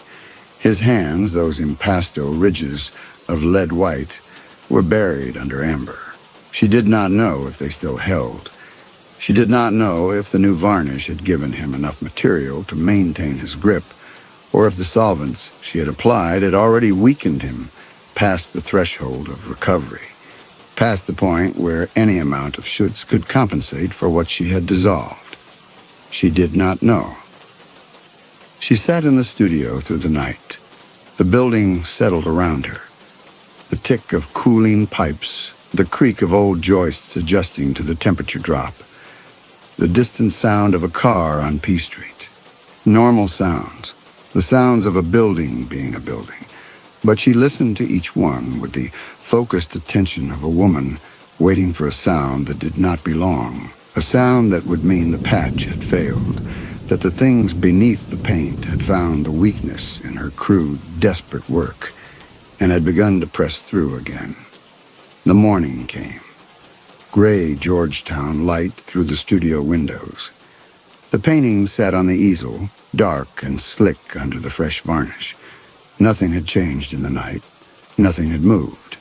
The surface was smooth and still. Judith did not leave the studio. She sat in the chair she used for detailed work, 4 feet from the canvas, and watched. She would watch for a long time. She would watch until she was certain, truly certain, not the false certainty of someone who needs to believe, but the earned certainty of someone who has observed long enough to know that the stillness was real, that the seal held, that the man inside the painting had enough paint left in his hands. She was not certain yet. The varnish was still tacky. The studio was quiet. Outside on P Street, someone passed the window. A real person in a real coat, moving through real October air on their way to a real destination. And Judith watched them go and envied them with an intensity that she would carry for the rest of her life. The weightless, ignorant ease of a person who does not know what is under the surface of things, who has never dissolved the only layer that mattered, who walks through a world built on seals they will never see and never, with their confident and competent and well-intentioned hands, think to break. The building settled. A pipe ticked. Somewhere in the walls, something shifted. Or the walls shifted, or nothing shifted at all, and the sound was simply what old buildings do in the morning when the heat comes on and the wood expands and the plaster adjusts itself to the new day's temperature. Judith listened. The varnish dried slowly in the cold room. The building ticked and creaked and settled, and beneath it, so faint she might have invented it, so quiet it might have been nothing more than the sound of her own breath catching in a throat still raw from hours of shallow, panicked respiration. She heard it. A single at hitch. The compressed, gurgling catch of something choking on something too thick to be air, lasting less than a second. Coming from the direction of the canvas and then gone, absorbed into the ordinary sounds of the building, before she could be certain it had been there at all.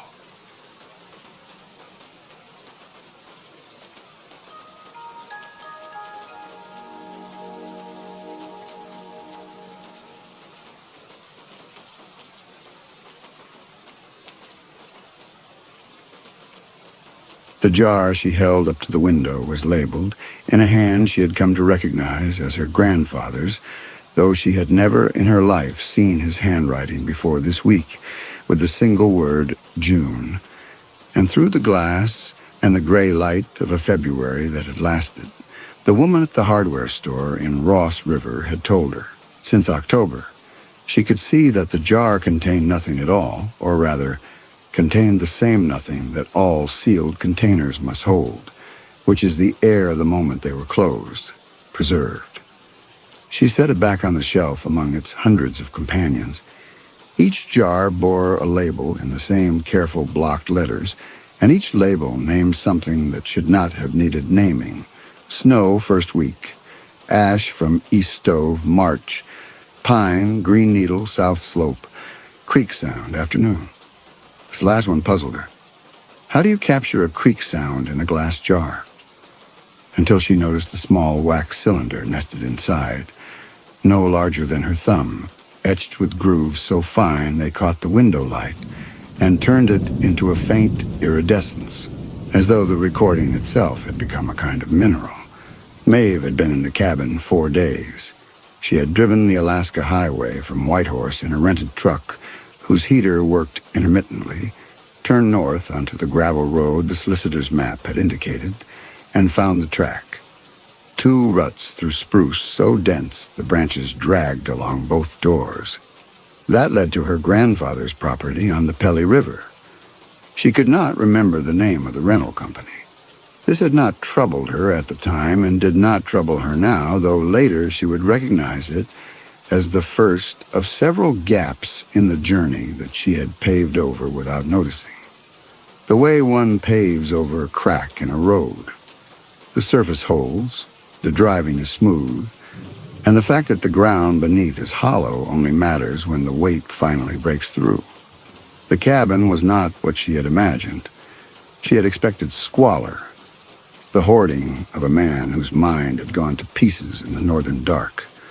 Canned goods stacked to the rafters, newspapers from decades past, the ordinary debris of isolation. What she found instead was order. Meticulous, exhaustive, categorical order. Every surface in the cabin held jars.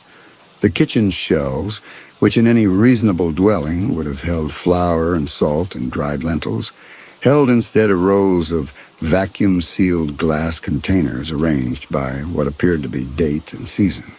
The bedroom, a narrow cot pushed against the north wall, a wool blanket folded into a rectangle so tight its edges could have been ruled at its foot, had been half consumed by shelving that held jars of a darker hue, their contents ranging from soil samples to what appeared to be frozen condensation scraped from the inside of windows.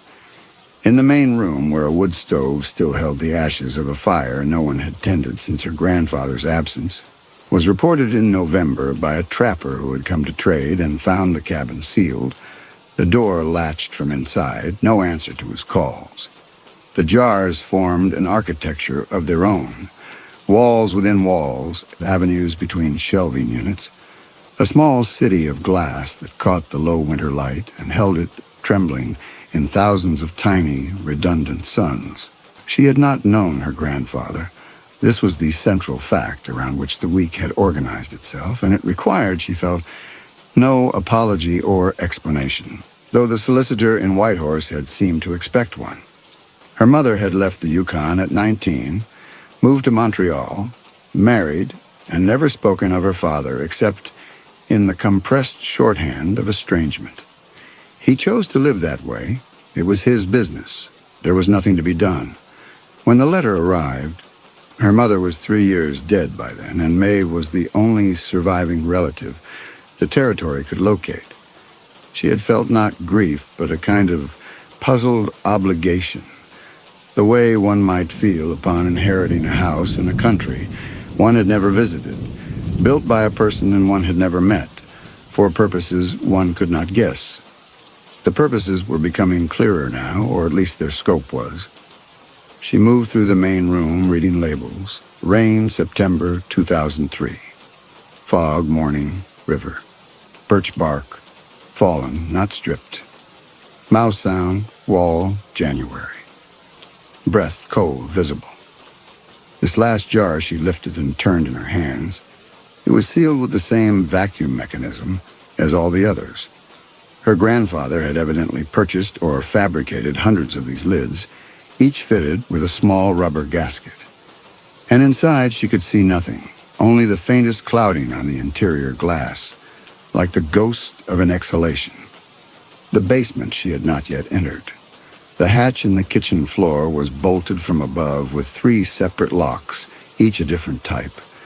And she had spent the first 2 days searching for keys among her grandfather's effects before finding them in a leather pouch hung from a nail inside the stovepipe, an unlikely location that suggested either eccentricity or a serious desire to prevent casual access. She had the keys now. She had not yet used them. On the desk, the only surface in the cabin not colonized by jars. She had found the journals, 14 of them, each a hardbound composition book of the kind sold in stationers' shops, their covers warped and stained with decades of wood smoke and handling. They were numbered, and the first 3 were written in a hand so different from the jar labels. Loose, slanted, the letters running into one another with an urgency that the careful block printing of the labels had long since disciplined away, that she had at first mistaken them for a different person's writing. They were also written largely in a language she did not speak. Scots Gaelic, she guessed, from the sparse English passages that interrupted the dense, slanted text, like clearings in a forest. Her grandfather had come to the Yukon from Inverness. Her mother had mentioned this once, indifferently, as though the fact were no more significant than his preference for black tea, which she had also mentioned, and which Maeve had confirmed by the tin of Assam she found in the otherwise jarless kitchen cupboard, its contents reduced to a fine brown dust that dissolved when she touched it. She sat on the floor with the journal number 4 open in her lap, the first written entirely in English, and read, "The ward is complete through the south wall. 46 jars this month. I have sealed the November rains, 3 jars, the heavy rain, and the 2 lighter. The first ice on the river, 1 jar scraped and sealed before it could return to water, and the sound the wind makes through the gap above the door where the frame has warped. I do not know if the sound will keep. The wax takes the impression, but whether the impression holds the thing itself or only its likeness, I cannot say. It is the thing itself I need." She read this passage twice. The phrase, "the thing itself I need," seemed to her to carry a weight the rest of the entry did not quite support, as though the words were pressing against something beneath them, an anxiety or a knowledge that the surface text could not accommodate. But the next entries were practical. Descriptions of his sealing technique, notes on which jars had held their vacuum and which had not, and the anxiety, if that was what it was, did not recur for several pages. The light outside the window had not changed since morning. This was expected. In February, at this latitude, the sun traced a low, brief arc, more gesture than illumination. But she found herself checking the window more often than the short days warranted, as though expecting something in the cast of the light to shift. It did not shift. The spruce stood black against a sky the color of old ice, and the cold, which she could feel through the cabin walls despite the stove, had a character she could not name, a kind of attention in it, as though it were not merely the absence of warmth, but the active presence of something that was pressing against the cabin from every direction at once, testing the walls, the windows, the seal around the door, the way water tests a dam. Not with force, but with constancy, with the absolute certainty that it will find the weakness and that the weakness will be enough. She returned to the journal, the Wendigo.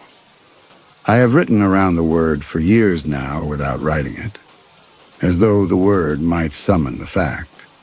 But the fact does not require summoning. The fact is here. The fact has always been here. It was here before I was. I will set it down plainly. The valley is hungry, not the animals in it, not the river. The valley itself. A hunger that does not eat, but consumes. A hunger that does not kill, but empties. I have watched it take the color from the autumn and leave the trees bare, not with the ordinary bareness of winter, but with a bareness that suggests the trees have never had leaves, that the concept of leaves has been removed from them, and they stand now in a state not of loss, but of never having had. This is what I am warding against, not a creature, a condition. Maeve closed the journal. The stove needed feeding, and she had been sitting long enough that her hips ached from the cold floor, and the jar of June on the shelf behind her caught the stove light as she moved and flared briefly. A small, contained sunrise in the gray room, and she thought, he was a madman, of course, and what I am reading is the record of a madness, and the jars are its symptom. And the proper thing to do is to catalog them as the solicitor has asked and arrange for their removal and let the estate be settled and go home. She thought this clearly and completely, and it did not help at all. The basement, when she finally opened it on the fifth morning, was not what the cabin above had prepared her for. She had expected more shelves, more jars. The collection continued downward. What she found was that the basement was the collection. Her grandfather had excavated by hand, judging from the pick marks on the frozen earth walls, a space 3 times the footprint of the cabin above, and he had lined every surface of it with shelving, and he had filled every shelf with jars, and the jars here were different. The jars upstairs were specimens, curiosities, a man's eccentric engagement with his surroundings, taxonomic in impulse if not in rigor, the kind of collection a naturalist might assemble if the naturalist's definition of nature had expanded to include not just organisms, but phenomena. Weather, sound, the behavior of light at certain hours, unusual but comprehensible. The jars in the basement were not comprehensible. They were larger, for one thing. Gallon vessels, some of them, sealed with the same vacuum lids, but reinforced with wire and, in some cases, with what appeared to be wax poured over the seal. Their labels were longer and more specific, and the specificity was of a kind that troubled her, because it suggested that her grandfather had not been collecting objects, but events. Thaw, April 12th, 1974. South-facing bank above river. Duration, 6 hours, 11 a.m. to 5 p.m. Spring runoff, creek behind cabin, May 1981. First audible flow after freeze. Temperature change, February to March, 1993. The moment of turning. She knelt beside this last jar, the moment of turning, and held it up to the light of the lantern she had brought down the ladder.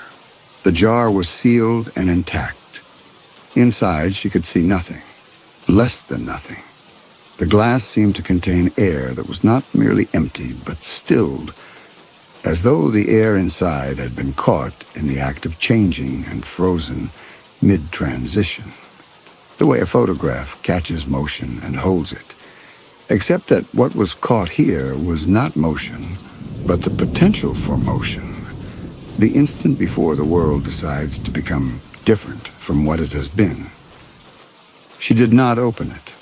She set it back on the shelf with a care that surprised her, because she did not believe in what the labels claimed, and yet her hands moved as though what the jar held was not nothing but something volatile, something pressurized, something that would, if the seal broke, resume the process it had been arrested in the middle of. The way a river resumes its course when an ice dam gives way, not gradually, but all at once, the accumulated force of the interruption, released in a single motion. There were thousands of jars in the basement. She counted shelving units, 42, and estimated rows and depth, and arrived at a number between 4,000 and 5,000. Her grandfather had been in this cabin for 50 years.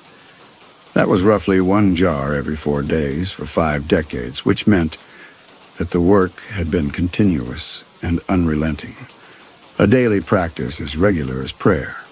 She opened 3 jars upstairs that afternoon. Snow, first week, November 2019. She broke the seal, a small gasp of equalized pressure, the sound any vacuum jar makes when opened, and inside found what she expected. Nothing. A trace of moisture on the glass where condensation had formed and evaporated at some point during the jar's seal life, but otherwise empty. She set the open jar on the kitchen counter and wrote in her catalog, jar labeled Snow, first week November 2019, contents, nil, seal intact, vacuum present, no visible contents upon opening. The second jar, Pine Needle, South Slope, September. This one contained a single brown pine needle, desiccated to the point of translucency, resting on the bottom of the jar like a hair in an otherwise empty reliquary. The third, Ash, East Stove, January 2017. A fine gray powder, perhaps a tablespoon's worth. That evening, the woman from the hardware store in Ross River, who had driven out to check on her as she had promised to do every 3 days, told her that the temperature had dropped 8 degrees since morning, and that the forecast was calling for the coldest night in 11 years. Maeve said she had enough firewood. The woman looked at the open jars on the counter and asked what they were. Maeve said they were part of the estate, and the woman nodded and did not ask further. And later, standing beside her truck in the yard, with her breath making shapes that the dark dismantled instantly, she said something about the winters here that Maeve did not entirely catch, something about how the old man had been a good neighbor to the cold, as though the cold were a person who could be neighbored. In the night, Maeve woke to a sound she could not identify. Not wind. She knew wind, and this was not it. Not the stove settling. She knew that too, the small percussion of contracting metal. This was a sound like something tightening, like rope under increasing load, or like the sound a lake makes when the ice is thickening, a low, almost subsonic groan that she felt more in her sternum than her ears. It lasted 5 or 6 seconds. Then a silence followed that was different from the silence before. A held silence, an attentive one, as though whatever had groaned was now listening. She waited for it to repeat. It did not. But the silence remained held for a long time after, and when she finally slept again, she dreamed of standing in a room whose walls were made of ice, and the ice was pressing inward, not cracking but compressing, and the room was getting smaller at a rate so slow she could not see it happening, but could feel it in the change of pressure against her eardrums. And when she woke in the morning, the thermometer on the porch read -41. She looked at the number twice because the forecast had predicted -28. And -41 was a number she associated with emergencies and evacuations, not with mornings that looked through the cabin window exactly like every other morning she had seen here. Gray, still, the spruce standing like a congregation of the patient dead. She opened 7 more jars that day. She was systematic about it. She had brought moving boxes from Whitehorse, and she was packing the jars, opened, emptied, cleaned, into the boxes for transport. And the empty jars made a sound when they touched each other that reminded her of something she could not place, a thinness in the ring of glass meeting glass, as though the jars, emptied, had become less substantial than jars should be, though she knew this was ridiculous. The glass was the same glass, empty or full, and she was attributing qualities to objects that objects do not possess. But the jar she opened at noon, Thaw, South Bank, March 1998, released when the seal broke, a smell. Not a stale smell, not the smell of old air or degraded rubber or the faint industrial breath of vacuum seals, but a smell of wet earth, brief, unmistakable, specific. The smell of ground that has been frozen for months and is now, for the first time, thawing. She knew this smell. Everyone who has lived through a northern winter knows this smell. It is the smell of spring arriving, not as a season, but as a physical event. The ice in the soil surrendering its grip, and it lasted less than a second. The time it took for the jar's contents to equalize with the cabin's dry, stove-heated air. And in that second, she wasn't in the cabin. She was standing on the south bank of the Pelly River in March of 1998, and the ground beneath her feet was softening, and the world was deciding, as it decides every year, to become a different thing from the thing it has been. Then it was gone, not faded, taken, pulled out of the room the way a draft pulls smoke from a chimney, the smell of wet earth replaced by a cold so sharp it stung her nostrils, a cold that did not belong in a heated cabin, a cold that came from nowhere inside and therefore came from outside, from the valley, from whatever was pressing against the walls and testing the windows and had, in the instant the jar opened and the spring escaped, fed. She could feel the aftermath of it, a pocket of frozen air hanging where the thaw smell had been, as though something had inhaled the warmth and left a void. She put the jar down. She did not open another that day. That night, the thermometer read -47. The stove was burning hot. She had fed it until the iron glowed. And still she could see her breath inside the cabin, and the cold pressed against the windows with such force that the glass flexed inward. A barely perceptible bowing that she checked 3 times with her palm flat against the pane, and each time the glass was curved where it should have been flat, as though the outside air were not merely cold but heavy, laden with a density that ordinary air does not possess. The journals became her occupation. She spent the rest of that day and the next reading through numbers 4 and 5 and 6, the English passages growing longer as her grandfather's Gaelic apparently failed him, or as the things he needed to say exceeded the reach of the language he had learned here, in the valley, from the cold and the river and the animals, and the 50 years of silence that had pressed his thoughts into shapes his mother tongue could not accommodate. He wrote about the ward with the specificity of an engineer and the conviction of a priest. The jars were not, he insisted, a collection. They were a containment system. Each jar held not merely a specimen of the valley's phenomena, but the phenomenon itself. The actual thaw, the actual snowfall, the actual sound of the creek at a given hour on a single afternoon. He distinguished carefully between representation and capture. A photograph of snow represents snow, but the jar held the snow's occurrence, the fact of its having fallen, sealed away from the valley's continuous present so that it could not contribute to the valley's ongoing life. He was not preserving these things. He was removing them, taking them out of circulation the way a government removes currency from an economy, and for the same reason. To prevent a catastrophic inflation, a runaway process that would, if left unchecked, spend the valley's entire store of change in a single, uncontrolled expenditure. The Wendigo, he wrote, was this process. Not a creature, not a spirit, though the Casca people whose land this had been understood it better than anyone. Having lived alongside it for millennia, having learned to feed it small portions, a season here, a frost there, to keep it from gorging. The Wendigo was hunger for the passage of time itself, a hunger that, if unfed, would consume not objects or people, but duration. The valley's ability to move from one state to another, to change, to age, to progress from winter to spring.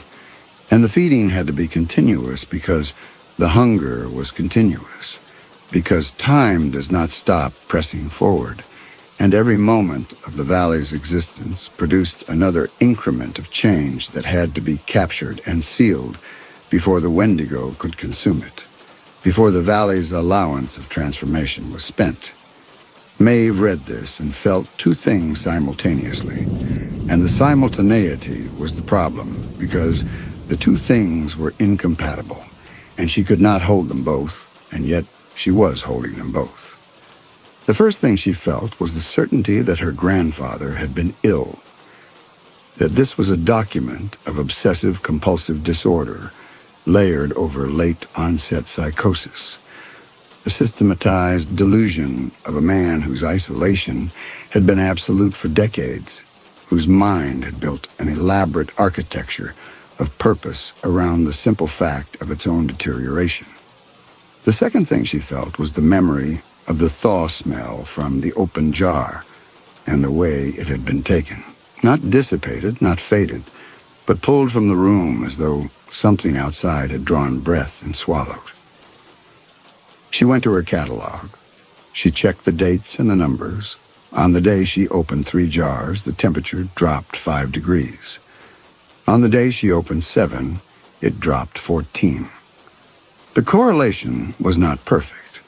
The day she opened 1 jar, the temperature dropped 2 degrees, which was proportionally wrong. But it was close enough and consistent enough that the alternative to her grandfather's explanation was not the comforting diagnosis of madness, but something she did not want to name, which was that the jars were doing what he said they were doing, and that by opening them, she was not emptying containers, but unsealing processes, releasing into the cabin captured instances of warmth and seasonal change, and that the released changes were being instantly consumed, inhaled by the cold, devoured by whatever pressed against the walls, and that each feeding made the hunger heavier, denser, more present, and the winter outside deeper and more permanent. She opened the oldest journal, number 1. The Gaelic was dense and the hand was young, and she could make out only fragments where the English cognates surfaced. Ward, seal, time, keep, hunger, spring, hold. And one passage near the end of the first journal, written in English with a steadiness that suggested it had been translated from internal speech, composed and refined before being set down. What I have taken from the valley, I have taken to keep the valley alive. The taking is the keeping. If I stop, the hunger eats everything at once. Every spring that would have come, every thaw, every warm day, all consumed in a single swallow. The ward holds. It must hold. There is no one after me to hold it. She sat with this for a long time. The stove burned. The jars on the shelves caught the firelight and held it, each one a small amber world, and the cold outside pressed against the cabin with the full weight of something that had been testing these walls for 50 years and had found, this week, the first openings it had encountered since the locks were set. And she thought about the phrase, "There is no one after me." And she thought about her mother leaving this place at 19 and never returning. And she thought about the woman in the hardware store saying he was a good neighbor to the cold. And she thought about a man standing in this room, in this light, every day for 50 years, sealing away the valley's springs so that the hunger outside could not swallow them all at once. She found journal number 14, the last. The handwriting here was not the urgent slant of the first journals or the disciplined block print of the middle ones, but something else, a tremor in the letters that was not age or weakness, but a kind of care, as though each word was being set down the way the jars were sealed, with the understanding that it might need to last longer than the hand that wrote it. I have done the arithmetic. The basement holds the springs, 4,011 jars, 50 years of thaw of runoff, for the moment the ice decides to go. The cabin holds the small things, the daily weather, the sounds, the specific weight of a Tuesday in June. Together they are the ward. Together they hold the valley in winter, which is the only season the hunger cannot eat, because winter is already the absence of change, already the stillness the hunger wants. And if the valley is always winter, then the hunger has nothing to consume, and the valley persists, frozen, alive, persisting. The cost is that nothing here will ever change again. Not while the ward holds, not the seasons, not the river, not me. This last sentence Maeve read 3 times. Not me. 2 words that could mean, I will grow old here, unchanged in my purpose. Or could mean something else. She went outside. The cold hit her like a wall of glass.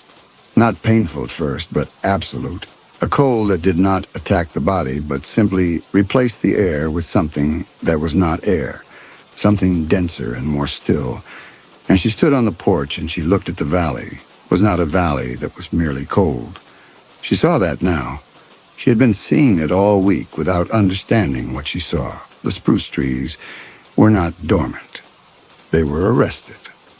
Their branches held in positions that were not the positions branches hold in winter. The slight downward sag of snow load and dormancy. But the positions branches hold when they have been stopped mid-motion, a gust of wind frozen halfway through its effect on the canopy. The river was not frozen the way rivers freeze, with the uneven surface of water caught in its turbulence. The river was frozen flat, the surface so smooth it looked poured, as though the water had not been moving when it froze, but had already been still, for so long that the concept of current had been removed from it, the way leaves had been removed from the trees in her grandfather's journal. Not lost, but never had. She went back inside and closed the door and sat down beside the stove and opened the Journal 14 to the last entry. I have done what I could. The ward will hold as long as I hold it, and I will hold it as long as the ward holds me. These are the same duration. When one ends, the other ends. I do not know what comes after. I do not know if there is an after. I know only that the valley persists because I persist, and I persist because the valley does, and this is the arrangement, and it is enough, and it is not enough, and there is no one after me to hold it. She did not decide to release them. That was not what happened next. What happened was that the cold came in. She woke before dawn on the 8th morning to the sound of glass breaking. 2 jars on the kitchen shelf had cracked, their seals intact, the vacuum undisturbed, the glass itself fractured by the cold, which had descended in the night to a depth the thermometer could not properly register. The red spirit in the tube sat below the lowest mark, which was -55. Somewhere in a range the instrument was not built to measure. The cabin walls had contracted in the night. She could see the gaps, new gaps, where the logs had pulled apart from each other along the north wall, and through the gaps, the outside air entered not as a draft, but as a presence, a dense, slow-moving current that pooled on the floor and rose. And where it touched the jars on the lowest shelves, the glass frosted opaque in seconds, and the rubber gaskets contracted, and the seals her grandfather had maintained for decades, began to fail. She heard them going, a soft, arrhythmic percussion of vacuum releases, the sound of jars losing their seals as the cold crept upward through the shelving, each failed seal releasing a small breath of captured warmth that was instantly devoured, consumed so quickly she could feel the suction, a pull against her skin each time a jar gave up its contents to the frozen air that was eating its way through the cabin from the floor up. The stove was useless. She fed it until the wood was gone, and the heat it produced rose to the ceiling and stayed there. A layer of warm air 2 feet thick pressed against the roof, while the cold filled the cabin from below like water filling a sinking boat. She could not stay in the cabin. She could not leave the cabin. The truck had not started since the temperature dropped below -40, and Ross River was 80 kilometers of unplowed road away, and the cold outside was not survivable, not for the time it would take to walk even a fraction of that distance. She went to the basement. The basement was no warmer than the cabin. The frozen earth walls radiated the same killing cold. But the basement held the oldest jars, the ones her grandfather had reinforced with wire and wax, and their seals had not yet failed. The jars upstairs were cracking because the cold had found them. The jars in the basement were intact because the wax held, and because the earth, even frozen, insulated against the convulsive contractions that were splitting the cabin's wood and glass. She sat on the basement floor among the jars and listened to the sound of seals failing overhead. Each one a small concussion, a tiny surrender, and after each one a silence that was not silence but feeding, the held, attentive quiet of something swallowing. She picked up a jar. Thaw, April 12th, 1974, south-facing bank above river, duration 6 hours, 11 a.m. to 5 p.m. It was warm in her hands, not the ambient warmth of a heated room. The basement air was bitter, her breath clouding thick, but a warmth that came through the glass only where her skin touched it, as though the sealed spring inside responded to contact the way a living thing responds to touch, offering its heat only to the hands that held it. The warmth stopped at her wrists. Her arms remained frozen. The jar was a small, private sun that warmed nothing but the 10 points where her fingers pressed the glass. She broke the seal. The sound was not the small gasp of the jars upstairs. It was larger, lower. A sound like a held breath released after decades. Not loud, but deep, with a resonance that seemed to come from the jar and the shelf and the frozen earth walls simultaneously, as though the basement itself had been holding this one breath and could now, finally, exhale. And the smell. Wet earth, April, the south-facing bank, hit her like a wall, so dense and immediate that she stumbled backward, not because it was unpleasant, but because it was too real, too present. A fist of spring punched into a room that had known nothing but frozen stillness for half a century. The warmth lasted 2 seconds. Then the pull came. From above, from the hatch, from the direction of the failing cabin, a suction that stripped the thaw smell out of the air so violently that her ears popped, and in its wake a cold that was not temperature but appetite, a void cold, a cold that had the quality of something that has just eaten and is already hungry again. She opened the next jar because the cold was unbearable, and the jars were warm. Spring runoff, creek behind cabin, May 1981, first audible flow after freeze. The seal broke with the same deep exhalation, and sound poured out. Not from a wax cylinder, but from the air itself, the chatter of a creek through softening ice. And the sound filled the basement. For 1 second, 2, 3, and then was swallowed. Ripped upward through the hatch, consumed. The silence after was heavier than the silence before. The hunger was growing. She opened the 3rd jar, the 4th, the 7th, the 12th. Each one released its captured spring into the basement. The smell of rain on dust, the sound of wind through new leaves, the physical sensation of warmth on skin, and each one was consumed faster than the last. The first jar's spring had lasted 2 seconds. By the 12th, the warmth was gone before she could feel it, taken so quickly that opening the seal produced not warmth but cold, the vacuum loss of warmth, the thermal signature of something feeding. She should have stopped. She saw this clearly even as she reached for the next jar. Each one she opened was making it worse.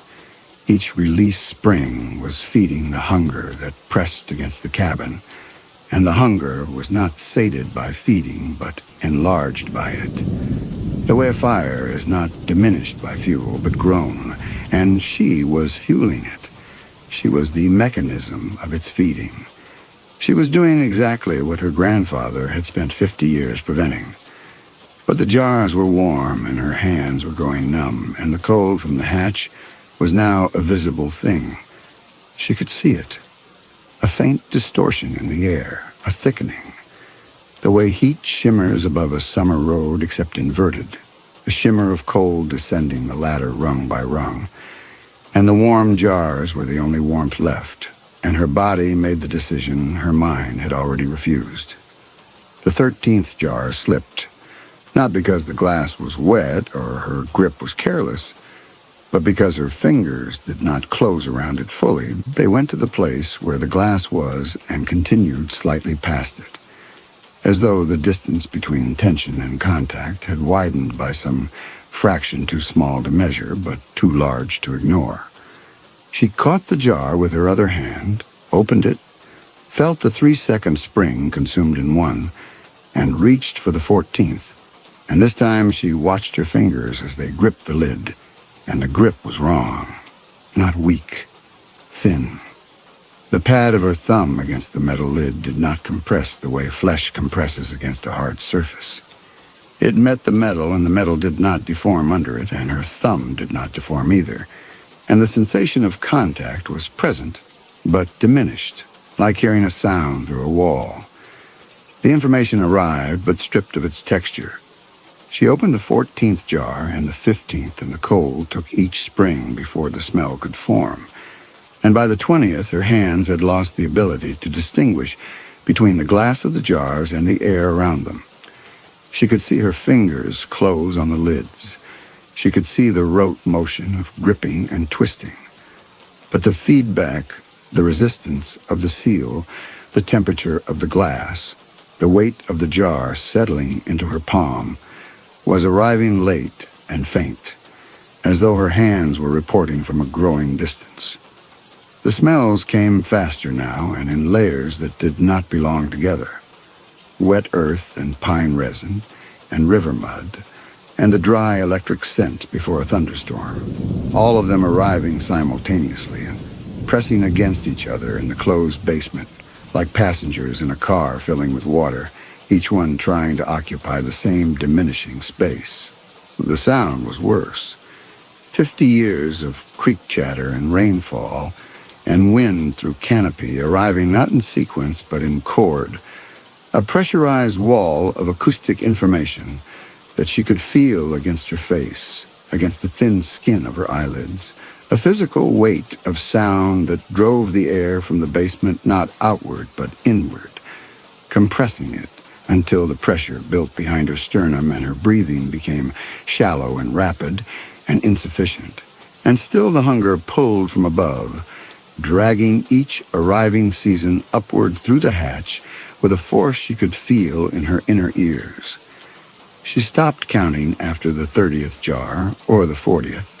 The counting had become impossible because the jars were losing their individuality, each one releasing its captured spring into a space already so saturated with consumed and consuming seasons that the individual contributions could no longer be distinguished, and her hands were moving with a desperate automatic regularity that she could not have stopped even if she had decided to, not because the hands were acting without her, but because the cold was killing her, and the jars were the only heat.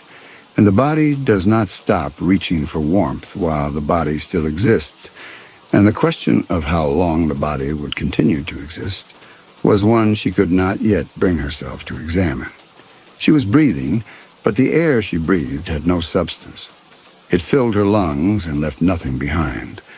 The basement had been emptied, not of air, but of whatever makes air breathable. The ability to hold warmth or smell or sound, stripped from it the way her grandfather had described the concept of leaves being stripped from trees. She was drowning in a medium that was not water but vacuum, the negative space left behind when everything that makes a place livable has been consumed. She climbed the ladder.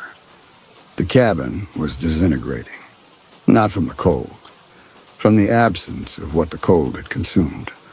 The wood of the walls had gone gray and fibrous, the grain open and soft, the texture of wood that has been dead for decades without the preserving cold to hold its structure. The jars on the kitchen shelves, the hundreds she had not opened, were cracking, their glass clouded, their contents escaping in thin streams of captured weather that the air devoured before they could travel a foot from the shelf. The cabin was losing its coherence, its surfaces separating, its joints opening, not because the temperature had destroyed them, but because the thing the ward had held at bay, the hunger for duration, for the passage of time, had been given enough to grow strong enough to take what it wanted directly, and what it wanted was the 50 years the cabin had been exempted from. Through the window, the glass still held, barely, flexed inward until the pane was convex, the view through it distorted. She could see the valley. The spruce trees were doing something she could not immediately process. They were moving, but not in wind. They were moving through time. She could see it happening, the branches budding and leafing and browning and dropping and budding again, season after season, cycling through in minutes, the valley's spent timeline being pulled through the trees the way thread is pulled through a needle, and the thread was running out. She turned back to the cabin and saw her grandfather. He was in his chair by the desk where he had always been. He was wearing his wool coat, the same coat she had taken from the hook by the door on her first evening. The coat she was wearing now, except that she looked down and she was not wearing it. Her arms were bare. She had never been wearing it. The hook by the door was empty and had always been empty. And the coat had never left the body of the man who had died in it. And the warmth she had felt when she put it on. The warmth of good wool, the comfort of a garment that fit, had been the ward's last courtesy, dressing the possibility in the memory of warmth so that she would not question why the cabin was survivable. And now the ward was failing and the courtesy was withdrawn.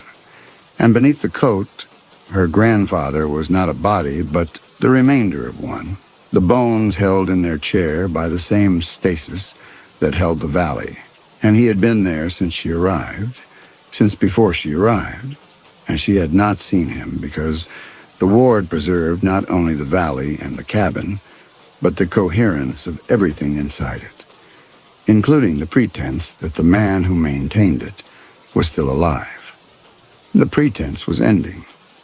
She could see the coat settling as the body beneath it continued the process of collapsing that it had been arrested in the middle of, and the desk was warping, the journals curling, the ink on their pages fading to a color that belonged to documents, aged beyond what paper can survive. And the cabin was dying around her, 50 years of deferred decay arriving all at once. She looked at her hands. They were wrong, not cold damage, not frostbitten. She would have understood those injuries, would have known what she was seeing. This was different. Her fingers were fading. The skin had a quality that was not transparency, but thinness, as though the hands were a photograph being slowly overexposed, the image still present, but losing its distinction from the white around it. She pressed her fingers together and felt them. They were solid. They were real. The sensation of skin touching skin was intact. But the sensation was growing quieter, the way sound grows quieter, not because it is becoming softer, but because the medium conducting it is thinning. She went back to the basement. Not to open more jars. There was no purpose in that now. The hunger was feeding on the cabin itself, consuming the structure directly, taking the years from the wood and the nails and the glass without requiring the jar's mediation. She went because the basement still held the oldest jars, the ones from the early 1970s, and among them were 3 jars whose labels she had read but not understood. The possibility of return. Spring 1971. The warmth of imagining what comes after. May 1971. A face not yet real but warm. The spring of the one who comes. 1971. The first jar was different from the others. She saw it before she understood what she was seeing. The wire around its lid had been cut, not corroded, snipped cleanly with pliers, the ends bright, where the tool had bitten through. The wax over the seal was cracked in a pattern that was not the pattern of thermal stress, but of deliberate breaking. Thumbs pressed into the wax and pulled apart, and the seal itself was open. The vacuum was gone. The jar was empty. She lifted it. It weighed what an empty jar weighs. It was not warm. The glass held nothing. No captured spring, no sealed weather, not even the faint interior clouding she had come to associate with her grandfather's preserved air. It was the emptiest thing she had ever held, emptier than the jar she had opened and drained, because those jars had at least held the memory of their contents, the residual moisture or smell or temperature trace. This jar had been open long enough that even the memory was gone. She looked at the label. The possibility of return. Spring 1971. Her mother had been born in 1973 and had left at 19 and never come back. This jar had been sealed 2 years before her mother existed, and it had been opened deliberately, carefully, by hands that knew what they were doing.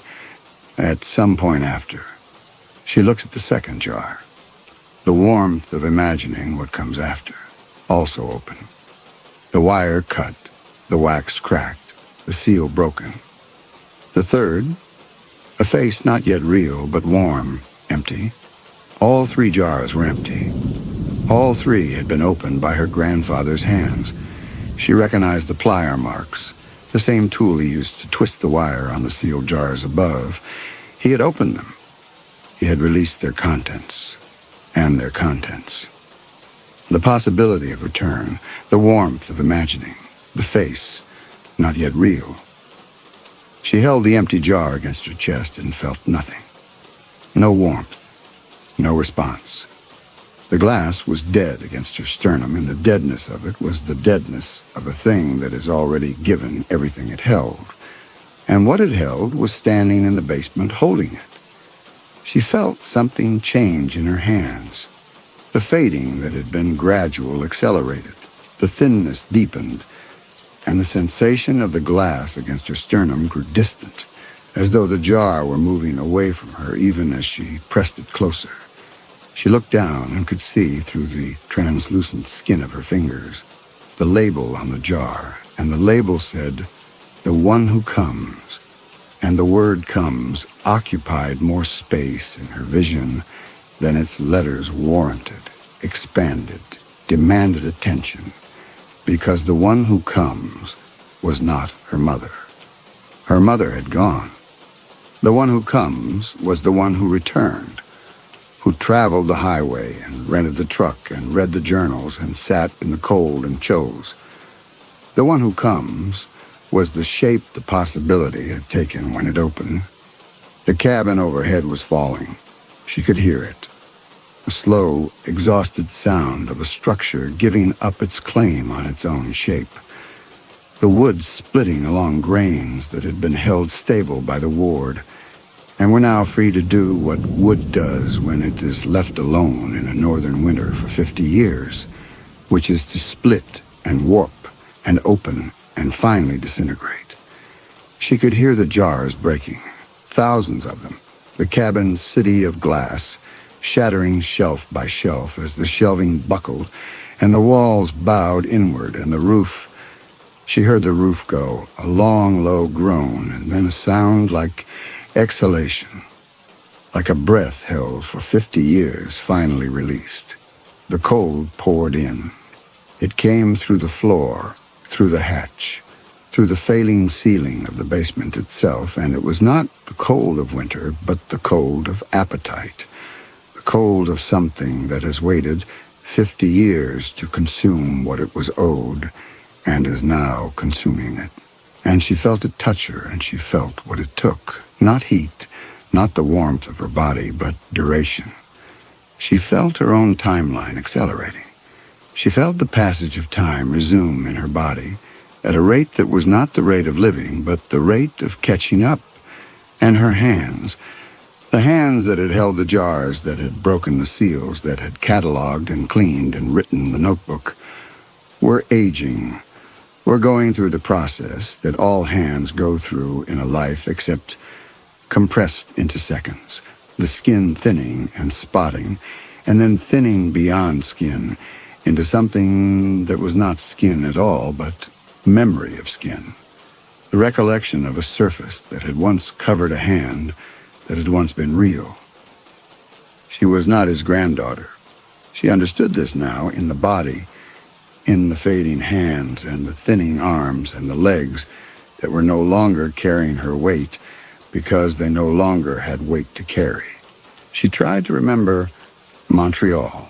She reached for it, the name of her street, the apartment where her mother had died, the color of the front door, and found that the memories were there but thin, the way the glass of the emptied jars was thin, present but drained of the substance that made them real. Her street had no name. Her apartment had no number. The solicitor in Whitehorse. She reached for his office, for the room where she had sat and signed papers and received the map, and the room was a sketch. 4 walls and a desk, and a man whose face she had never been able to recall, and whose name she now understood she had never known, because there had been no solicitor.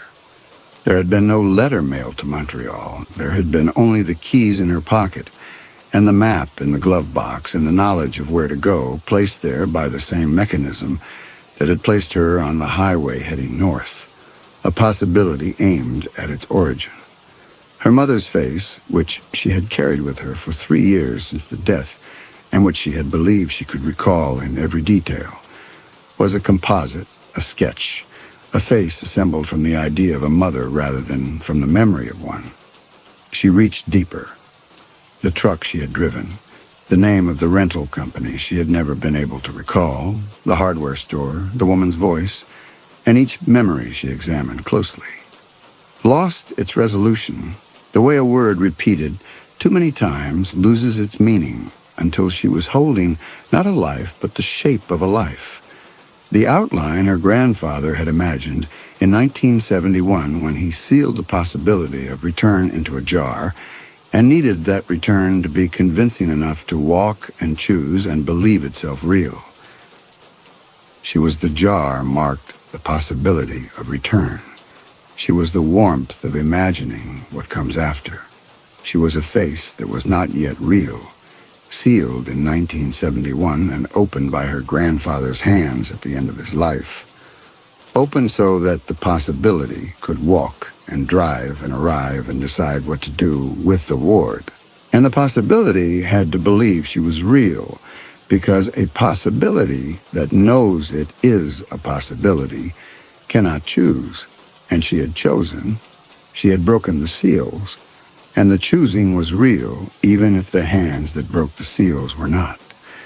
The basement ceiling gave way. Light came in. Not the gray light of the February she had lived in for a week, but a different light, a warm light, a June light. And through the opening where the cabin had been, she could see the sky. And the sky was not the sky of winter or the sky of summer, but the sky of a place where every season has arrived and departed in the same hour. A sky that had been blue and gray and white and dark and blue again in the time it took the cabin to fall, and was now simply empty. The color of air that has spent everything it held and has nothing left to show. Her hand on the ground, not resting. She had no weight with which to rest, but touching. The fingertips she was ceasing to have in contact with the earth she was ceasing to feel. The ground was warm. This was the last thing. The ground was warm for the first time in 50 years. The banked heat of 4,000 open springs rising through the bare soil where the cabin had stood. And the warmth was already going, the hunger pressing down through the open sky, consuming the ground heat, the way it had consumed the thaw smell and the creek sound, and every captured spring and the cabin, and the man in the chair, and the woman who had believed she was his granddaughter. The warmth passed through her dissolving hand on its way to being devoured, and for the duration of its passing she was warm, the way a window is warm when sunlight falls through it on its way to the floor. Not warmed, not holding the warmth, only briefly in its path. Then the hunger took it, and the ground where her hand had been was cold, and the valley was silent. And the silence was not the silence of winter, but the silence of a place that has spent its entire future in a single afternoon and has nothing left.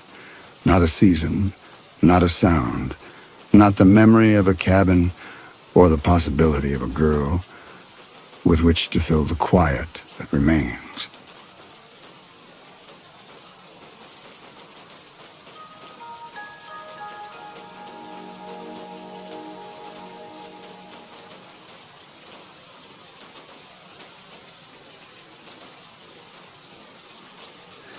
Nolan was looking at her across the workbench, the awl motionless between his thumb and first knuckle, and a quality in the stillness, or perhaps in the angle of the afternoon, which entered the shop window and made the leather grain resemble a different material entirely, made her think he had been watching her longer than she'd been aware of watching him.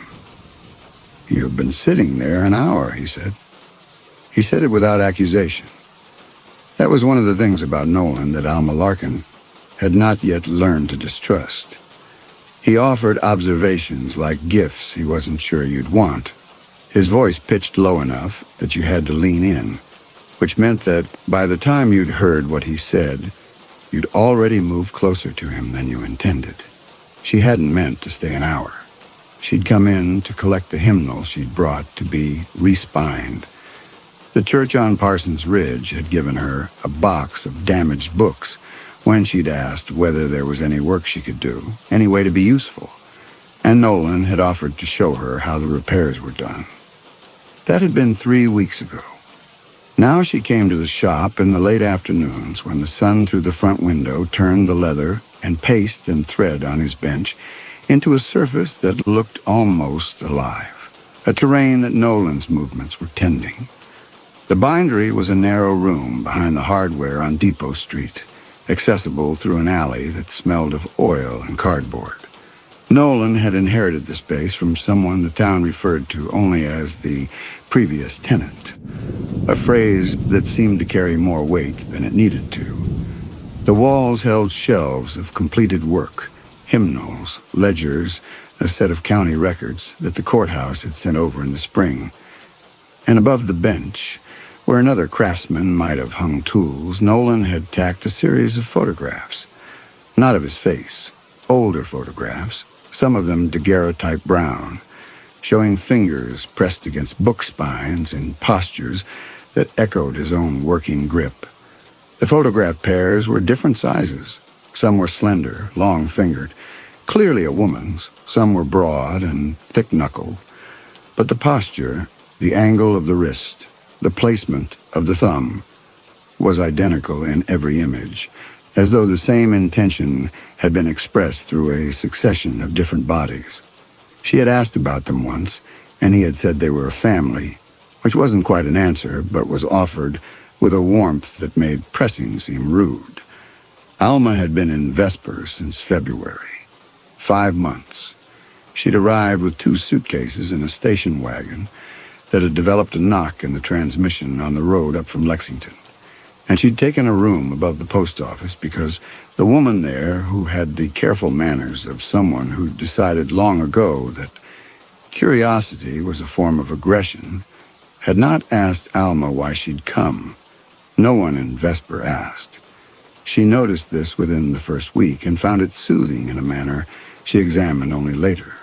Lying on the narrow bed in the room that smelled of lavender and wood polish, wondering whether the town's refusal to inquire was kindness or a local practice, honed by repetition, a path through the woods packed easier by every foot that had walked it. What she had come from, the apartment in Norfolk. The silence that a room acquires when someone has stopped breathing in it, and the machines have been turned off, and you are sitting beside a body that looks like the man you married but has been emptied of whatever made it him. Her husband had been dead for 11 months. She did not think about him often, or rather, she thought about him constantly in a manner that had nothing to do with memory and everything to do with the shape he'd left behind. The negative space of him, her body still turning toward the left side of any bed, her hand still reaching for a glass on a nightstand that wasn't there. The grief was not sharp anymore. It had become structural, a settling of the foundation, and she'd come to Vesper because someone at the church in Norfolk had mentioned that the mountain towns always needed help, and Alma needed to be needed by anything that wasn't absence. She kept a photograph of her husband in the suitcase under the bed. She did not display it. The photograph showed him in the garden at Norfolk, kneeling beside the tomato cages he'd built from scrap lumber, his face turned toward the camera with the expression he wore when he was about to say something he thought was funny. She could still hear the particular pitch of that almost joke, his voice climbing before the punchline. She could still feel the weight of his palm on the back of her neck. These things were sharp and specific, and she held them as you hold a splinter, carefully, aware that removing it would hurt differently than keeping it. Nolan set the awl down and flexed his fingers. She watched the tendons move beneath the skin of his forearms.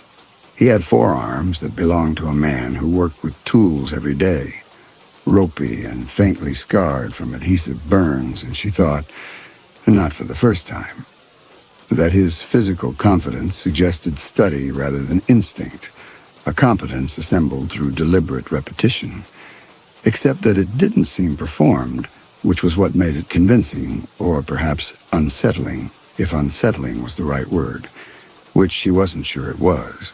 She picked up the hymnal. The spine was tight, the new leather darker than the original boards by a shade that would fade with use. Nolan's work went beyond craftsmanship. The repaired sections didn't just hold. They anticipated the stress of future openings, the weight of the pages fanned against the binding. She'd examined 3 of his repairs before she understood what disturbed her about them. They were too good.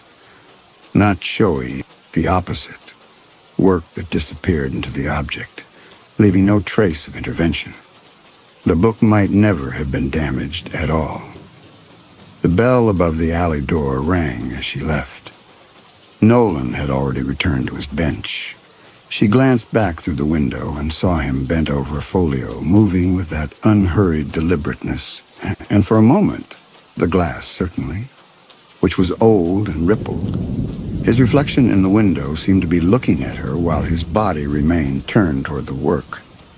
She blinked, and the reflection aligned with the body. The walk up Depot Street to the post office took 7 minutes, and by the time she reached her room, she had decided that the thing with the reflection had been the glass. The pharmacist's wife invited her to supper on Thursday. Alma wore the blue dress she'd brought from Norfolk and walked down the ridge road to the house on Sycamore, carrying a jar of preserved peaches from the post office woman's pantry. The pharmacist and his wife were a couple in their 60s, careful and gentle, and they seated her next to Nolan at a table set for 6, the other 2 places occupied by a woman from the church whose name Alma immediately forgot, and her largely silent husband. The meal was pot roast and butter beans. Nolan ate with the quiet efficiency of someone who had attended many such meals and knew what was expected. He passed dishes before they were requested.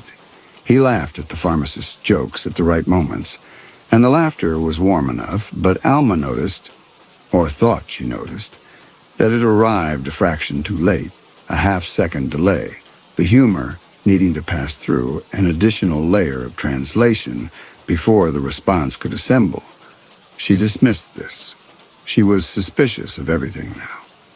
Grief did that, made the ordinary look calculated, made kindness look like strategy.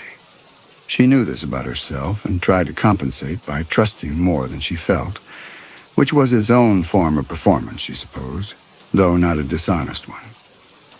After supper, Nolan walked her back up the ridge road. The night was warm, and the mountains were dark against a sky that still held a faintly green band at the western edge. He told her about a family of foxes he'd seen behind the bindery, a vixen and 3 kits, and his description. Not the casual observation of someone passing by, but the close attention of someone who'd been watching for weeks, learning their patterns, made her reach for his hand before she decided to. His fingers closed around hers immediately, positioned to receive the gesture, and the warmth of his palm was so complete and encompassing that she felt, absurdly, guiltily, that a misalignment in her body since Norfolk had just been corrected. On the porch of the post office, under the single bulb that drew clouds of pale moths, she looked at his face and saw an expression she couldn't categorize. Tenderness, yes. Attention, certainly. But beneath both, a quality she could only describe as recognition.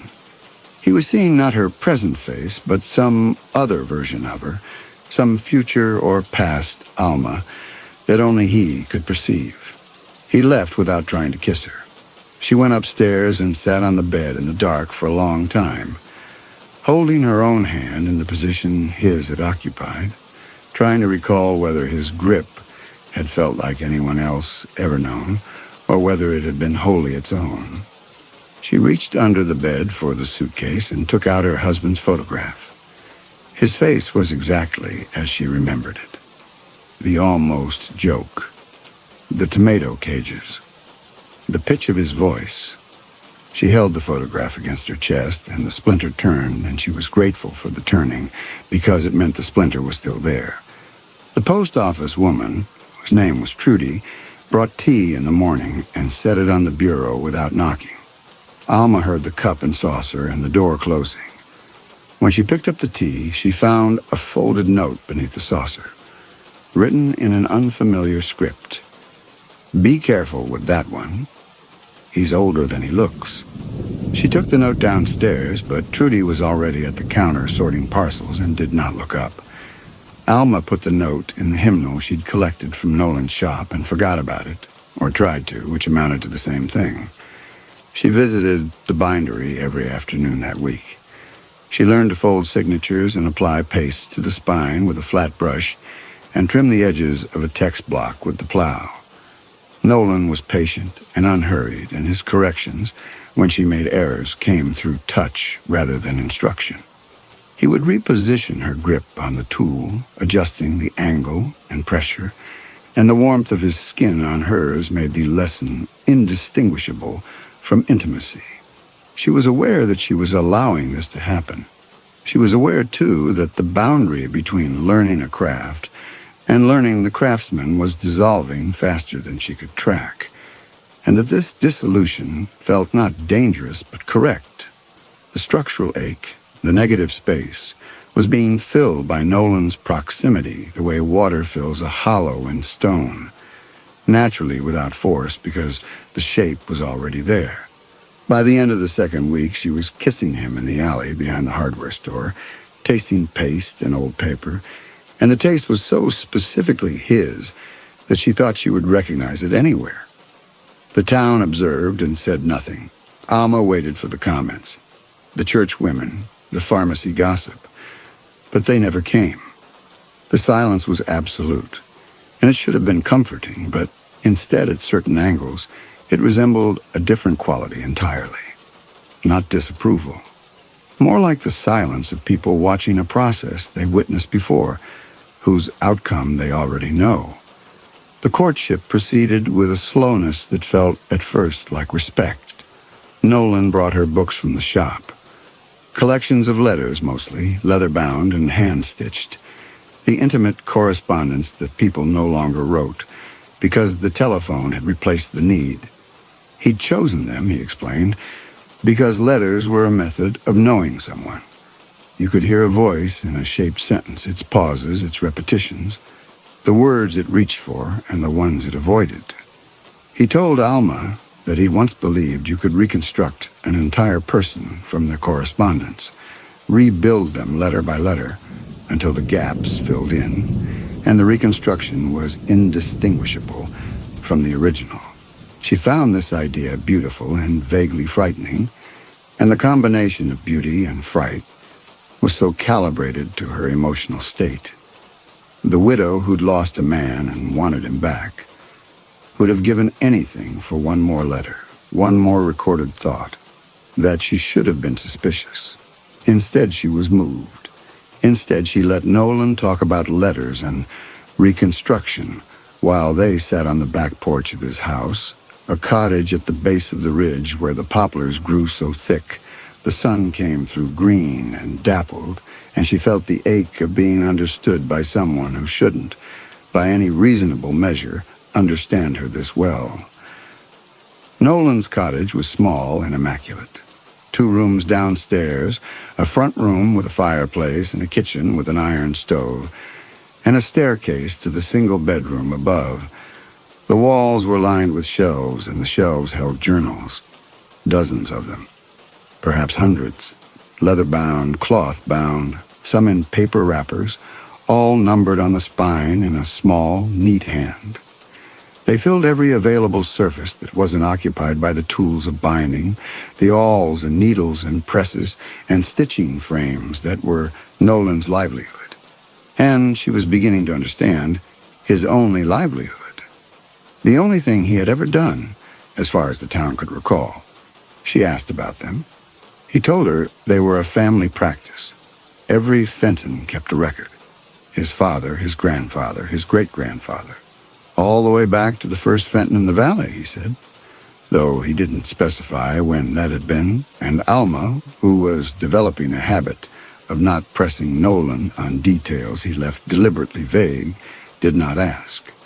She did notice that the handwriting in the volumes she could see, the ones closest to her on the shelf, their spines numbered in the 200s, was identical across books that should have spanned at least 2 generations. She noticed this the way she noticed many things about Nolan, clearly, immediately, and then rationalized it away. Family resemblance, penmanship tradition, consistency you'd expect from a line of bookbinders who valued the craft of handwriting. In September, Nolan took her to the overlook on the Blue Ridge Parkway where the valley opened below like a cupped hand. The trees were just starting to turn. He sat on the stone wall and looked out at the mountains with a focused attention directed not at the landscape, but through it. The visible surface only the topmost layer of a denser substance. And then he told her that he loved her. He said it simply. He said her name first, and then he said the rest, and the stress he placed on the second syllable, with a slight pause before the next word, was so intimate that she felt exposed, as if he'd touched a part of her body she didn't know was bare. She told him she loved him too. She meant it. She was almost certain she meant it. That night, alone in the room above the post office, she took the photograph from the suitcase, her husband's face, the tomato cages. She waited for the voice, the pitch climbing before the punchline, and it came. But this time it arrived from further away, not absent, not faded, but distant, relayed through additional rooms, each one adding a small distortion. She pressed the photograph against her breastbone and held it there until the distance closed. The following Sunday, walking the Ridge Road after supper, he took her hand and held it with the same immediate certainty as that first night, his fingers finding hers as if they'd rehearsed the gesture, and she allowed herself to believe that what she felt, the correction, the filling in, the hollow finding its water, was love and nothing else. They did not move in together. Vesper was too small and too old for that. But she began spending evenings at the cottage and then nights, and the nights became a rhythm. Supper, reading, the sounds of the house settling in the dark, Nolan's breathing beside her slowing into a pattern she learned to follow without effort. She had never slept so well. The ache was still there, but it had shifted, a bone finding a new alignment and healing, and she was grateful. She was so grateful she didn't notice, or chose not to notice, that the gratitude felt less like her own emotion and more like a response she'd been taught. The way Nolan had taught her to hold the all, through proximity and repetition, until the foreign gesture became indistinguishable from instinct. October, November. The leaves dropped, and the mountains went gray and skeletal. Nolan worked in the bindery, and Alma helped, and the helping had become a fluency. She could now repair a spine without guidance, could stitch a signature with the same even tension Nolan used, and when she caught herself holding the needle between thumb and first knuckle in exactly his posture, she felt a flush of pleasure rather than alarm. She was learning his craft. She was learning him. The two processes were, she thought, the same. The first sign came on a Tuesday in mid-November. Nolan was repairing a folio of county maps, and he reached for the paste pot that had been in the same position on his bench for as long as Alma had been coming to the shop, and his reach went to the wrong place. Not dramatically. 3 inches to the left, perhaps 4. But Alma saw it, and Nolan saw her see it, and for a moment his face held an expression she hadn't encountered before. Not confusion, not embarrassment. A rapid assessment of how much she'd noticed and what she'd concluded, and then it was gone, replaced by a small laugh and a shake of his head, and he said he was tired. She did not think about the paste pot again until the following week, when Nolan called her by a name that wasn't hers. He corrected himself immediately, but the name he'd used, she hadn't caught it fully, only the shape of it. 2 syllables with the emphasis on the first, nothing like Alma, lingered in the air between them. She asked who it was. He said he didn't know what she meant. She pressed, and his face changed. Not the calculating expression from before, but a raw register, one that looked, for the first time since she'd known him, like fear. He told her it must have been a name from one of the family records, an ancestor's wife, a habit of reading too much history. He told her it didn't mean anything. She let it be changed because the alternative, pressing, insisting, watching his face as he tried to explain, would have required a confrontation that Alma no longer had the energy for. She was so deeply inside the rhythm of him that confrontation felt like violence. The pharmacist's wife caught her arm outside the hardware store the following Saturday. The woman's grip was firm, and her eyes, behind the bifocals, held an urgency that Alma read at the time as concern. She told Alma to come for tea. At the pharmacist's house, in the kitchen that smelled of clove and lemon oil, the wife poured 2 cups and set one in front of Alma and held her own in both hands without drinking. She said she wanted to talk about Nolan. Alma waited for the speech. The churchwoman warning about propriety, the gentle suggestion that a widow should wait longer before taking up with someone new. It didn't come. Instead, the wife asked whether Alma had noticed anything unusual about the cottage. The shelves, the numbered spines, the photographs above the workbench. Different pairs and different frames, she said, but always gripping the tools the same way. Alma said she had noticed the shelves. The wife nodded, confirming a conclusion she'd already reached, and then she said a thing that Alma didn't understand. She said Alma should count the volumes, not read them, count them. And then she should ask herself how many a family could produce in the number of generations that Vesper had existed. Alma asked what she meant. The wife set her cup down. She said that there had always been a Fenton in Vesper, but that always didn't mean what it sounded like. Her mother had known a Fenton, a woman, tall, with close-cropped hair, who ran the bindery and kept to herself, and then, one winter, began courting a logger from up the valley. And before that, her mother's mother had known a different Fenton, a man, older, quiet, who'd courted a schoolteacher. And the cottage was the same cottage, and the bindery was the same bindery, and the numbered spines on the shelves were the same spines, and each new Fenton arrived alone, years or decades apart, and claimed to be a relative of the last one.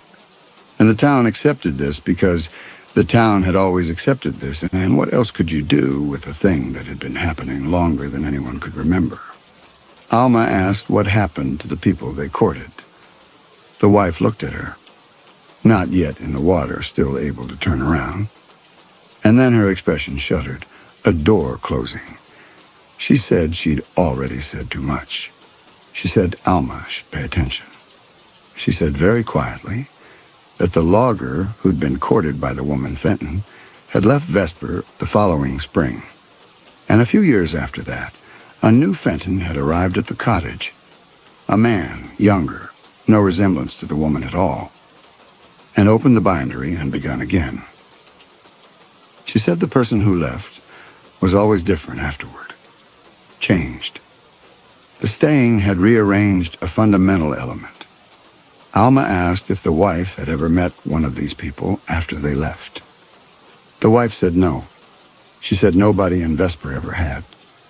They left and they were gone, and years later a new Fenton arrived, and the cycle began again, and the town accepted this the way it accepted the river and the ridgeline. She walked back to the post office in the dark. The mountains were invisible against the sky, and the road was a texture under her feet rather than a visible path. And she thought about the wife's instruction. Count them. And about Nolan's grip on the yawl, the way it had taught her own grip, and about the woman who'd left, who was not the woman who'd arrived, and she felt a sensation adjacent to both fear and grief, a recognition, perhaps, and that the shape she'd been filling with Nolan's presence was deeper than she'd thought, and that the filling might continue long after she wished it to stop. She went to his cottage the next morning. She found him on the porch in the pale winter sun, holding a journal he didn't seem to be reading. He looked at her with the expression she'd first seen on the ridge road, tenderness and attention, and beneath both, recognition. And she sat beside him and said nothing about the pharmacist's wife. Instead, she watched him, and what she watched for was the thing the wife had told her to notice, the gaps. She found them. Over the next 2 weeks, she found them not by looking, but by living inside the structure and noticing where the cold came in. Nolan forgot the name of a book he'd bound the previous month. He hesitated at the turning in the ridge road he'd walked every day for years, pausing with one foot in the air, momentarily lost on a route his body had memorized. He put sugar in his coffee on a Wednesday morning, and Alma, who had watched him drink it unsweetened for 5 months, set her cup down on the saucer with a sound she didn't intend, a small, involuntary click of porcelain that made them both go still. She counted them.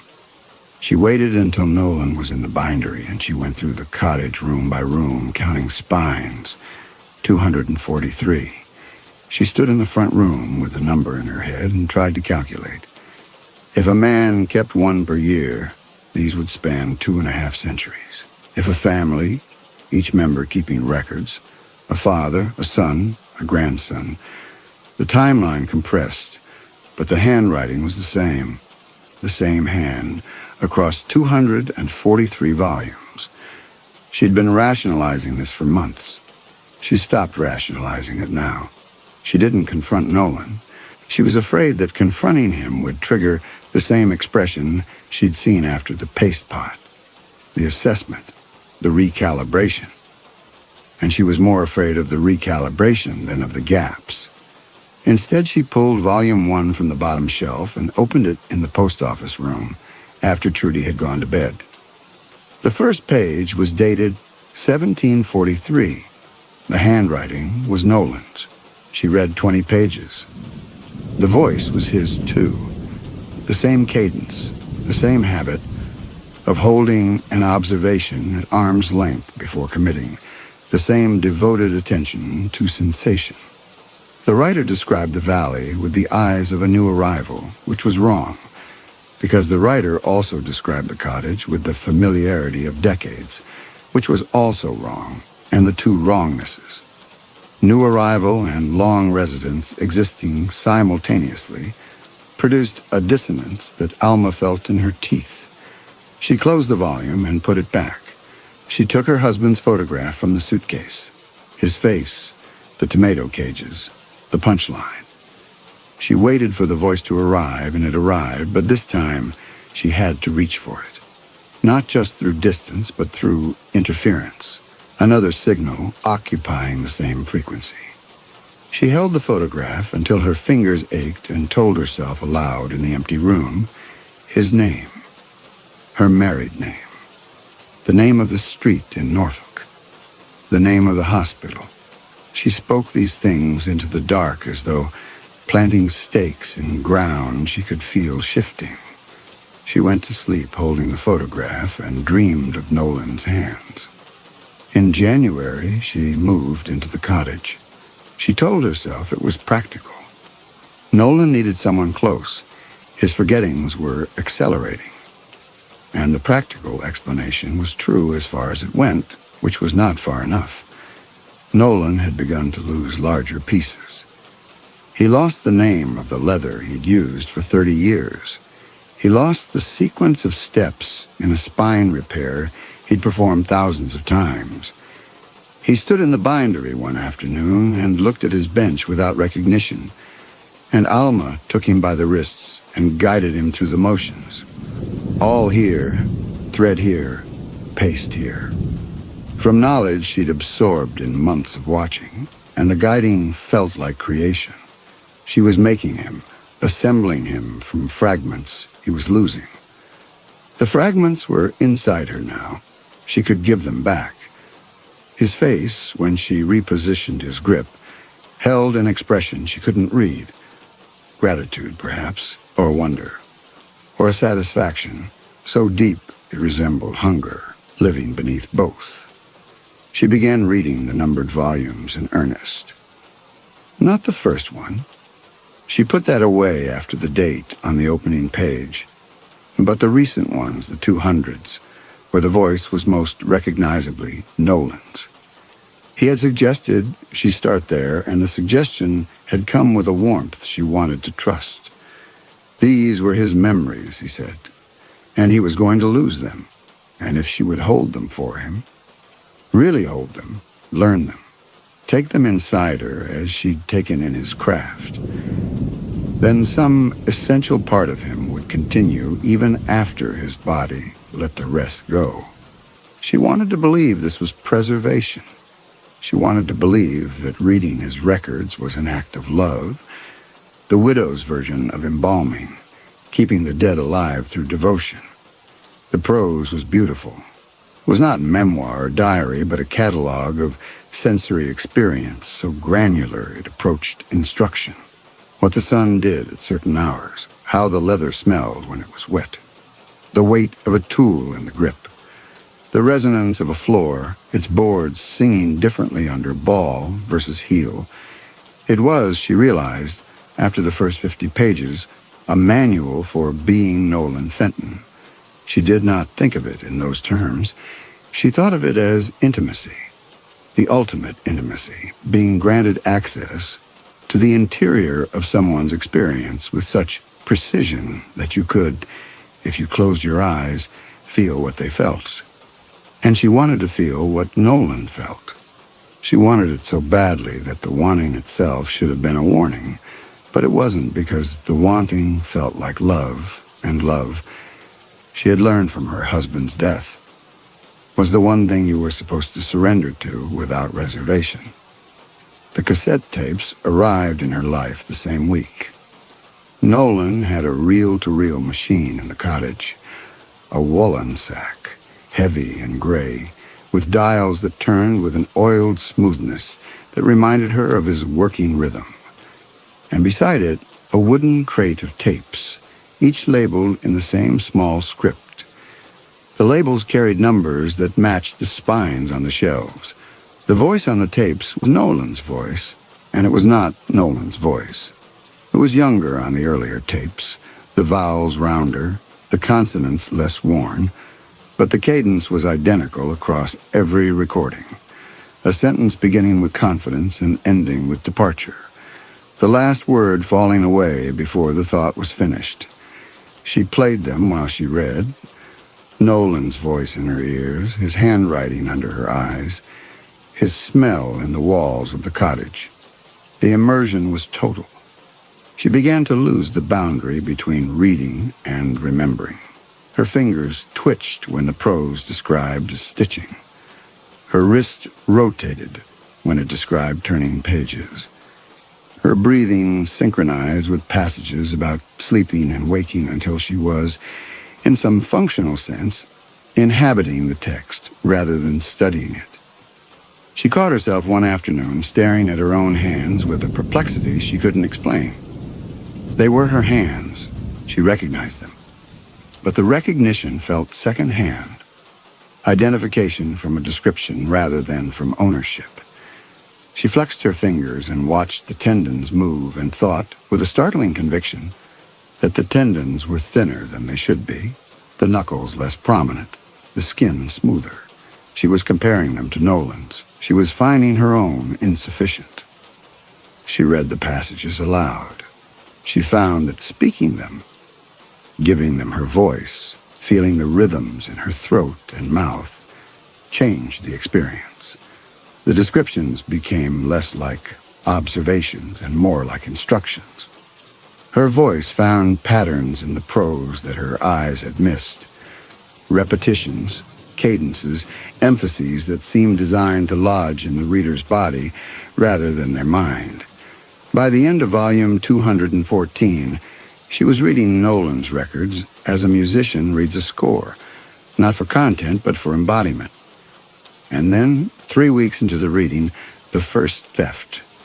She was in the cottage, late, Nolan asleep upstairs. She reached for the photograph she kept in the suitcase under the bed. The nightly ritual, the splinter she maintained, and looked at her husband's face. The tomato cages, the garden, the almost joke. She couldn't hear the voice. She held the photograph closer. She studied the mouth, the particular parting of the lips before he spoke, and she strained for the sound, the pitch climbing, the cadence, the timbre that was as specific to him as a fingerprint. And what came back was Nolan's voice. Not speaking her husband's words, but occupying the frequency where her husband's voice had been. A weed filling a crack in concrete, not by force but by persistence and the simple advantage of being alive. She put the photograph down. Her hands were shaking. She said her husband's name aloud, and the name came. It was still there. But the face that assembled behind the name was less defined than it had been a month ago. The tomato cages were there, the garden, the expression. But the distance between his eyes, the set of his left ear slightly higher than his right, the scar on his chin from the bicycle fall he'd told her about on their second date, these were softening, the features dissolving into impressions, and what remained was accurate and empty. She went to the suitcase. She dug to the bottom, past the blue dress and the cardigan, and the shoes she never wore, and found the envelope of photographs she'd brought from Norfolk. She spread them on the bed. 6 photographs. Her husband in the garden, her husband at the beach, her husband on the porch of the Norfolk apartment reading, a coffee cup balanced on the railing. She looked at each one and matched the image to a memory, and the memories were there, diminished, gauze-covered, but there. And she felt relief so intense it made her eyes water. She sat on the bed with the photographs around her, and she told herself this was grief. Grief did this, wore the edges off memories until they became impressions. It was natural. It was what the book said happened. She was not losing her husband. She was losing the texture of him, the distance between his eyes, the scar on his chin, the weight of his hand. And these were softening as old photographs soften, the emulsion fading, the edges rounding into approximation. But Nolan's texture was sharpening. She could close her eyes and see the exact position of his thumb on the awl, the scarring on his left forearm, the distance between his front teeth. She could hear his voice with a fidelity that exceeded the tapes. The tapes were a copy, and she possessed the original. And this was not how loss worked. Loss did not replace one set of memories with another. Loss did not trade a dead husband's face for a living man's forearms. She told herself to stop reading. She told herself this on a Thursday. By Saturday, she had read 3 more volumes. The reading had become a compulsion indistinguishable from need. Her body wanted the pages as it wanted sleep, with a hunger that operated beneath will, and the hunger was growing, and the growing felt like love, which was the problem, because she could no longer tell where the love ended and the hunger began. February. The gaps in Nolan were caverns now. He lost the name of the leather. He lost the word for the tool he held every day, standing in the bindery with the awl between his fingers, turning it over, his face slack with the effort of reaching for a term that was no longer where he'd left it. Alma told him. She told him the names of his tools, the sequence of his repairs, and the stories he'd told her about the foxes behind the shop. She gave him back his own life in pieces, and each piece she returned was a piece she held more firmly inside herself, the original tightening its grip as the copy loosened. She began keeping a notebook, not a journal. She was afraid of journals now, afraid of what it meant to write yourself into pages that someone else could absorb. But a list, her husband's name, his birthday, the address in Norfolk, the name of the hospital, the name of the street where she'd grown up, her mother's maiden name. She wrote these things in her own handwriting, which was round and small and nothing like Nolan's, and she dated each entry and kept the notebook under her pillow. And each night before sleep, she read the list aloud, a litany of selfhood, a prayer to the person she was afraid of ceasing to be. The list worked for a while. She could still feel the photograph's claim on her. Her husband's face, his voice, the weight of their years together. But the claim was weakening. Each morning, when she read the list, the items felt slightly less like memories and slightly more like facts. A foreign country's capital, known accurately but without texture. Her husband's birthday, March 15th. Correct. But the birthday itself, the cake, the singing, his single breath, extinguishing the candles, the powdered sugar on his upper lip when he turned to her. That was fading, the sensory content draining from the date, and what remained was a correct and hollow entry. Meanwhile, Nolan's sensory content was multiplying inside her. She knew things she had no right to know. She knew the taste of well water from a pump behind a house described in volume 112. She could feel the weight of a brindled hound against her legs, a dog described in volume 98. Could hear the whine it made when it wanted feeding. These were not memories. She had never experienced them. But they behaved like memories. They arrived unbidden, vivid, saturated with the physical texture that her own past was losing. She was being filled and emptied simultaneously, and the filling was Nolan, and the emptying was Alma, and the process was so gradual that each day's change was invisible, and only the cumulative distance, measured against the notebook, against the photographs, against the things she could still feel versus the things she could only name, revealed how far she'd traveled from herself. She tried to leave. Once in late February, she packed the suitcase. She folded the blue dress and the cardigan, and the photographs and the notebook, and she carried the suitcase down the cottage stairs and out the front door, and she walked to the station wagon and put the suitcase in the back seat, and she sat behind the wheel. The road down the mountain to Lexington was 17 miles. She had driven it once, in February of the previous year, when she'd arrived. She turned the key. The engine caught. She put the car in gear and looked at the road that led out of Vesper and down the ridge toward the valley, and she realized, with a clarity so sudden it felt physical, that she could not remember the route, not the broad strokes. She knew the road went down, knew it eventually reached a highway, knew the highway led to Lexington. But the turns, the sequence of curves and switchbacks and intersections that she'd navigated 11 months ago, these were gone. In their place was a different set of directions, precise and entirely useless. The route from the cottage to a farmhouse in the Catawba Valley, described in volume 140 turn by turn, with notes on the condition of the road surface and the position of a lightning-split oak that served as a landmark. She knew how to reach a house she'd never visited. She did not know how to reach the highway she'd driven. She sat in the car for a long time. The engine idled. The mountains held still. She tried to recall the Norfolk apartment. Not the facts, She had the notebook for those. But the feel of it, the afternoon warmth entering the kitchen, the sound of the refrigerator cycling, the smell of the cleaning solution her husband used on the counters. And what came back was thin, flat, colorless, a description of a place rather than the experience of it. She tried harder. She closed her eyes and put herself in the kitchen. In the afternoon, and the kitchen that assembled was the cottage kitchen, Nolan's kitchen, the iron stove and the wooden table, and the afternoon falling through the west-facing window across the surface where she laid out the volumes. She turned off the engine.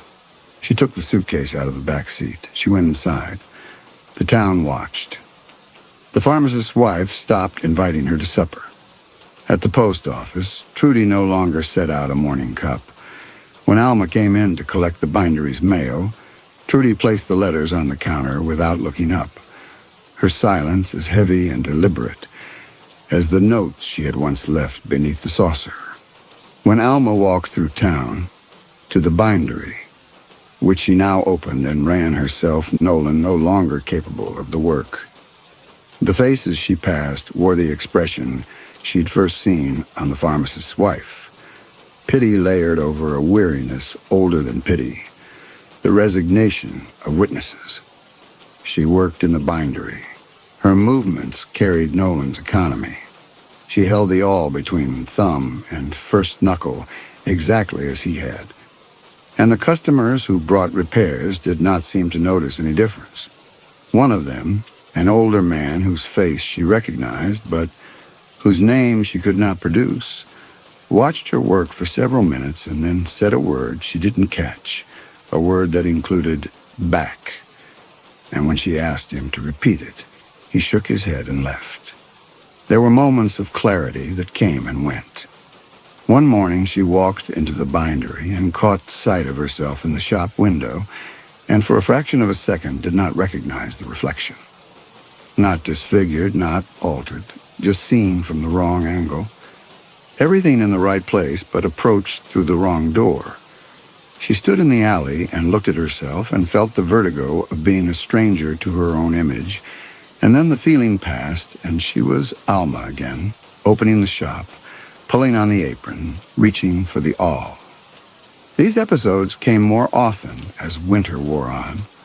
She would find herself standing in a room without knowing how she'd arrived, or holding a cup with a grip that felt practiced but foreign. She tested herself. She tried to remember the layout of the Norfolk apartment. The information came slowly, and by the time it assembled itself in her mind, it felt like a place read about rather than lived in. The Norfolk apartment had become an entry in someone else's record. Her own life was becoming secondhand. At night, she opened the notebook. Her husband's name, his birthday, the address. She read the list, and the words were correct, and the memories behind them were translucent. She could see through them to other memories.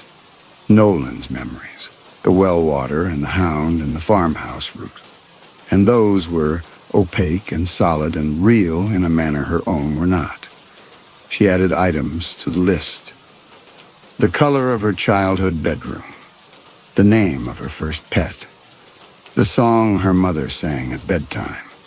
She added them quickly, before they could thin any further, writing in her own round script with a pressure that dented the page, pressing hard enough to anchor the memories to the paper and prevent them from lifting away. One night in March, she read the list and could not remember what the first entry referred to. She had written a name, her husband's name, and the name was there on the page in her own handwriting. But the name had become a word without a referent, a sequence of letters that no longer connected to a face, a voice, a pair of hands building tomato cages in a garden she could no longer see. She went to the suitcase. She found the envelope. She spread the photographs on the bed and looked at the man in each one, and he was a stranger. Not a complete stranger. She knew who he was. The notebook told her. The photographs confirmed it. The logic was airtight. This man had been her husband. She had loved him. He had died. She had come to Vesper because of the loss. But the knowledge was informational. a war that happened in a given year. She could not feel him. She could not hear him. The frequency where his voice had lived was occupied entirely by another signal, so strong and so rich with the physical texture that her own memories had lost that it had become her primary reality. She was reading volume 189 when she encountered the first reference to someone named Alma. Not her. A different Alma. Or perhaps the same name recurring as certain names recur. The Alma in the prose was described in terms identical to the ones Alma Larkin would have used to describe herself. The tilt of the head when listening, her left hand finding the banister without looking when climbing stairs. The description continued for 3 pages and included habits so precisely her own, the posture, the gestures, the unconscious movements, that the reading produced a sensation of vertigo, as though she were looking into a mirror that reflected not her own face, but one that matched hers in every feature except the eyes. She closed the volume. She stood up. She went to the kitchen and turned on the tap, and the water came, after 3 turns counterclockwise, and a pause while the pipes clanked once and then began, and she watched her own hands under the stream, and they were her hands, but the cupping, fingers together, thumbs out, the angle of the wrists, was Nolan's habit. And she had not chosen this. She had not practiced this. It had arrived through absorption so gradual that the original gesture and the acquired gesture had become indistinguishable. She went to the notebook. She opened it. She read the list. Her husband's name was a word on a page. Her childhood bedroom was a color without a room. Her mother's bedtime song was a title without a melody. The list was intact, and the list was dead. The facts remained. The person they described was leaving. She wrote at the bottom of the list, in handwriting that was still hers, "I am Alma Larkin. I was born in Norfolk, Virginia. I am not Nolan Fenton. I am not Nolan Fenton." She underlined each repetition. She pressed so hard the pen tore the paper on the 3rd line. She put the notebook back under the pillow. She lay down beside Nolan's sleeping body and listened to his breathing and did not match her own to it, deliberately for the first time in months. The effort of breathing at her own rhythm rather than his was enormous. Her lungs wanted to sink. Her chest wanted to rise and fall with his, an instrument tuning to the dominant frequency in a room. She fought it. She breathed deliberately, counting, holding herself separate. And the effort made her jaw ache and her eyes water, and she fell asleep, still fighting, and dreamed of the cottage kitchen in a version she'd never seen. Older, the table rougher, the stove different, the window facing east instead of west. And in the dream, she was not sitting at the table, but standing beside it, looking down at a woman who sat reading a journal, a woman whose face she almost recognized. And the woman looked up, and Alma saw her own eyes in the stranger's face, and the dream broke, and she woke in the dark, gasping, with Nolan's breathing in her ears and her own lungs already halfway synced to his. She tried to write a letter. She sat at the kitchen table with a sheet of paper and a pen, and she addressed it to the church in Norfolk, to the minister's wife who had told her about the mountain towns, and she wrote, "Dear Mrs. Hadley, I need..." Her hand stopped. Not because she didn't know what she needed. She knew exactly what she needed. She needed someone to come and get her. She needed someone who remembered who she was, who could say her name and have the name connect to the person she had been before Vesper. She needed a witness to her own identity, an external source, because the internal source was failing. Her hand stopped because the next word wouldn't form. She could feel it. Help. She could hear it in her mind, could feel the shape of the letters, but her hand would not move to produce them. Instead, it rested on the page with the stillness of a hand that had been set down by someone else, positioned with care, each finger placed deliberately, and the position was wrong. The pen held too high on the barrel, the angle between thumb and forefinger too wide, and she recognized the grip because she'd watched it for months across the workbench. Nolan's grip. Her hand was holding the pen his way. She dropped it. She picked it up with her left hand, which felt clumsy and alien, but was at least recognizably hers, and she wrote, "Help me, I think something is..." And the left hand was too slow, the letters too large, the pen skidding on the paper, and she was crying now, not from grief, but from the effort of commanding her own body to perform a task it no longer recognized as its own. She put down the pen. She picked up the paper and folded it and put it in the envelope and wrote the address, the Norfolk address, which she retrieved from the notebook because she could no longer recall it unaided. And she sealed the envelope and walked to the post office. Trudy was behind the counter. Alma set the envelope on the counter, and Trudy looked at it and then looked at Alma, and the expression on Trudy's face was one Alma had never seen there before. Not pity, not the weariness of a witness. Confirmation. Someone who has been waiting for a thing to happen and has just seen it begin. Trudy took the envelope and put it under the counter, and Alma walked back to the cottage and sat in the chair by the fireplace and opened to volume 160 and read. Because reading was the only thing that made the shaking stop, and the shaking stopped because the reading replaced the panic with Nolan's calm, measured attention to sensory experience. And the replacement was so effective and so immediate that she understood for the first time that the volumes were not a record. They were an instrument. They were designed to do exactly what they were doing. She kept reading. She could not stop. The passage she found that night was in the final pages of volume 160. The handwriting was Nolan's. The same hand across 243 volumes and 235 years. And the passage described in the same devoted prose the sensation of a body growing comfortable. Not a body's own comfort, but the comfort of inhabiting a body that wasn't originally yours. The awkwardness, then the accommodation, then the point at which the borrowed body becomes indistinguishable from one's own, and finally the moment of completion, when the borrower realizes they've forgotten what their previous body felt like, and the forgetting is not loss, but arrival. The word host appeared once in a parenthetical near the end. She read the passage, and her hands were steady on the page. She read it with absorption, with attention, with the devoted focus of a woman who had committed herself to preservation. And this time, for the first time, the absorption and the attention felt like what they were. Not love, not devotion, not the widow's sacred act of keeping the dead alive, but consumption. She was being eaten. She had been being eaten for months. The pages were the mouth. She closed the volume. She put it on the shelf.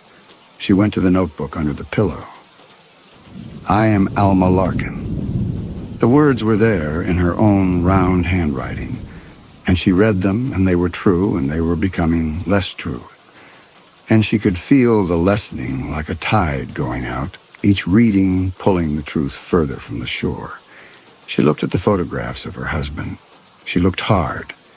She willed herself to see him, to hear him, to feel the weight of his palm on the back of her neck. And what came back was a postcard. Flat, bright, unconvincing. A picture of a man she'd been told she loved, in a garden she'd been told she tended, on a street she'd been told she lived on. Told by whom? Told by the notebook. Told by herself. The last witness to Alma Larkin was Alma Larkin, and the witness was disappearing. Upstairs, Nolan's breathing continued. In and out. In and out. The body doing what bodies do when the person who directed it has moved on. She woke on a morning in late April to the sound of a bird she didn't recognize. The dawn through the cottage bedroom window was pale and thin, the early spring pressing through glass, and Nolan was lying beside her with his eyes open. She looked at him and knew. His eyes were the same gray-green, the same shape, the same distance between them. But they were empty. Not closed, not sleeping, not confused. Empty. The eyes of an animal that processes color and motion without attaching meaning to any of it. He looked at her, and there was no recognition. Not a flicker. Not the faintest residual warmth. The man she had loved was gone so completely that what remained wasn't even a ruin. A ruin implies a former structure. This was a space that had never been occupied. She sat up. She expected the grief to come. The Norfolk grief, the hospital grief, the suffocation of watching someone you love become someone you don't know. And she waited for it, bracing, preparing the place where the weight would land. It didn't come. She sat in the bed beside the empty man and felt the place where grief should have been, and found it already occupied. Not by numbness, not by shock, by a fullness, improbable and terrible. A sense of completion so deep, it seemed to originate not in her mind, but in the architecture of her body, her bones rearranged in the night to accommodate a new tenant. The new arrangement fitting so well that the old one, the one that had been Alma Larkin for 31 years, seemed in retrospect like a rough draft. She reached for the notebook. It was under the pillow. She opened it and read, "I am Alma Larkin." The words were her handwriting. The pen had torn through the last repetition of "I am not Nolan Fenton."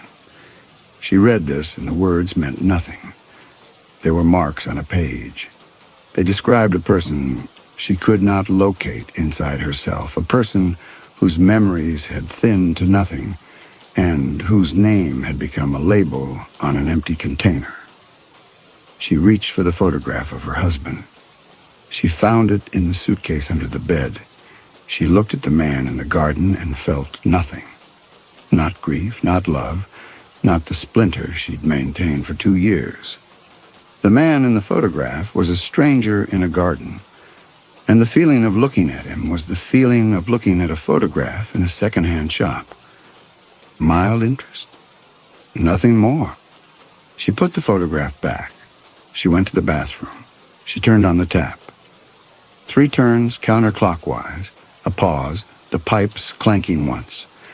And the gesture was smooth and practiced and required no thought. She cupped her hands under the water, fingers together, thumbs out, the angle of the wrists exact, and she washed her face and looked in the mirror. The face was hers. The features were hers. The eyes were hers. But the expression, the set of the mouth, the slight leftward tilt of the head, the narrowing of the right eye, was not hers and never had been. She had seen this expression once before in a photograph tucked into volume 142. A young man looking at the camera with amused, patient appraisal, as though he had all the time in the world, which he did. She touched her cheek. The fingers held themselves spread slightly, the pressure from the pads rather than the tips, and the touch produced not horror, but recognition. Recognition from the other side. The face in the mirror was not being examined, but inhabited, settled into, tried on, and found a fit. She was not frightened. The absence of fear was total, and she understood. With a clarity that felt borrowed, that there was no reason to be frightened. There was no reason to grieve. The process had worked, as it had always worked, with the other Alma, and before her the woman in volume 160, and before her the dim succession of faces and bodies and opened hearts, stretching back through the shelves to volume 1, where the handwriting was the same and the voice was the same and the patient documentation of what it felt like to be alive in a body was the same, because it had always been the same person writing. She looked at the notebook one more time. I am Alma Larkin. The sentence was an artifact from a previous tenant. She left it on the bed. She went downstairs. She packed a suitcase. The suitcase from Norfolk, though the hands that folded the clothes moved with an economy that Alma Larkin had never possessed. Each garment creased along lines described in volume 191. She packed the photographs and the notebook and the blue dress and the cardigan, and she did this not out of sentiment, but because a woman leaving a mountain town with nothing would attract attention, and attention was a variable to be managed, a principle the pros had taught her, or taught it, or taught whatever now occupied the space where Alma Larkin had been, across centuries of practice. She did not go upstairs to look at the man in the bed. There was no reason to. He was not Nolan. He had never been Nolan. He was a body that had housed someone for a number of years, and now that someone had moved and the house was empty and there was nothing in an empty house worth looking at, she closed the cottage door behind her. She walked to the station wagon. The morning air was cool, and the mountains held the last of the night mist in the hollows between the ridges, and the word that came to mind, hollows, produced a faint amusement that she didn't examine. Trudy was standing on the porch of the post office as she drove past on Depot Street. Alma raised a hand. Trudy did not wave back. Her expression held no surprise. She was already locking the front door. At 9 in the morning, hours before the post office usually closed. And as Alma's station wagon passed the end of Depot Street, she saw in the side mirror the pharmacist's green truck pulling onto the ridge road that led up to the cottage. There were blankets folded in the truck bed. The road down the mountain was narrow and the turns were sharp, and Alma took them without hesitation. Every curve, every switchback, every intersection arriving exactly where she expected it. The route unspooling from a knowledge she had not possessed 3 months ago. Her grip on the wheel was spaced wider than it had been when she'd driven up. The seat felt too close to the pedals. Her legs kept wanting to extend further, expecting a longer reach between hip and floor, and she adjusted the seat back twice before finding a position that didn't feel borrowed. Her shoulders hunched slightly inward, the body expecting a broader frame, and the hunching made her arms ache. The mountains diminished behind her. The valley opened. The road straightened, and the morning resolved into the flat, bright wash of the Virginia Piedmont. She caught her face in the rearview mirror. The face was looking back at her with the expression from the photograph in volume 142, amused, patient, appraising.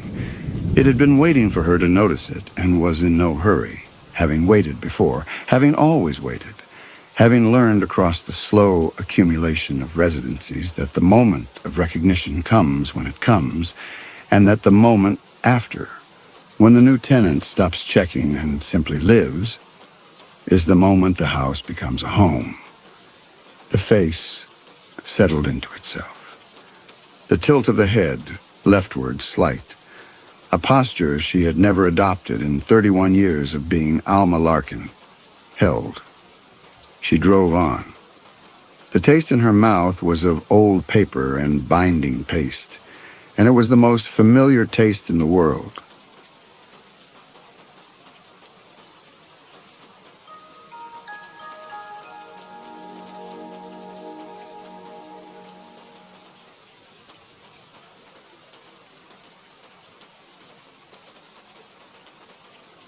Elise had been driving for 11 hours when the snow started. The U-Haul's headlights showed her maybe 30 feet of road, then nothing.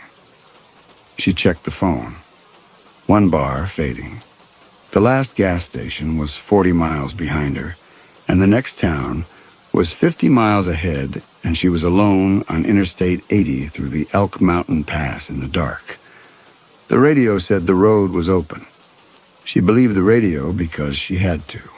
The dashboard clock read 2:14. She'd left Denver at 3 in the afternoon. The plan was to reach Laramie by 8, find a motel, sleep. But the U-Haul drove like a brick, and the wind coming off the Rockies hit the box from the side every few miles and pushed her across the lane. She'd stopped twice to check the load straps. Everything she owned was in the back. Clothes, books, the desk her father built. The bed frame she'd bought at IKEA 3 years ago when she moved out of Jason's apartment. She wasn't going back. The divorce was final 3 weeks ago. Her sister lived in Bozeman. Elise had a guest room waiting and a job interview on Monday. She'd been living alone in Denver for 3 years. She'd told herself she could make the drive in 1 day. 12 hours, maybe 13. She was wrong about that. The elevation sign said 7,126 feet. The snow thickened. It came at the windshield in horizontal streaks now, and the wipers pushing it aside and more replacing it before the blades returned. She slowed to 40. The U-Haul shuddered. The box caught the wind, and she felt the back end slip a few inches before the tires gripped again. She turned the heater up. The cab was cold.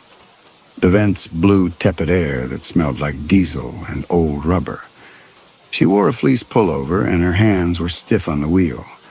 She'd driven past the last rest area an hour ago because she wanted to get through the mountains before the storm hit. That was another thing she'd been wrong about. The road climbed. The grade was maybe 4%, but the U-Haul slowed to 35 without her touching the brake. The engine whined. She checked the mirrors, no one behind her, no one ahead. She hadn't seen another vehicle in 20 minutes. The phone screen went dark. She picked it up. No bars.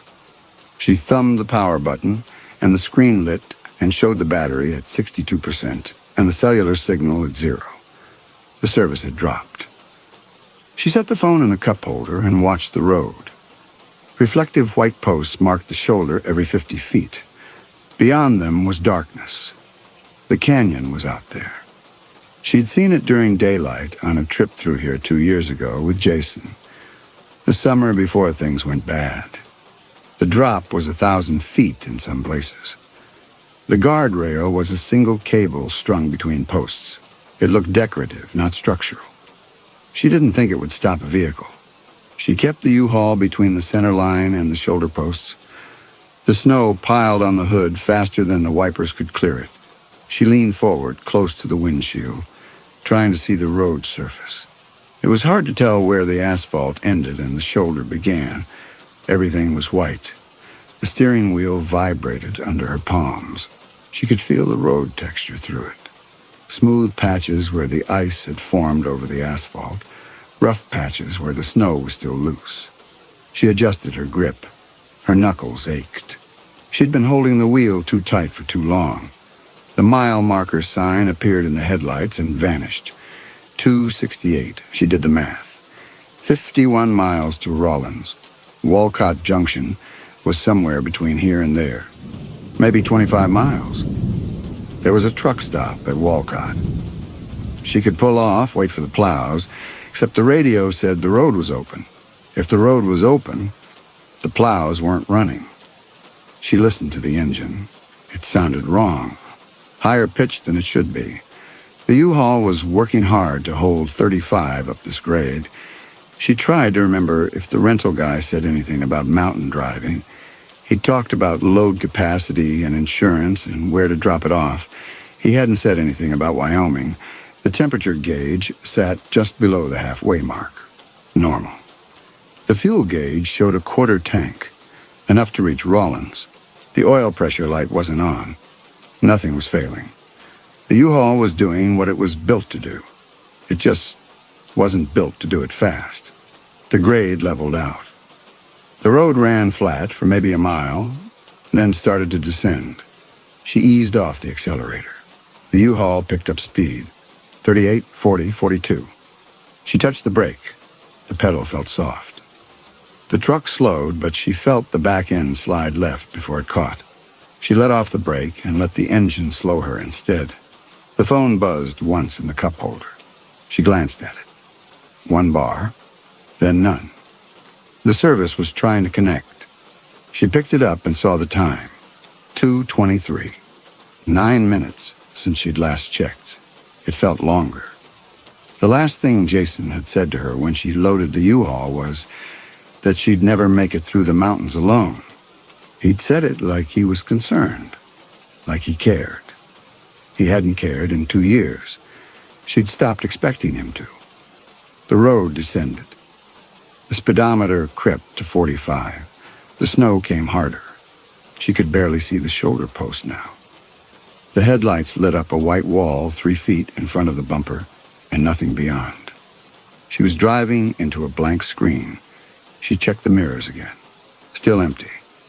No headlights behind her. No taillights ahead. The road belonged to her and no one else. She should have felt relief. She didn't. The descending grade steepened.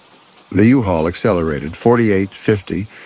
She pressed the brake gently and felt the tires lose traction for half a second before they gripped.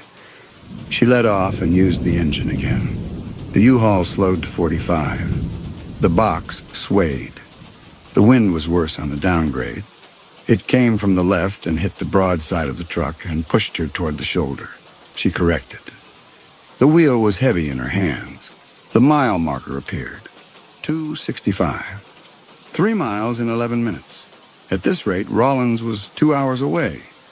She checked the fuel gauge again. Still a quarter tank. She'd make it, probably. The road flattened again and began another climb. She felt the engine strain. The speedometer dropped to 40, then 38. The snow piled on the wiper blades. She could see ice forming on the glass at the edges where the rubber didn't reach. The defroster wasn't keeping up. Ruth would be asleep by now.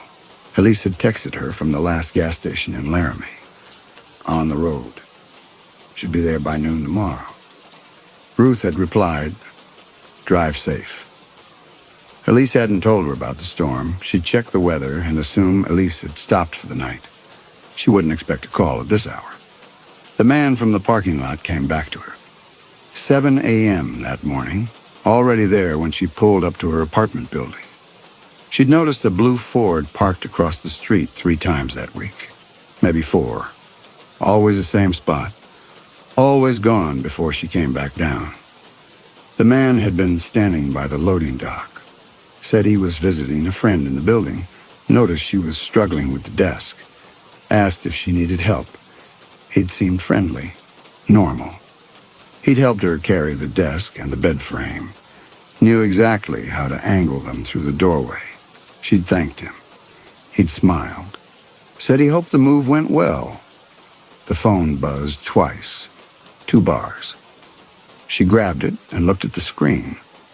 The bars dropped to 1, then none. The service was fading in and out. She opened the text thread with Ruth and typed, "Delayed by snow. I'm fine." She hit send. The message sat there with a spinning wheel. Then, not delivered. She set the phone down. The U-Haul crested the grade and the road dropped again. She saw the yellow diamond sign in the headlights. Steep grade ahead. Next 4 miles. She downshifted. The transmission clunked. The engine whined louder. The U-Haul held at 32 miles per hour. The wind hit the box from the right this time. She felt the whole truck lean. She steered left, both hands tight on the wheel, and held the correction until the truck settled. The gust passed. She exhaled. The coffee she'd bought in Laramie was cold in the cup holder. She picked it up and sipped it. It tasted like cardboard. She set it back and wiped her mouth. Her lips were dry. The mile marker appeared. 263. She'd been descending for 3 miles. The grade would last another mile. Then it would climb again. The mountains went up and down like that for another 30 miles before the road finally dropped into the Rawlins Basin. She'd looked at the map before she left Denver. She thought she was prepared. She checked the mirrors. The headlights were still empty. Then they weren't. A pair of lights appeared in the driver's side mirror, high up, bright white. They were maybe 200 yards back. She watched them. They held steady. Another vehicle. Someone else was on the road. She felt relief. Then she felt something else. The lights were too high. Not a car, a truck. And they were closing the distance. She kept her speed at 32. The lights grew brighter. 100 yards, 50. She moved closer to the shoulder to give them room to pass. The road was wide enough. The other lane was clear. The lights stayed behind her. She checked the speedometer. 32. She looked at the mirror. The lights were 20 yards back. She could see the shape of the vehicle now. A tow truck. Heavy duty. Reinforced bumper. Hydraulic boom mounted behind the cab. The lights were mounted on a roll bar above the cab. The tow truck stayed 20 yards behind her. It didn't pass. She pressed the accelerator. The U-Haul climbed to 35. The engine whined. The tow truck stayed 20 yards back. She slowed to 30. The tow truck slowed. It matched her speed exactly. She tried to see the driver. The lights were too bright. They washed out the mirror. All she could see was white glare. The road leveled out. The sign said, Elk Mountain Summit, elevation 7,264 feet. She was at the top. Rawlins was 48 miles ahead. Walcott was somewhere in between. She tried to remember if there was a turnoff before Walcott. She didn't think so. The tow truck's lights stayed in her mirror, 20 yards back, not closing, not dropping, just there. The radio crackled. Then a voice came through, low and male, casual like he was talking to someone he knew. Long night to be out here alone. Elise stared at the radio. The voice had come through the FM speakers, not the phone. She looked at the U-Haul's radio display. It showed 94.3, the same station she'd had on since Laramie. Country music. It had cut out when she entered the pass 20 minutes ago. Now it was just the voice. She didn't touch the dial. Her hands stayed on the wheel. She watched the road and the mirrors. The tow truck held position 20 yards back. Its high beams lit the inside of the U-Haul cab like a stage. The voice came again. Same easy tone, like they were having a conversation. He told her he'd seen her at the Flying J in Laramie 2 hours ago. Watched her buy coffee, check the straps on the U-Haul, drive north alone. Said he'd figured she was heading to Montana. Figured she was by herself. Her hands moved, both of them, toward the radio dial. She stopped them. She remembered the Flying J. The last stop before the mountains. She'd filled the tank, used the bathroom, bought coffee she didn't want because she needed the heat in her hands. The place had been nearly empty. She'd noticed a tow truck in the lot, parked away from the pumps. Dark paint, no company logo visible. She hadn't seen the driver. She glanced at the rearview mirror. The tow truck's headlights were too bright.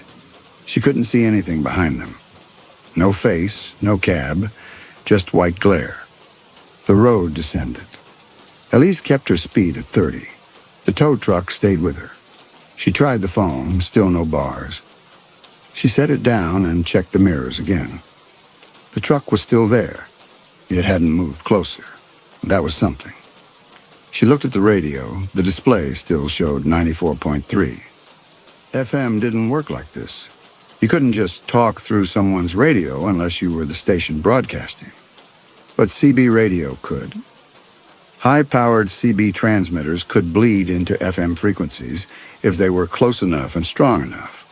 Truckers did it sometimes as a joke. She'd read about it online somewhere. It was illegal. This wasn't a joke. The voice came through again, and he explained the situation. One-way communication. Her U-Haul didn't have a CB, just the FM radio. So he could talk and she could listen, but she couldn't talk back. He knew she was listening. He could see her in his headlights. Elise's hands were slick on the wheel. She wiped her right palm on her jeans, then her left, one at a time, not letting go. The U-Haul drifted toward the center line. She corrected. The mile marker appeared in the headlights. 261. 7 miles since the tow truck appeared. Walcott Junction was 18 miles ahead. If she could make it to Walcott, there would be other people. The truck stop had a restaurant, showers, a fuel desk staffed 24 hours. She could pull in, and the tow truck would have to follow or keep driving. Either way, she wouldn't be alone. 18 miles. At 30 miles per hour, that was 36 minutes. She checked the clock. 2:31. The tow truck's headlights brightened. She looked at the mirror. The truck was closer. 15 yards now, then 10. The grill filled the mirror. She could see the chrome bumper, the winch cable mounted on the front, the hood. The paint was black. No company name, no phone number. Just black metal and chrome. Elise pressed the accelerator. The U-Haul climbed to 35. The engine whined. The tow truck closed the gap. 5 yards. She could see the roll bar mounted above the cab now, the auxiliary lights, the amber beacon that wasn't turned on. The voice came through the radio, louder this time. "Don't speed up. Road's bad here." She eased off the accelerator. The U-Haul dropped to 32. The tow truck fell back to 10 yards. She'd been gripping the wheel too tight for too long. She made herself ease off. Her knuckles went from white to pink. She breathed through her nose and kept her eyes on the road. The snow was falling harder. The wipers couldn't keep up. The road surface disappeared under a white layer that looked smooth but wasn't. She could feel the texture through the wheel. Ice underneath, snow on top. The tires had maybe 60% traction. If she braked hard, the U-Haul would slide. If she turned hard, it would slide. If the tow truck hit her from behind, she would go off the road. The canyon was out there. She couldn't see it, but she knew it was there. Guard cable wouldn't stop the U-Haul. 26 feet long, 10,000 pounds loaded, moving at 30 miles per hour. The cable would snap. She checked the fuel gauge, just under a quarter tank. Enough to reach Walcott, probably. The tow truck's high beams went off. The mirror went dark for a second. Then the headlights came back on, regular beams, and she could see again. The truck held at 10 yards. The voice came through the radio again. Different tone now, not casual, flat. He told her exit 235 was closed for the season. Walcott Junction. The ramp was blocked. They didn't plow it in winter. Next exit after that was Sinclair, another 23 miles. 41 miles of road with no turnoffs. Just the two of them. And this weather. Elise's hands tightened on the wheel. She knew exit 235 was at Walcott. She didn't know it closed in winter. She'd driven through here in July. Everything was open in July.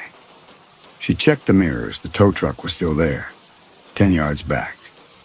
The headlights were steady. She couldn't see the driver, and the windshield was dark behind the lights. The road climbed. The U-Haul slowed to 28. The tow truck slowed with her. It matched her speed exactly. She could hear her own breathing. Fast, shallow. She made herself slow it down. In through her nose, out through her mouth. She needed to think. Walcott was closed. Sinclair was 41 miles. At this speed, that was over an hour. The fuel might not last. Even if it did, the tow truck would follow her the whole way. And if Sinclair was also closed, if the exit ramps were all closed for winter, then there was nowhere to go until Rawlins.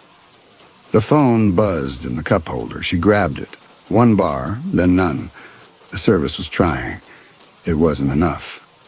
The voice came through the radio again. He told her not to bother with her phone. This stretch was a dead zone. 51 miles, no towers. Something about the mountains. The signal couldn't get through, so nobody was calling her. And she wasn't calling anybody. Elise set the phone down. Her hand was shaking. She put it back on the wheel and gripped hard until the shaking stopped. The mile marker appeared, 2:59. 2 miles since the last one. The road was leveling out. The grade would drop again soon. She remembered the map. This section went up and down through the mountains like a sine wave. Climbs and descents, over and over, until it finally dropped into the basin at Rawlins. The tow truck's high beams came on again. The mirror went white. She couldn't see the road behind her anymore, just light. She adjusted the mirror, tilting it up, but the light followed. It filled the cab. She could see her own hands on the wheel, stark shadows against white glare. The voice came through. He told her he was going to get closer now, told her not to brake. If she braked, she'd slide, and this would be over before it started. Just keep the speed steady. 30 miles per hour. She could do that. The tow truck closed the distance. 5 yards. 3. She watched the mirror. The grille was massive. She could see the individual slats, the tow hooks, the license plate. Wyoming plate. She couldn't read the number. The light was too bright. 2 yards. She felt the U-Haul's back end shiver. The tow truck's bumper was close enough that its bow wave was pushing air under her rear axle. The aerodynamics were wrong. The drag was different. The U-Haul wanted to fishtail. She held the wheel steady, didn't brake, didn't accelerate, just held 30 miles per hour and waited. The tow truck fell back to 5 yards. The shiver stopped. The high beams went off, the mirror went dark, and then the regular headlights came back on. The voice came through the radio one more time, and this time it wasn't flat or casual. It was pleased. "You're smart. That makes this interesting."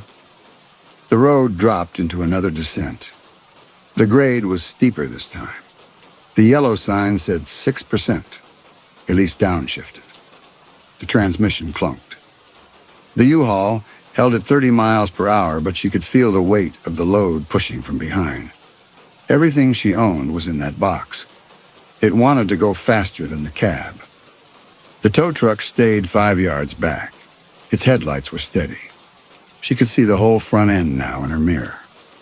The bumper was reinforced with a steel plate welded across it. The winch cable was thick industrial gauge. The truck was built for pulling semi-trailers out of ditches. It probably weighed 15,000 pounds empty. The radio crackled. The voice came through. He told her about Jason. Said the name like he knew him. Said Jason told her she'd never make it through the mountains alone. Said Jason was probably right about that. The voice paused. Then it told her Ruth was in Bozeman. Said Ruth wouldn't know anything was wrong until tomorrow afternoon when Elise didn't show up. By then it would be too late to matter. Elise's jaw clenched. She made herself breathe. He knew Jason's name. He knew Ruth. He knew where she was going. This wasn't random. This wasn't opportunistic. He'd been watching her long before the Flying J, long before tonight. The voice came through again. Told her he knew what was in the back of the U-Haul. Clothes in green garbage bags, a desk with a broken drawer that wouldn't stay shut, a bed frame she'd bought at IKEA 3 years ago, books packed in liquor store boxes with the tops cut off so she could see the spines. He'd watched her load it, watched her check the straps twice, watched her drive away from a life she was never going back to. The radio hissed static. Elise stared at the road ahead. Her hands ached from gripping the wheel. He'd been at her apartment. He'd watched her pack. He knew the broken drawer. This wasn't a hunter finding prey on an empty highway. This was something he'd been planning for days, maybe weeks. The voice came through one more time. He told her what he was going to do. He was going to ram the U-Haul from behind. Not hard. Just a nudge. At 30 miles per hour, the impact wouldn't crush the bumper or deploy the airbags. It would just push her forward, make her accelerate, break the traction on the ice. The U-Haul would slide. She'd try to correct, but the weight distribution was wrong. The box was too high. The center of gravity was above the rear axle. Once it started to tip, it would keep tipping.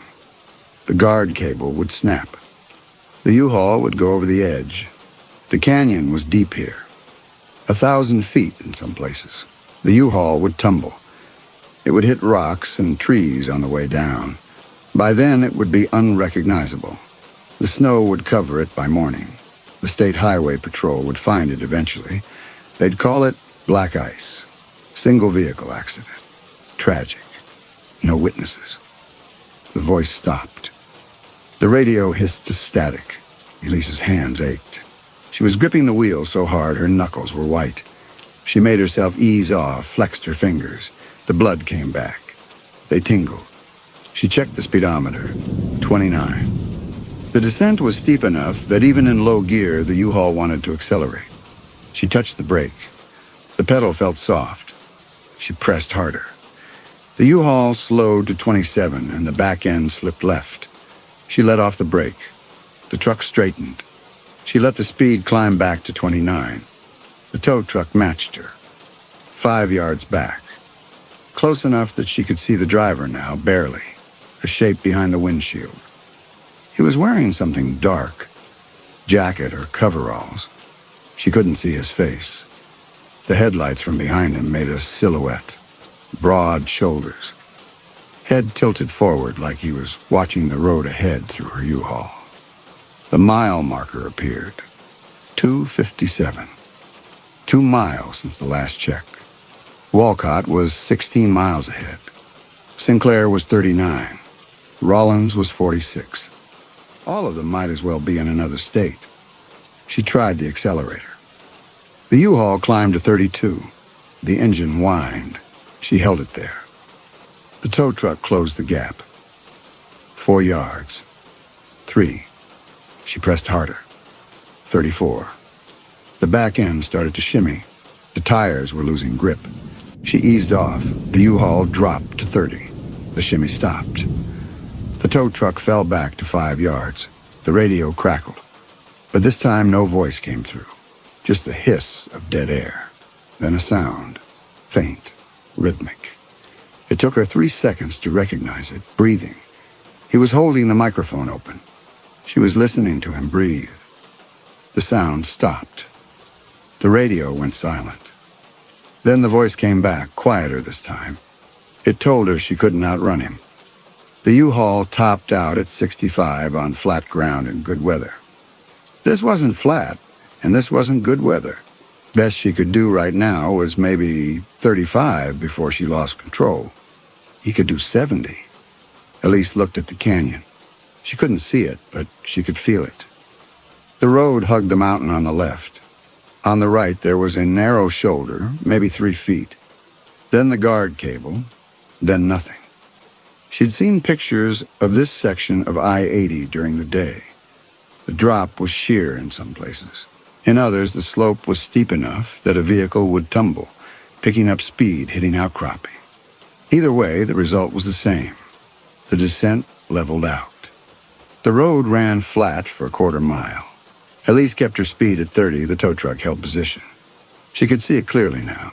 Black paint, chrome bumper and grille, roll bar with auxiliary lights, amber beacon not lit, no company markings anywhere. The license plate was Wyoming standard issue, white with green mountains. She tried to read the number. The angle was wrong. The phone buzzed. She grabbed it. 1 bar. She opened the keypad and dialed 911. Her thumb hit the call button. The screen showed calling, then call failed. No service. The bar disappeared. She set the phone down. The voice came through the radio again. He told her the phone wouldn't work. Told her she'd already tried it and it would keep failing. Told her the dead zone was real. 51 miles, no towers. Even if she got a bar or two, it wouldn't hold long enough to connect a call. The system needed sustained signal to route emergency calls. She didn't have that. The road started to climb again. The U-Haul slowed. 30, 28, 26. The tow truck slowed with her. It stayed 5 yards back. The driver wasn't in a hurry. He had 41 miles. He could wait. Elise's breath fogged the windshield. She reached forward and turned the defroster to high. The fan roared. The fog cleared slowly. Her hands were cold. The heater was blowing tepid air. The cab temperature gauge showed 54 degrees. The outside temperature was probably in the teens. She checked the fuel gauge. Just under a quarter tank. At this rate, she had maybe an hour of driving left. After that, the U-Haul would coast until it stopped. Then the tow truck would push her off the road. Or the driver would get out and do whatever he wanted. She'd be alone on a closed highway in a blizzard with no phone and no fuel. The climb steepened. The U-Haul dropped to 24. The engine strained. She watched the temperature gauge. It was climbing. 55. 58. The U-Haul wasn't designed for extended mountain climbing with a full load. The engine was working too hard. The tow truck fell back to 10 yards. The headlights dimmed. She looked at the mirror. The truck was still there, but it had dropped back.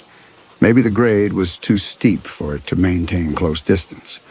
Maybe the driver was giving her room. She didn't know which. The grade crested. The road flattened. The U-Haul climbed to 30.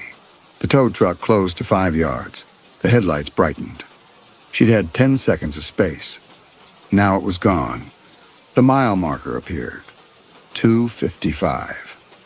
Walcott was 14 miles ahead. 14 miles at 30 miles per hour was 28 minutes. She checked the clock. 2:43. She'd been on this road for 12 minutes since the voice started. It felt like an hour. The shoulder widened. She could see it in the headlights. The snow was piled deeper here, maybe 6 inches. Beyond the shoulder, the guard cable ran parallel to the road. Beyond the cable was the canyon. She could see the darkness now. The headlights lit the falling snow and then nothing. The ground dropped away. The voice came through the radio. It didn't explain this time. It just stated fact. You're going off the edge. The road climbed for another mile. Elise watched the odometer. The numbers turned slowly. 255.3, 255.4, 255.5. At this speed, distance felt infinite. The U-Haul held at 27 miles per hour. The engine sounded strained. The temperature gauge was climbing.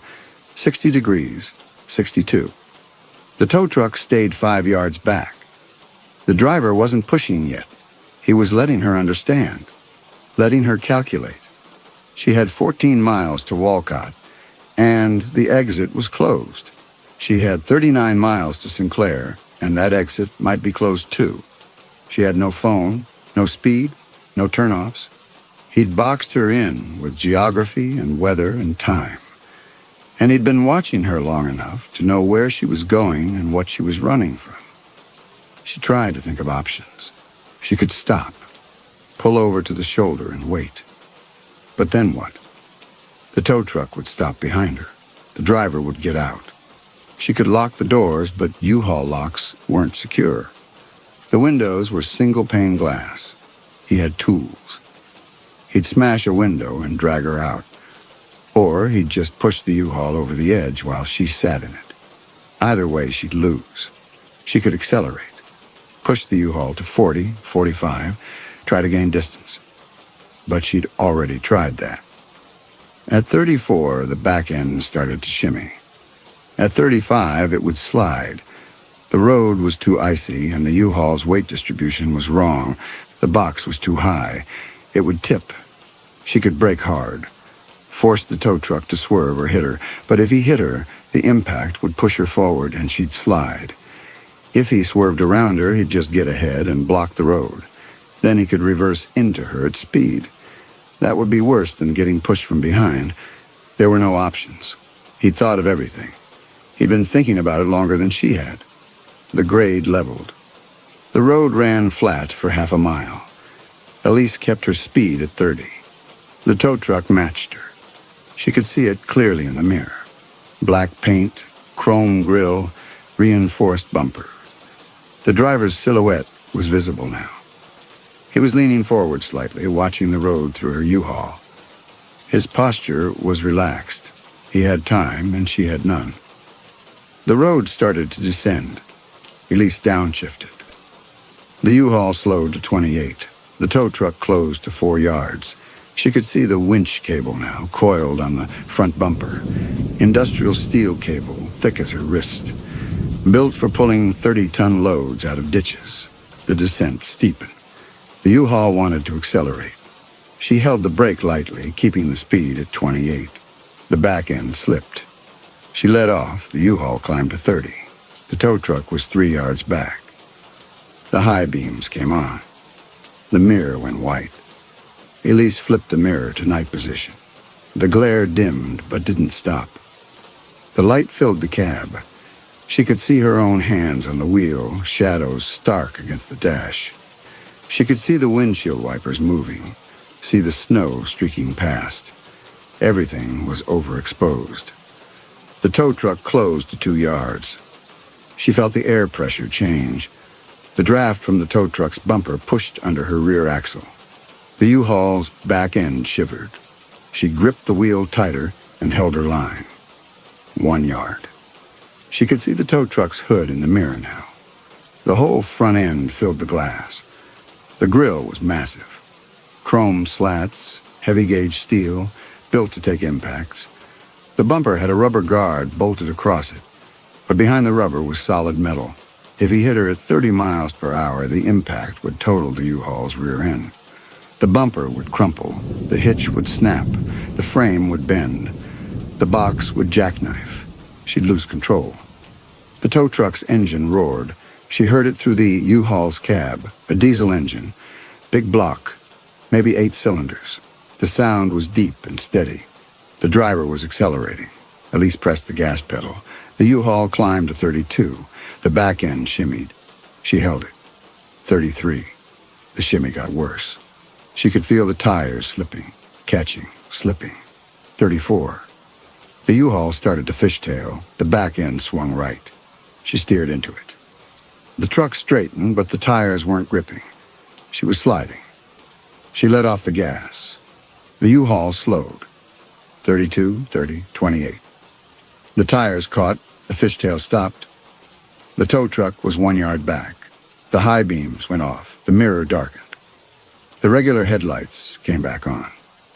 The tow truck fell back to 5 yards. The engine sound faded. Her hands were shaking. She held the wheel tighter until the shaking stopped. She could feel the engine vibration in her wrists where they rested on the wheel. The descent leveled out.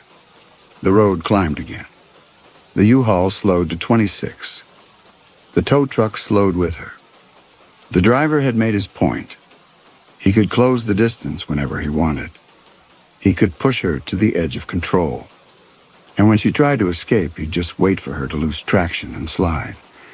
And he knew things about her.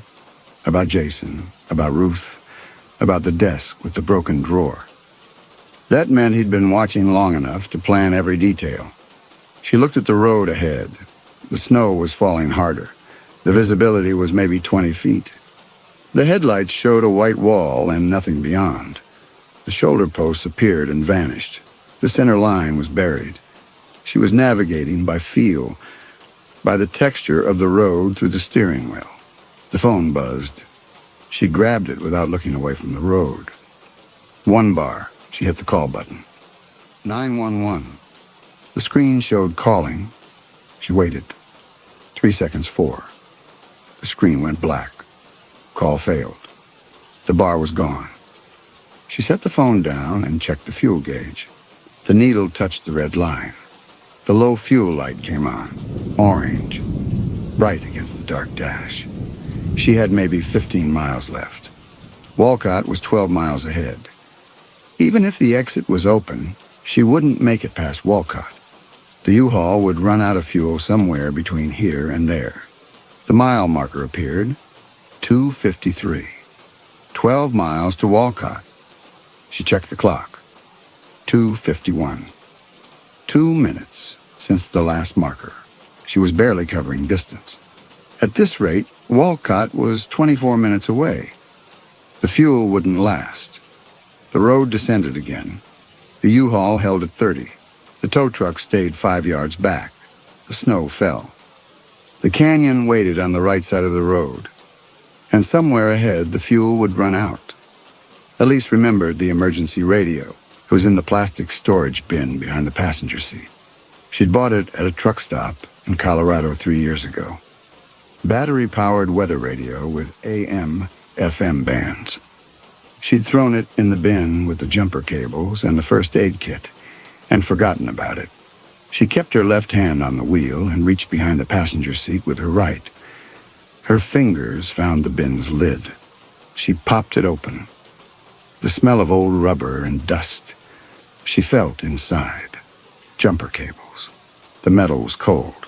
First aid kit. Plastic. Rectangular. Then the radio. Small, handheld, rectangular case with a rubber antenna. She pulled it out and set it on the passenger seat. The U-Haul drifted toward the center line. She corrected with her left hand and glanced down at the radio.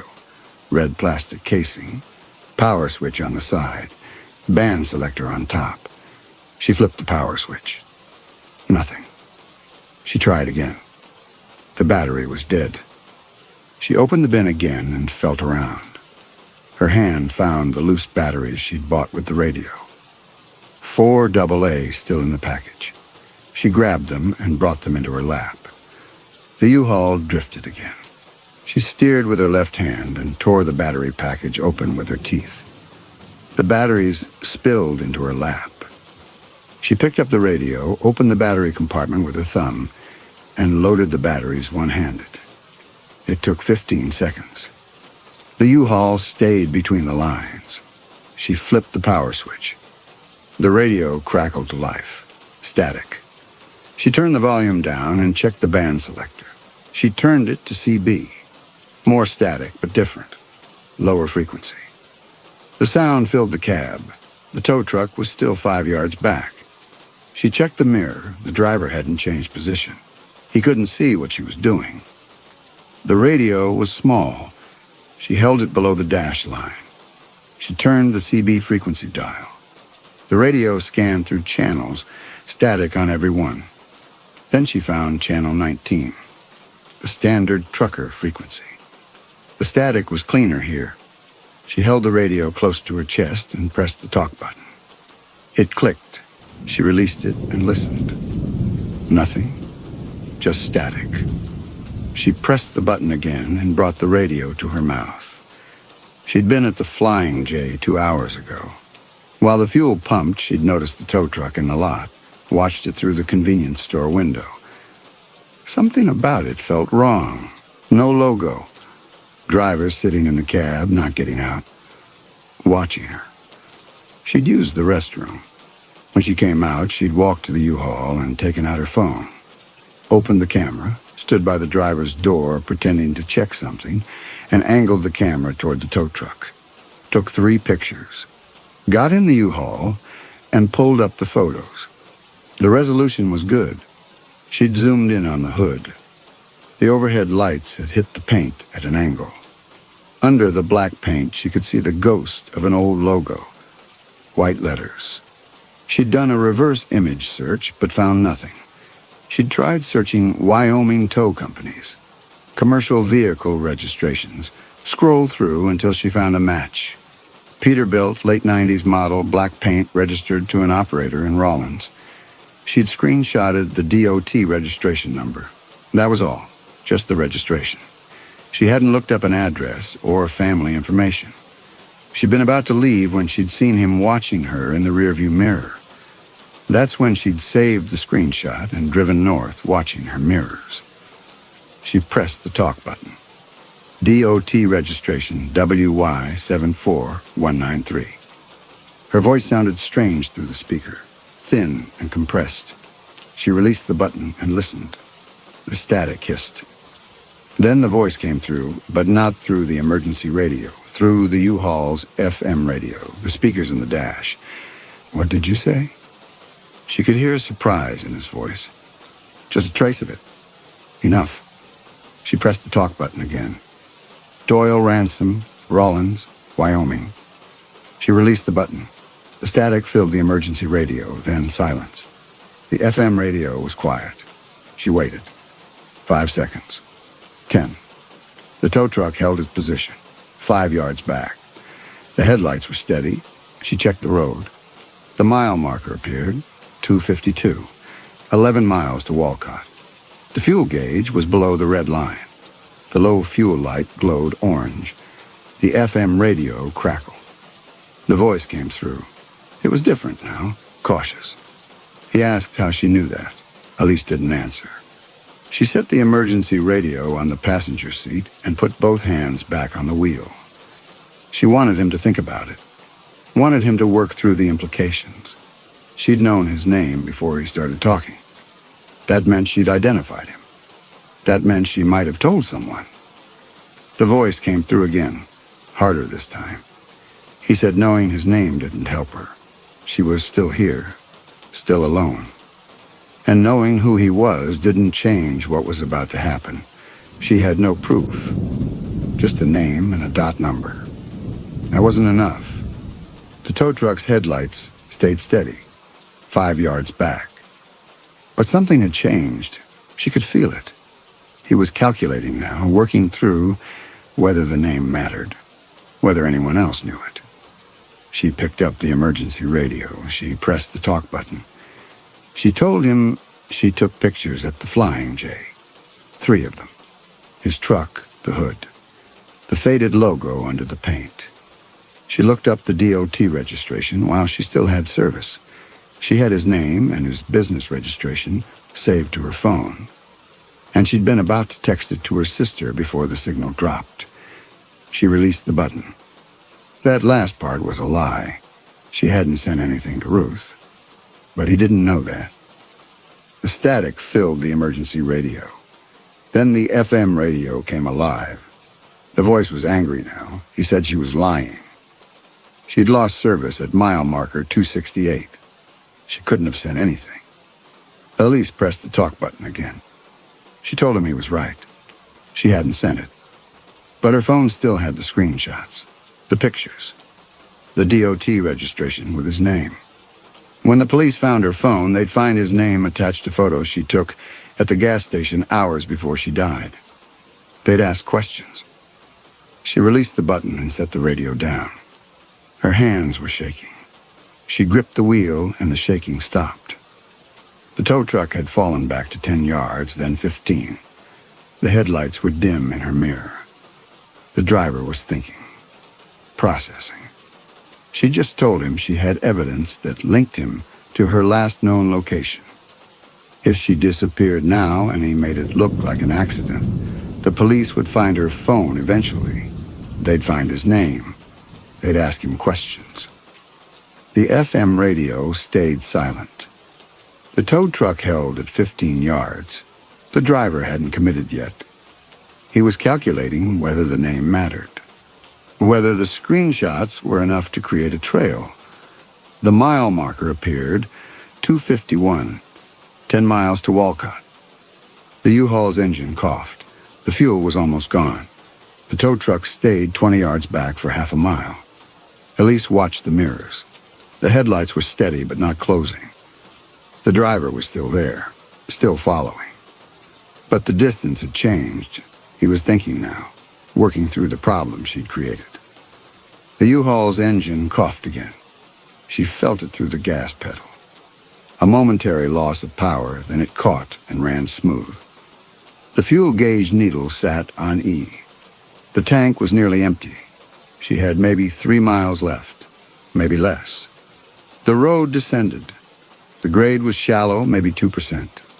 The U-Haul held at 30 without her pressing the gas. The momentum carried her. She let off the accelerator completely. The engine idled. The fuel consumption dropped. She was coasting. Every second of coast was fuel saved. The mile marker appeared, 250, 9 miles to Walcott. She checked the clock, 2:56. 5 minutes since the last marker. She'd covered 2 miles. At this rate, Walcott was 18 minutes away. The fuel wouldn't last. The U-Haul would die before she reached the closed exit. The tow truck's headlights brightened. She looked at the mirror. The truck was closing distance, 15 yards, 10. The driver had made his decision. The road leveled out. The U-Haul's coast ended. She had to press the gas pedal to maintain speed. The engine responded. 30 miles per hour. The fuel gauge needle didn't move. It was already as low as it would go. The tow truck was 5 yards back now. The headlights filled her mirror. She could see the chrome grille, the winch cable, the hood ornament. The driver was back in position. He'd worked through her counterattack and decided the risk was manageable. She'd created doubt, but not enough. She hadn't stopped him. The fuel light blinked. The U-Haul's engine coughed. This time it didn't catch right away. The power dropped. The speedometer needle fell. 28. 26. Then the engine caught and the power came back. 30. She had a mile left. Maybe 2 if she was lucky. The U-Haul would coast for a quarter mile after the engine died. Then it would stop, and the tow truck would be right behind her. The mile marker appeared. 2:49. 8 miles to Walcott. The U-Haul's engine coughed again. The power dropped. This time it didn't come back fully. The speedometer needle fell to 25 and stayed there. The engine was running rough, misfiring. The fuel system was pulling air. The tow truck closed to 3 yards. The high beams came on. The mirror went white. Elise adjusted the mirror angle, but the glare followed. The cab was flooded with light. The U-Haul's engine died. The power dropped completely. The speedometer needle fell. 30. 25. The headlights dimmed. The dashboard lights flickered. The U-Haul was coasting on momentum alone. Elise's hands tightened on the wheel. She had maybe 30 seconds before the U-Haul stopped completely. The tow truck was 3 yards back. The high beams were blinding. She couldn't see the road behind her anymore, just white light. The brake pedal was stiff under her foot. No vacuum assist without the engine. She'd have to push hard to get any stopping power. But if she braked, the tow truck would close the distance in seconds. And once the U-Haul stopped, she'd have no power steering, no working brakes, no way to move. The speedometer dropped. 15, 12, 10. The U-Haul was barely moving. The snow was piling on the windshield faster than the wipers could clear it. The wipers were running on battery power. They'd stop soon, too. The road ahead was dark. She could see maybe 10 feet with the dimming headlights. Beyond that was nothing. Just snow and darkness and the canyon on the right side of the road. The U-Haul rolled to a stop. The U-Haul sat motionless on the road. The engine was dead. The headlights dimmed to orange and then went dark. The only light came from the tow truck's high beams behind her. They turned the cab into a white box. She could see her hands on the wheel. She could see the dead dashboard. She could see the windshield wipers frozen, mid-stroke. The tow truck's engine idled. She could hear it through the U-Haul's thin walls. A deep diesel rumble. The driver was waiting. He had all the time in the world, and she had none. Elise looked at the emergency radio on the passenger seat.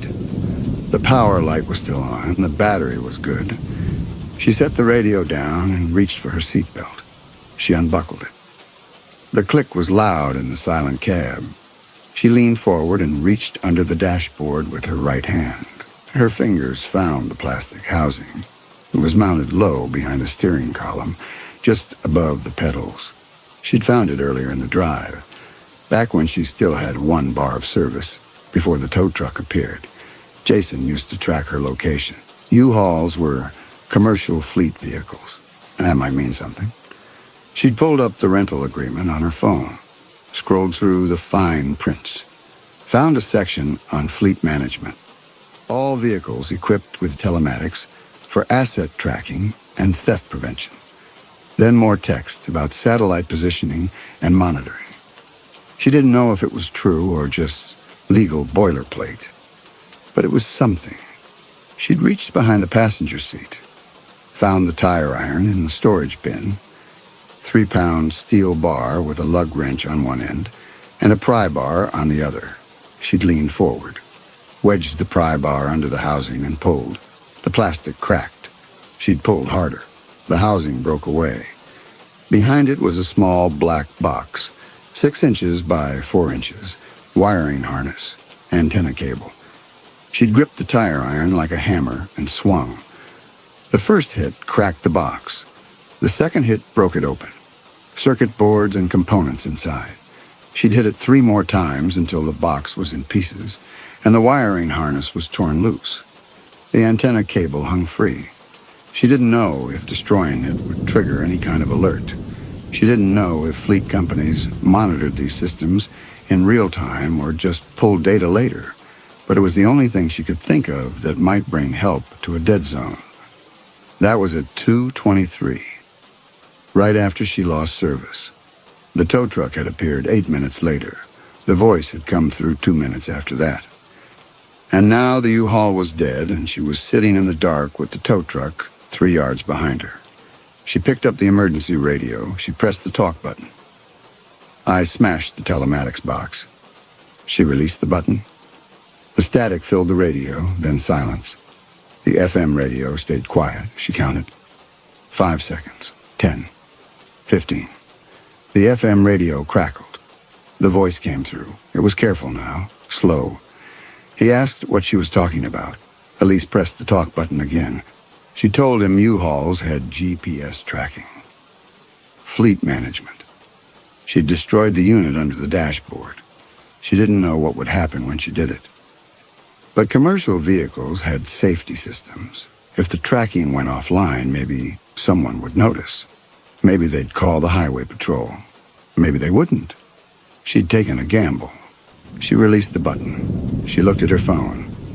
The time was 2:58. She'd destroyed the unit at approximately 2:23, 35 minutes ago. She didn't know if help was coming. She didn't know if the alert had even gone through. She'd smashed the box blind and hoped it would work. The FM radio stayed silent. She waited. 20 seconds. 30. She could hear the tow truck's engine. It was still idling. The driver hadn't moved. He was thinking, working through what she'd just told him, calculating whether it was true, whether anyone was actually coming. She picked up the emergency radio again. She pressed the talk button. She told him if the alert worked, the police would be coming. They'd be coming from both directions, Rawlins to the west, Laramie to the east. She didn't know how long it would take. But if they came, they'd see him. They'd see a tow truck sitting behind a dead U-Haul on an empty highway at 3 in a blizzard. They'd want to know why. She released the button and set the radio down. Her hands were steady now. The shaking had stopped. She looked at the rearview mirror. The tow truck's high beams were still on. She couldn't see anything behind the glare, but she knew he was there. And she knew he was calculating. The FM radio crackled. The voice came through. It was different now. Not confident. Not casual. Tight. He told her she was lying. Fleet trucks didn't have that kind of system. She was making it up. Trying to buy time. Nothing was coming. She'd destroyed her tracking for nothing. But the voice had changed. The certainty was gone. He didn't know if she was lying. And that uncertainty was the only weapon she had left. The tow truck held position, 3 yards back, engine idling. The driver was waiting, watching the road ahead, looking for lights, looking for confirmation that she was lying. 1 minute passed. The tow truck didn't move. The headlights stayed pointed at her. The driver was still there, still watching, still calculating whether to risk it. Elise's hands were cold. The cab temperature had dropped. Without the engine running, the heater was dead. Her breath fogged. She rubbed her hands together. The friction warmed them slightly. The telematics box. Whether destroying it would actually trigger an alert. She'd read the rental agreement clause, but it hadn't specified the exact protocol. GPS telematics for asset tracking and theft prevention could mean anything. Active monitoring, passive data logging, or nothing at all. Just legal language to discourage theft. She'd made a guess. Smashed the box, hoped it would work. But she didn't know. 2 minutes. The tow truck held position, 3 yards away, facing her. ready to push but not pushing. The driver was still watching the road, still waiting for confirmation. Elise looked at her phone. 3:05. 42 minutes since she'd destroyed the box. If an alert had gone out, and if the police had responded immediately, they might be approaching now. Or they might not have responded at all. Or the alert might have been delayed. Or there might not have been an alert. She didn't know. The tow truck's engine revved. She looked at the mirror. The headlights were still pointed at her, but the engine note had changed. Higher RPM. The driver was preparing to move. He'd been waiting for lights on the road and hadn't seen any. He was about to commit. Then she saw it. In the tow truck's headlights behind her, far in the distance. A faint flicker, red and blue. Maybe 3 miles away, maybe 4. The lights were reflecting off the falling snow. Too far to see the vehicle. Just the glow. But it was there. The tow truck's brake lights came on. Bright red. The driver had seen them too. The engine revved higher. The brake lights went off. The truck lurched backward. Elise watched the tow truck back up.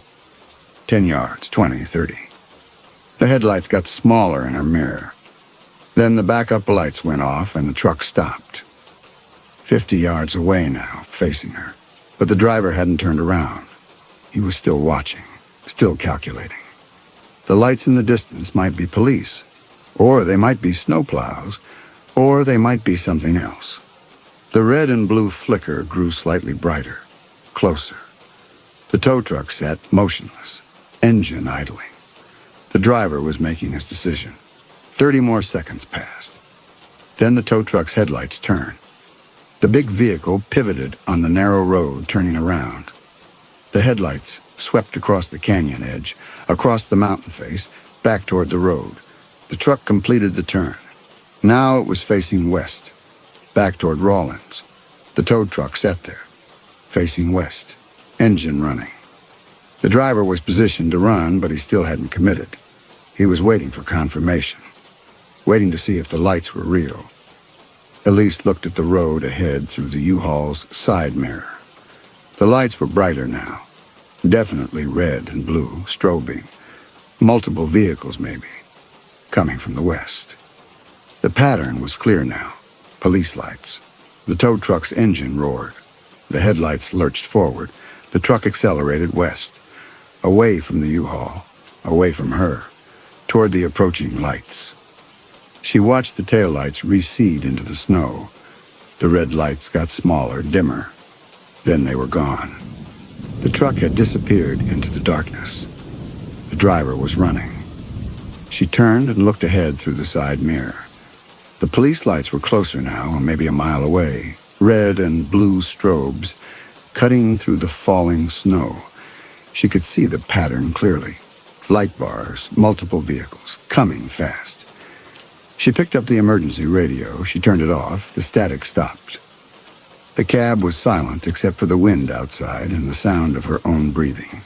She set the radio on the passenger seat and waited. The gamble had worked. Or she'd gotten lucky. She didn't know which. But help was coming. The police lights grew brighter. Elise could see them clearly now through the U-Haul's side mirror. Red and blue strobes cutting through the falling snow. 2 vehicles, maybe half a mile away. The tow truck's brake lights appeared far ahead. Faint red glow. He'd seen them. The lights held for 3 seconds, then went dark. He'd accelerated again, running west. The patrol vehicles kept coming. The lead vehicle's spotlights swept the road. The beam found the U-Haul. The vehicle slowed. One stopped 20 yards behind her. The other continued west, chasing the tow truck. A trooper got out. Heavy coat, campaign hat, flashlight. He approached the driver's window and tapped the glass with the light. Elise rolled the window down. Cold air rushed in. The trooper asked if she was okay. His voice was calm, professional. She told him engine died, fuel ran out, no injuries. There was a tow truck ahead, black Peterbilt. The driver had been following her from Laramie, harassing her over the radio. She destroyed the tracking box under the dash, hoping it would trigger an alert. The trooper's expression didn't change, but he straightened, looked west, keyed his radio, told the pursuing unit there was a harassment complaint. Vehicle of interest, black tow truck. Proceed with caution. He asked for her phone. She handed it to him. He looked at the photos of the tow truck, took a picture of her screen with his own phone, handed hers back. He told her they'd tow the U-Haul to Rawlins. Get her somewhere warm. Take her statement. She was safe now. 20 minutes later, she was in a warm tow truck cab heading west. They passed the scene 2 miles up the road. The black Peterbilt on the shoulder. Patrol vehicle lights strobing. The driver already gone. Transported. At the station, she gave her statement. The detective, taking notes, asked how the driver could have known details about Jason and Ruth and the broken drawer in her desk. She said she didn't know. He'd been watching her somehow. Before tonight. The detective nodded. Then he told her the dispatch call hadn't come from a telematics alert. It had come from a snowplow driver on CB radio. The driver had heard someone harassing a woman on Channel 19, had seen a tow truck tailgating a U-Haul, called it in. The telematics box hadn't worked. The alert hadn't triggered. A stranger on a CB radio had saved her. Pure chance. The detective closed his notebook, told her they'd be in touch, gave her a motel voucher. She called Ruth from the motel parking lot, told her she'd be late, didn't explain why. Ruth said she'd wait. The room was on the second floor, clean, warm. 2 double beds, desk, chair, window facing the street. Elise set her phone and the emergency radio on the nightstand, sat on the edge of the bed. Her hands were warm. The room was warm. She was safe. She could call Jason. Tell him she'd made it through the mountains after all. But she didn't want to hear his voice. She stood and walked to the window. The street below was empty. Sodium lights. Closed storefronts. A gas station across the street, lit but empty. The storm had passed. The snow had stopped. The sky was clearing. She could see stars. She turned away from the window and opened the small duffel she'd kept in the cab. Clean clothes, toothbrush, her laptop. She packed the duffel that morning in Denver, before she left. Before she'd loaded the U-Haul. Everything else was still in the U-Haul at the impound yard. She unzipped the laptop case. The computer was there. She pulled it out. Underneath was something else, a folded piece of paper. She didn't recognize it. She pulled it out and unfolded it. The handwriting was unfamiliar. Block letters, careful. Written in blue pen. The green garbage bags are in the front left corner. The desk with the broken drawer is against the right wall. The IKEA bed frame is disassembled in the back. I know where everything is. I know because I helped you load it. Her hands went cold. She hadn't opened the laptop case since Denver that morning. The note had been there the entire drive, 11 hours. He'd been in her apartment. She walked to the window, a gas station across the street. A truck at the pumps, dark paint, idling. The driver fueled, got back in, turned, parked facing the motel. She stepped back. She'd seen it before. Outside her Denver apartment, 3 times in 2 weeks. Dark blue Ford.